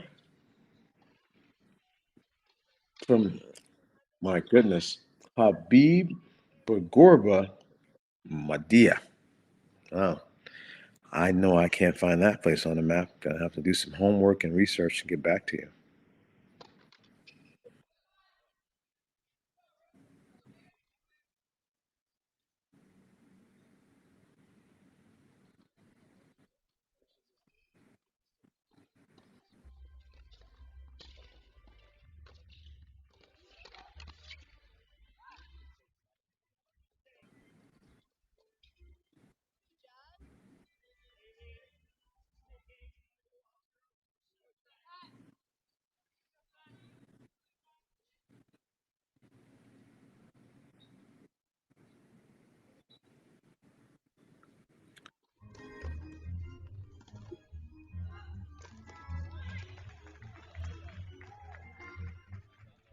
NC State's off to a pretty strong start here in this nightcap match.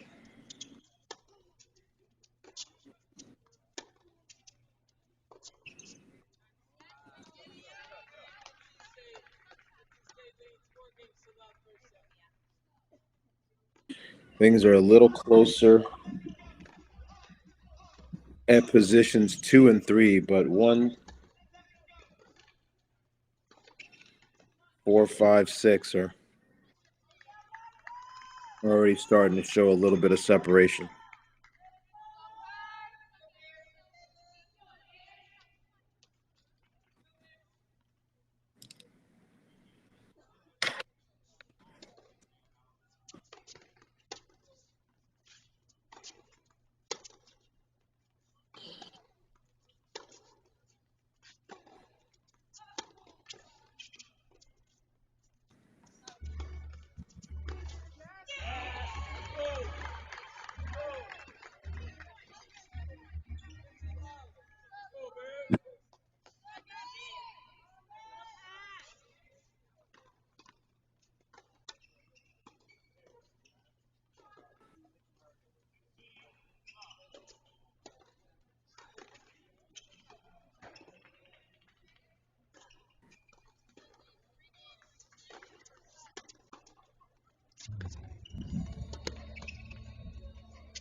That's well done. I like taking the short balls and coming forward and making the statements.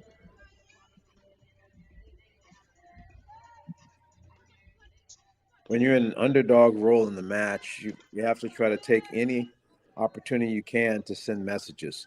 I'm going to try to out-rally the opponent. I'm going to be steady. I'm going to be clutch on game point and deciding point. I'm going to come forward and put balls away. You have to send those kind of messages, and that's how you earn respect in the match when you're the underdog. So that's a bit of the role for Morgan State tonight.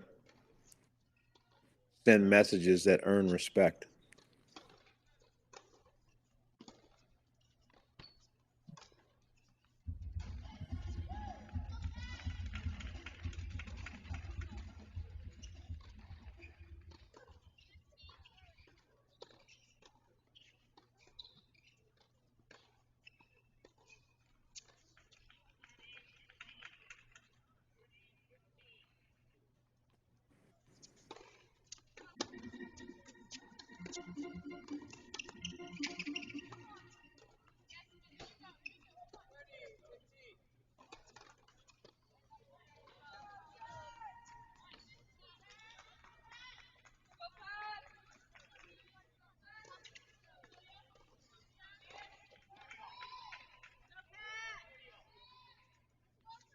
And that's set on 6.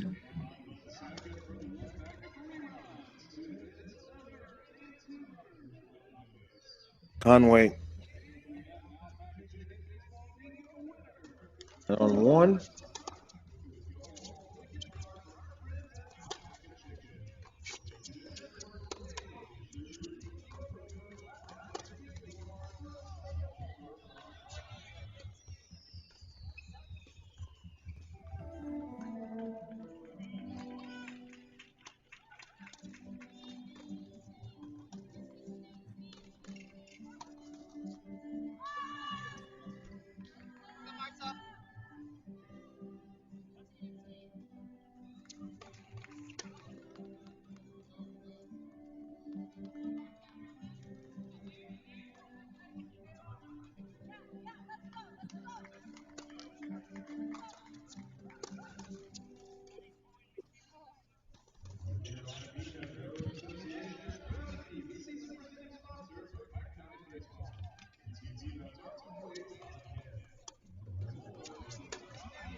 Court number 5, the Sweetway and Hall.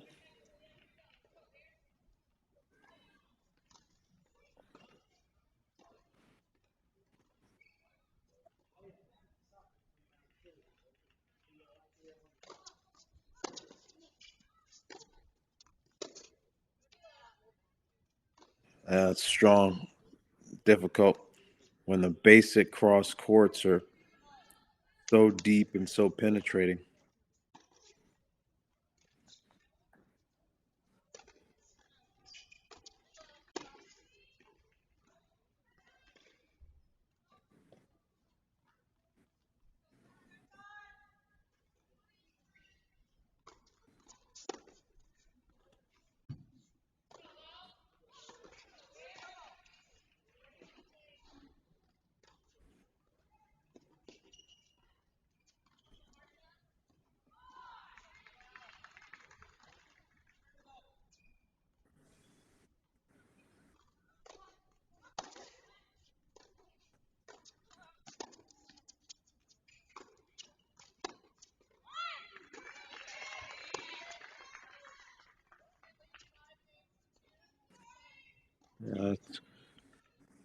Good-looking tennis players, this Morgan State team, all the way down the line. Just not able to maintain their level as they get, from a shot tolerance standpoint, past 6. Once it gets to about the 6th hit, then they're either missing or getting overwhelmed.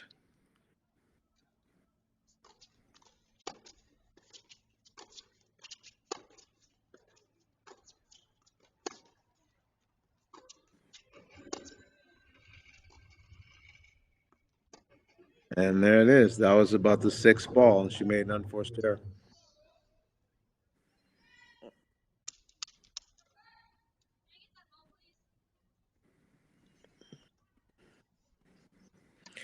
That's the first set to a Sweetway on court number 5.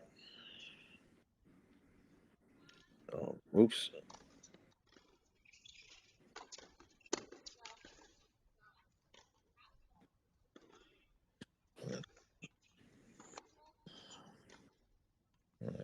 I guess it's still 5-1. I'm sorry. We're still in this game.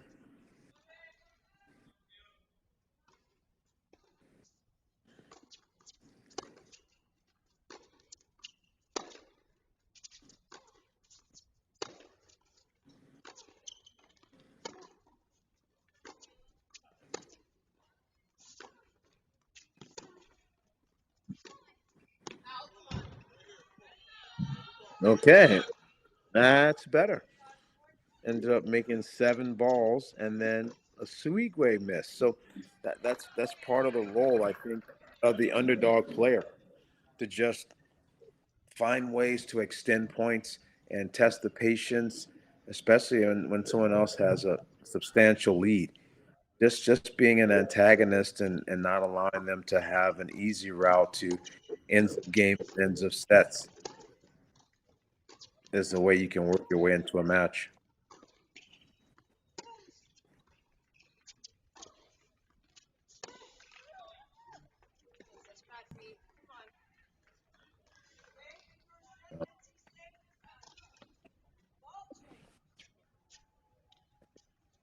And that's 6-1 a Sweetway, and it is a ball change. That is something that is part of college tennis. You get a brand new can of balls at the end of every set.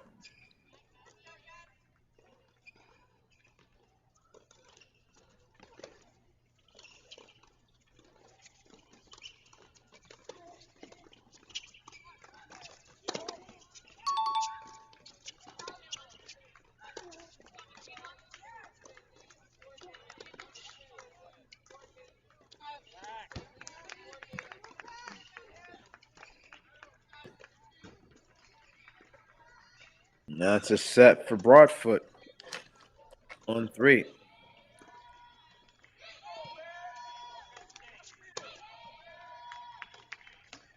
Now they're starting to come in bunches. Court 2.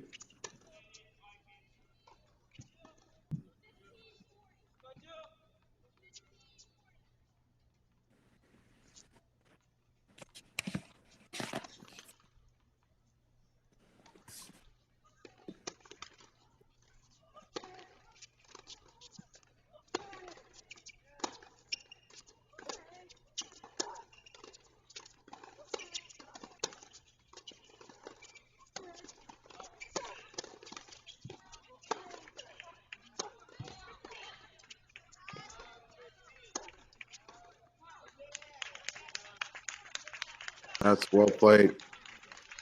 Hitting a big shot to a big target, creeping up a step. Another big shot to a big target, taking a little bit more court position, just like a boa constrictor, kind of squeezing time away from your opponent. I definitely believe that Coach Earnshaw and Coach Secker make sure that their players understand that concept and they train them that way. I've seen it. High quality all court tennis and definitely the ability to play balls early as a bit of a theme with some of these Wolfpack teams in the last decade that I think where they've changed the culture and the narrative in college tennis about NC State not being sort of the second class citizen to the Dukes and the North Carolinas, but being in the conversation of the best tennis in the ACC and in the country.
Climb their way back to a deuce point deciding point.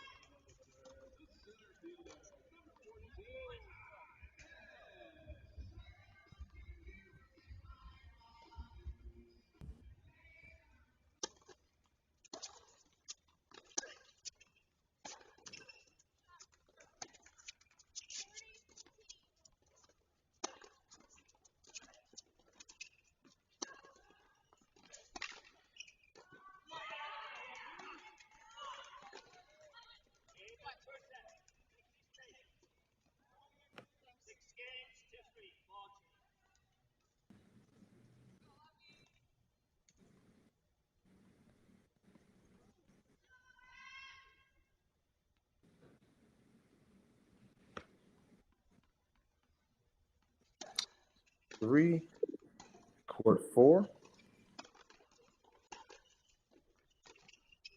Wolfpack is starting to make a move to get to dinner.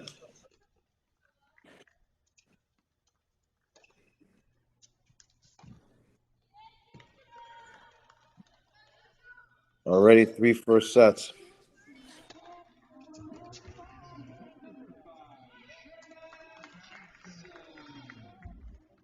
At 3, 5, and 6.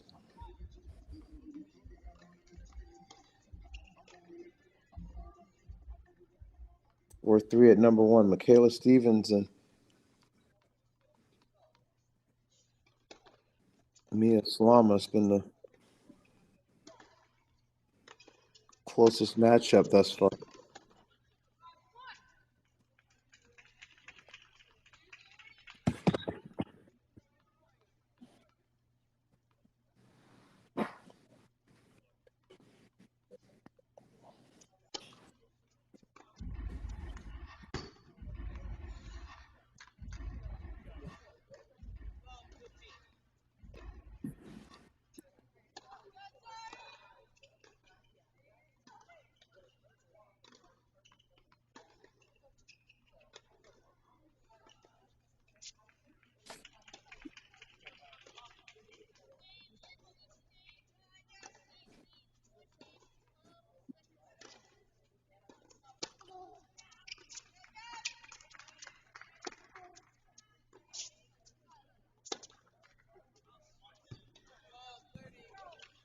That's tough. She kind of pulled off of that one.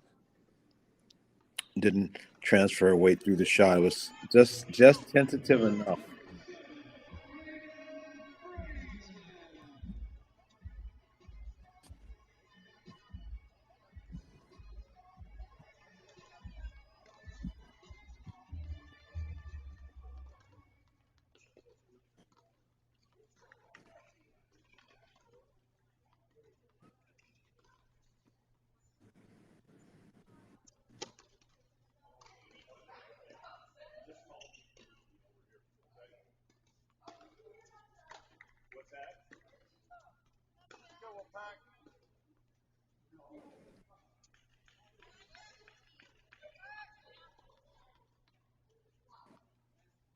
See how she handles this. Above 30.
Solid. That's a good work ethic there.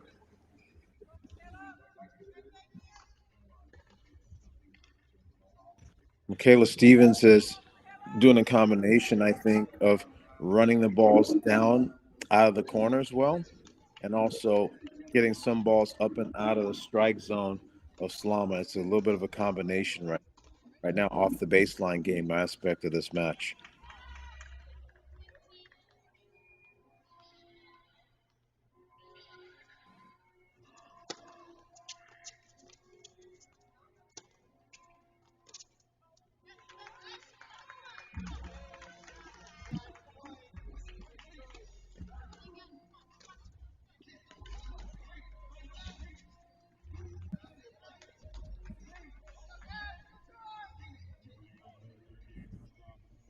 Deciding point. And this one has a fair amount of momentum on it, I feel. The difference between 5-3 and off to the races like the rest of her teammates, or being 4-all in a tough tug of war set, psychologically is a lot different. Let's see what happens.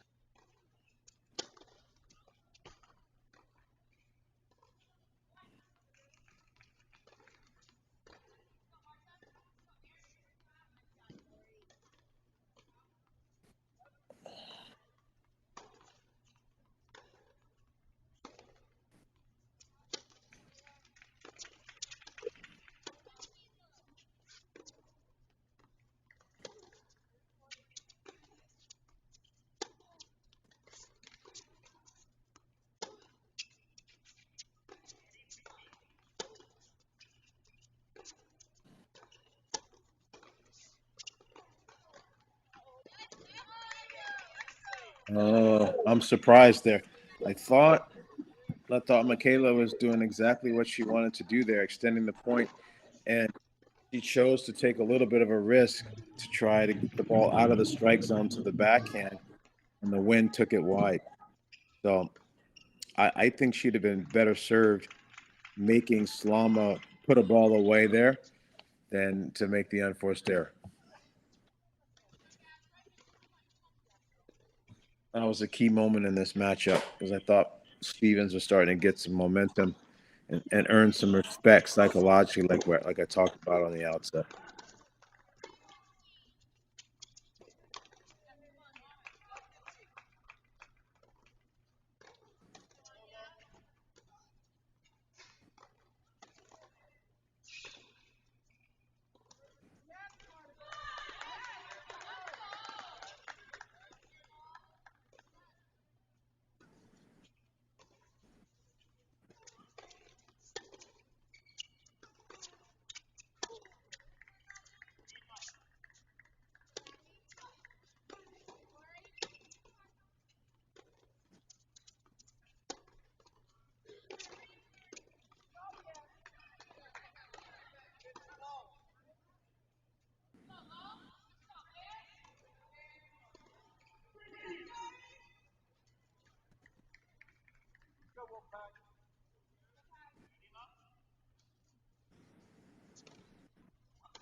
always tricky. There's a little bit of a delay as the other coach is giving some instruction.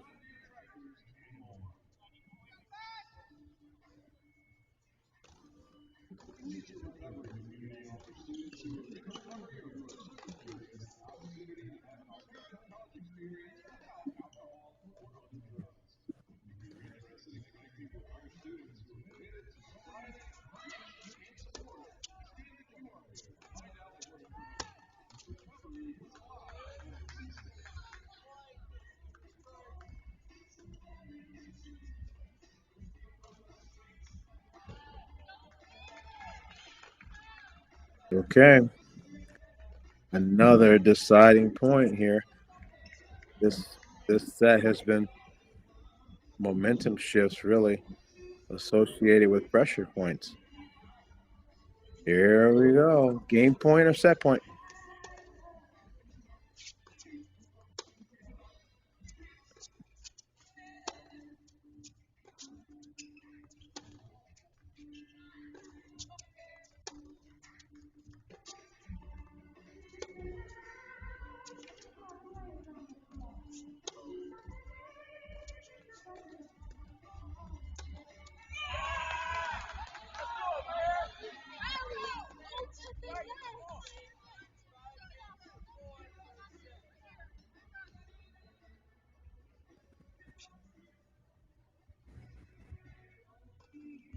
All right. 5-4. Lama's not able to get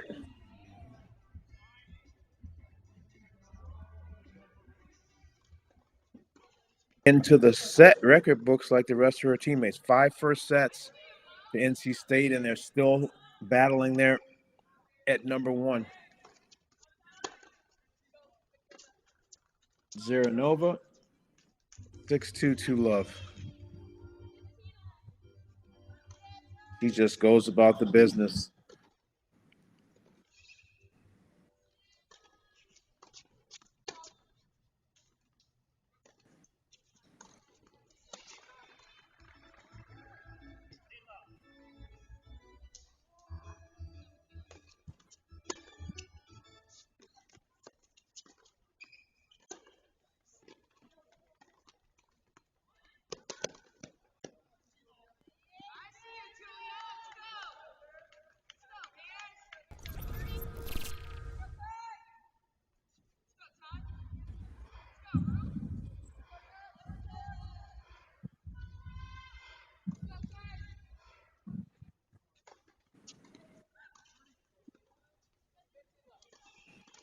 Okay.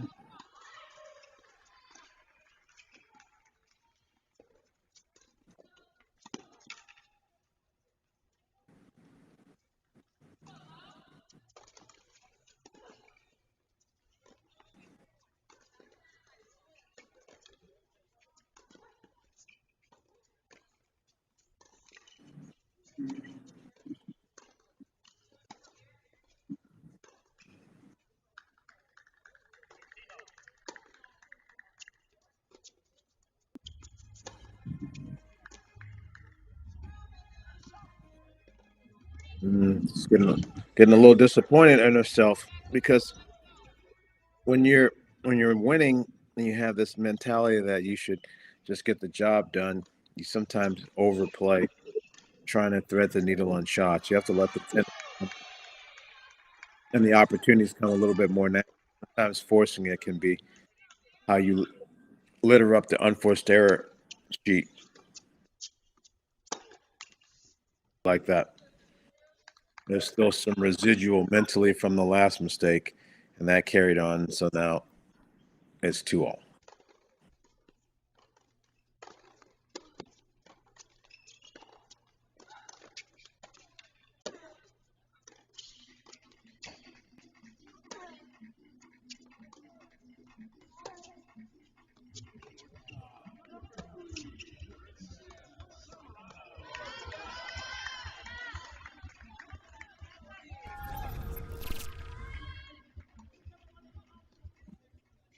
Big cross court forehand.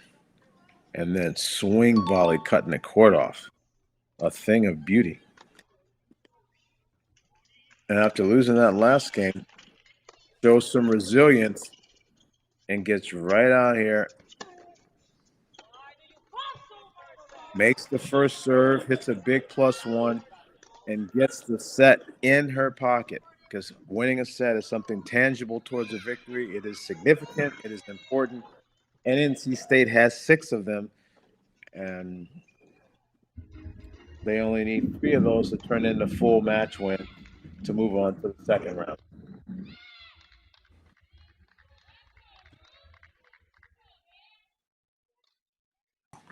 Down to 6. Lamem and Conway. Much closer in the second set now.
Important in this juncture of the match to hold here and keep your nose out in front.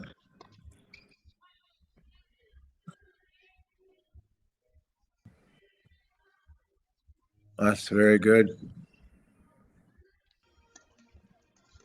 Very impressed. I've seen it a lot today. I saw it just recently with Duncan Shannon in the last match, and a fair amount of the girls are very accurate, serves out wide, and immediate recognition to jump on the +1 to the open court. Easier said than done, but it's being done quite well.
Able to get a free point on the serve right there is a big shot in the arm. Having a big point like that and not needing to play it. Huge. Just shows you why it's more important to go for percentages than big serves sometimes, especially in crunch time moments. A lot of tennis will be played on the women's side tomorrow and Sunday. Pepperdine advanced over Santa Barbara. Vanderbilt advanced over Xavier. UCLA over San Diego State. Arizona State over Denver. UCF over Navy. And UCF will play the winner of this match here at NC State.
Number 2 singles.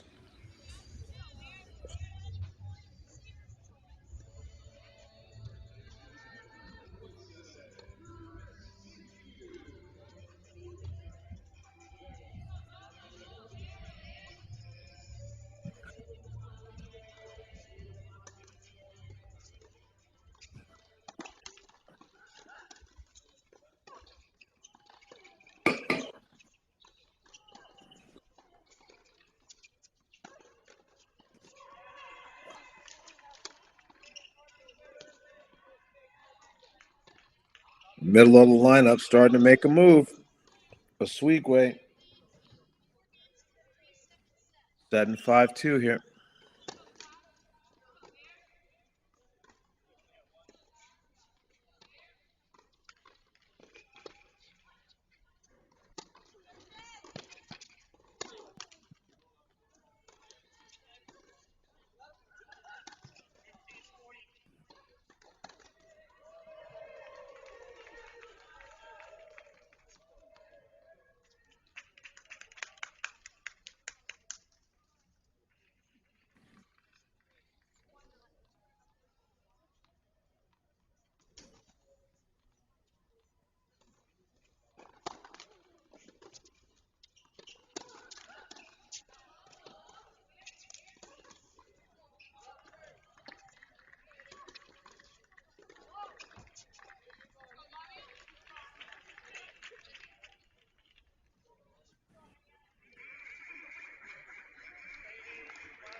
of 30 here for Swigway.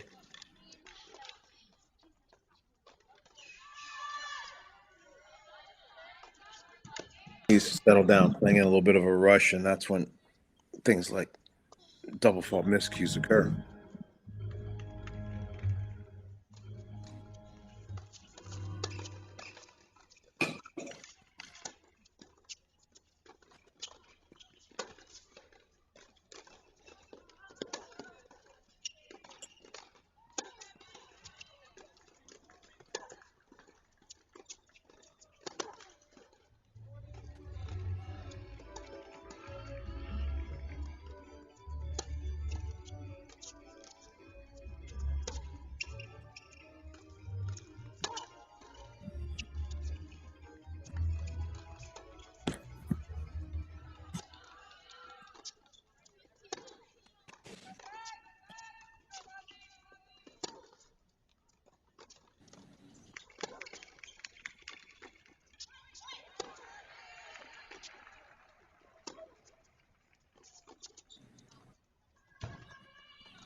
Oh, my goodness. Swigway makes the first overhead, but then the second one in the lights, she sends it flying. Not a happy camper. Loses her serve and now has to receive 5-3.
That's well done.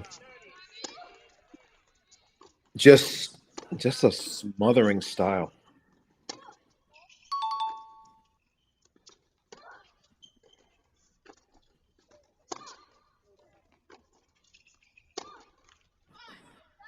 Match point for Tanasi.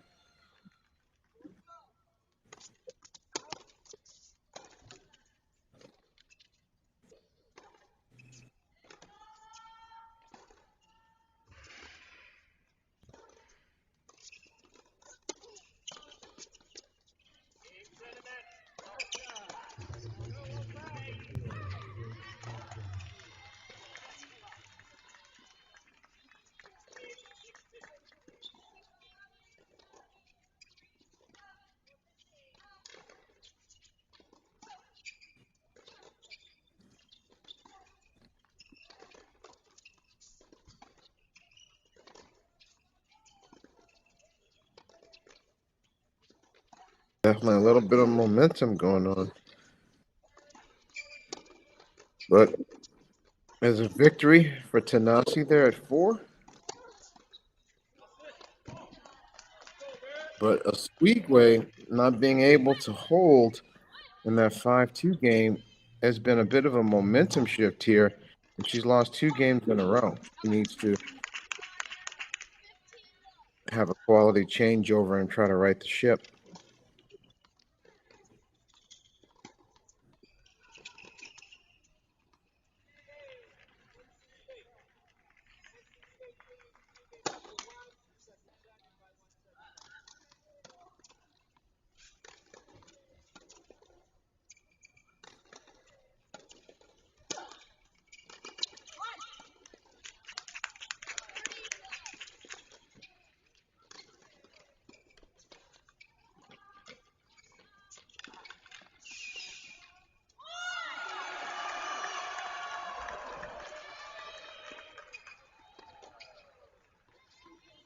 Closing in now.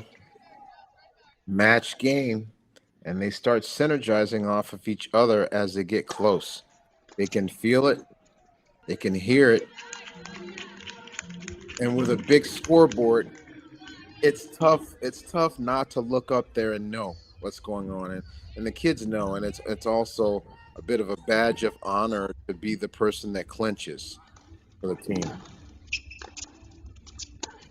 It's also annoying to be somebody who's very close to match point and goes unfinished.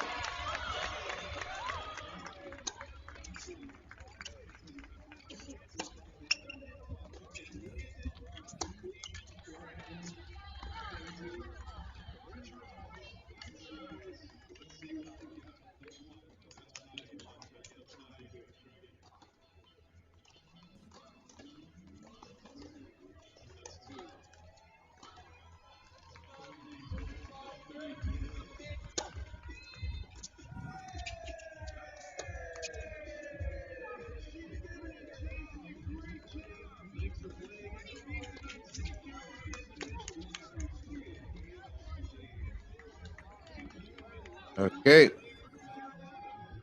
Now we're at match point.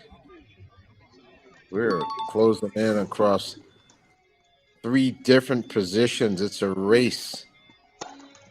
Who can join Tanasi? Someone's not going to be in the box score. Someone's going to be unfinished here. These are pressure point moments. Oh, Lecourt. Oh, she got passed. Angle pass. This is intense. 2, 3, and 6. Who gets it done? 2, 3, and 6. Who gets it done?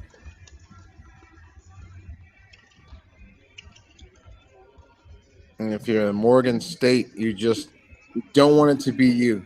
You want to battle and fight and scratch and claw and not be the one to get clinched on.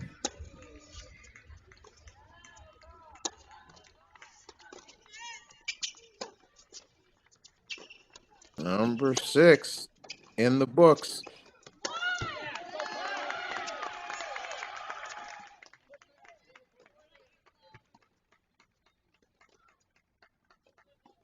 Conway joins Tanasi, so we only need one more. And that's the closer. Broadfoot gets it done.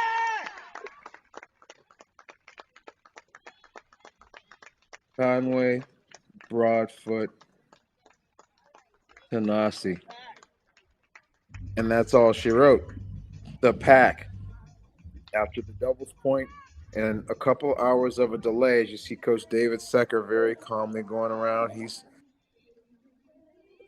happy to be through this one and got a chance to play it outdoors. It's important for the team to play it outdoors. And so we were happy to have the patience.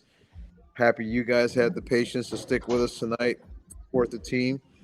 Strong performance by the ACC champions. And there you have it. Wins at 2, 4, and 6 to close the show to go along with doubles. North Carolina State Wolfpack moves on. You've been watching the NCAA championships on Crack Rackets. Coach Mark Bay, so happy to have been here. We started at 2 o'clock. It feels like we just started and we're just finishing right now. It goes by so fast. It's an amazing amount of tennis that's going to be brought to you here through these waves and obviously leading up to the championships in Athens, Georgia. So we're so thankful for your time, your interest, and your support. Please tune in tomorrow and the rest of the weekend for all the different action of the sites. To recap again, Virginia men for love, Georgia men for love, TCU men for love, and North Carolina State women for love. A clean sweep across the board. No points given in the first round, no mercy, and teams getting momentum going into the second round. It's going to be more action-packed, going to be more exciting. Obviously, much more competitive situations as some of the 2 and 3 seeds are going to be challenging the top seeds for the right to move on to the Super Regional. Thank you so much for tuning in. On behalf of myself, the entire Crack Rackets team, Danny Westoff signing off tonight. See you tomorrow. More tennis.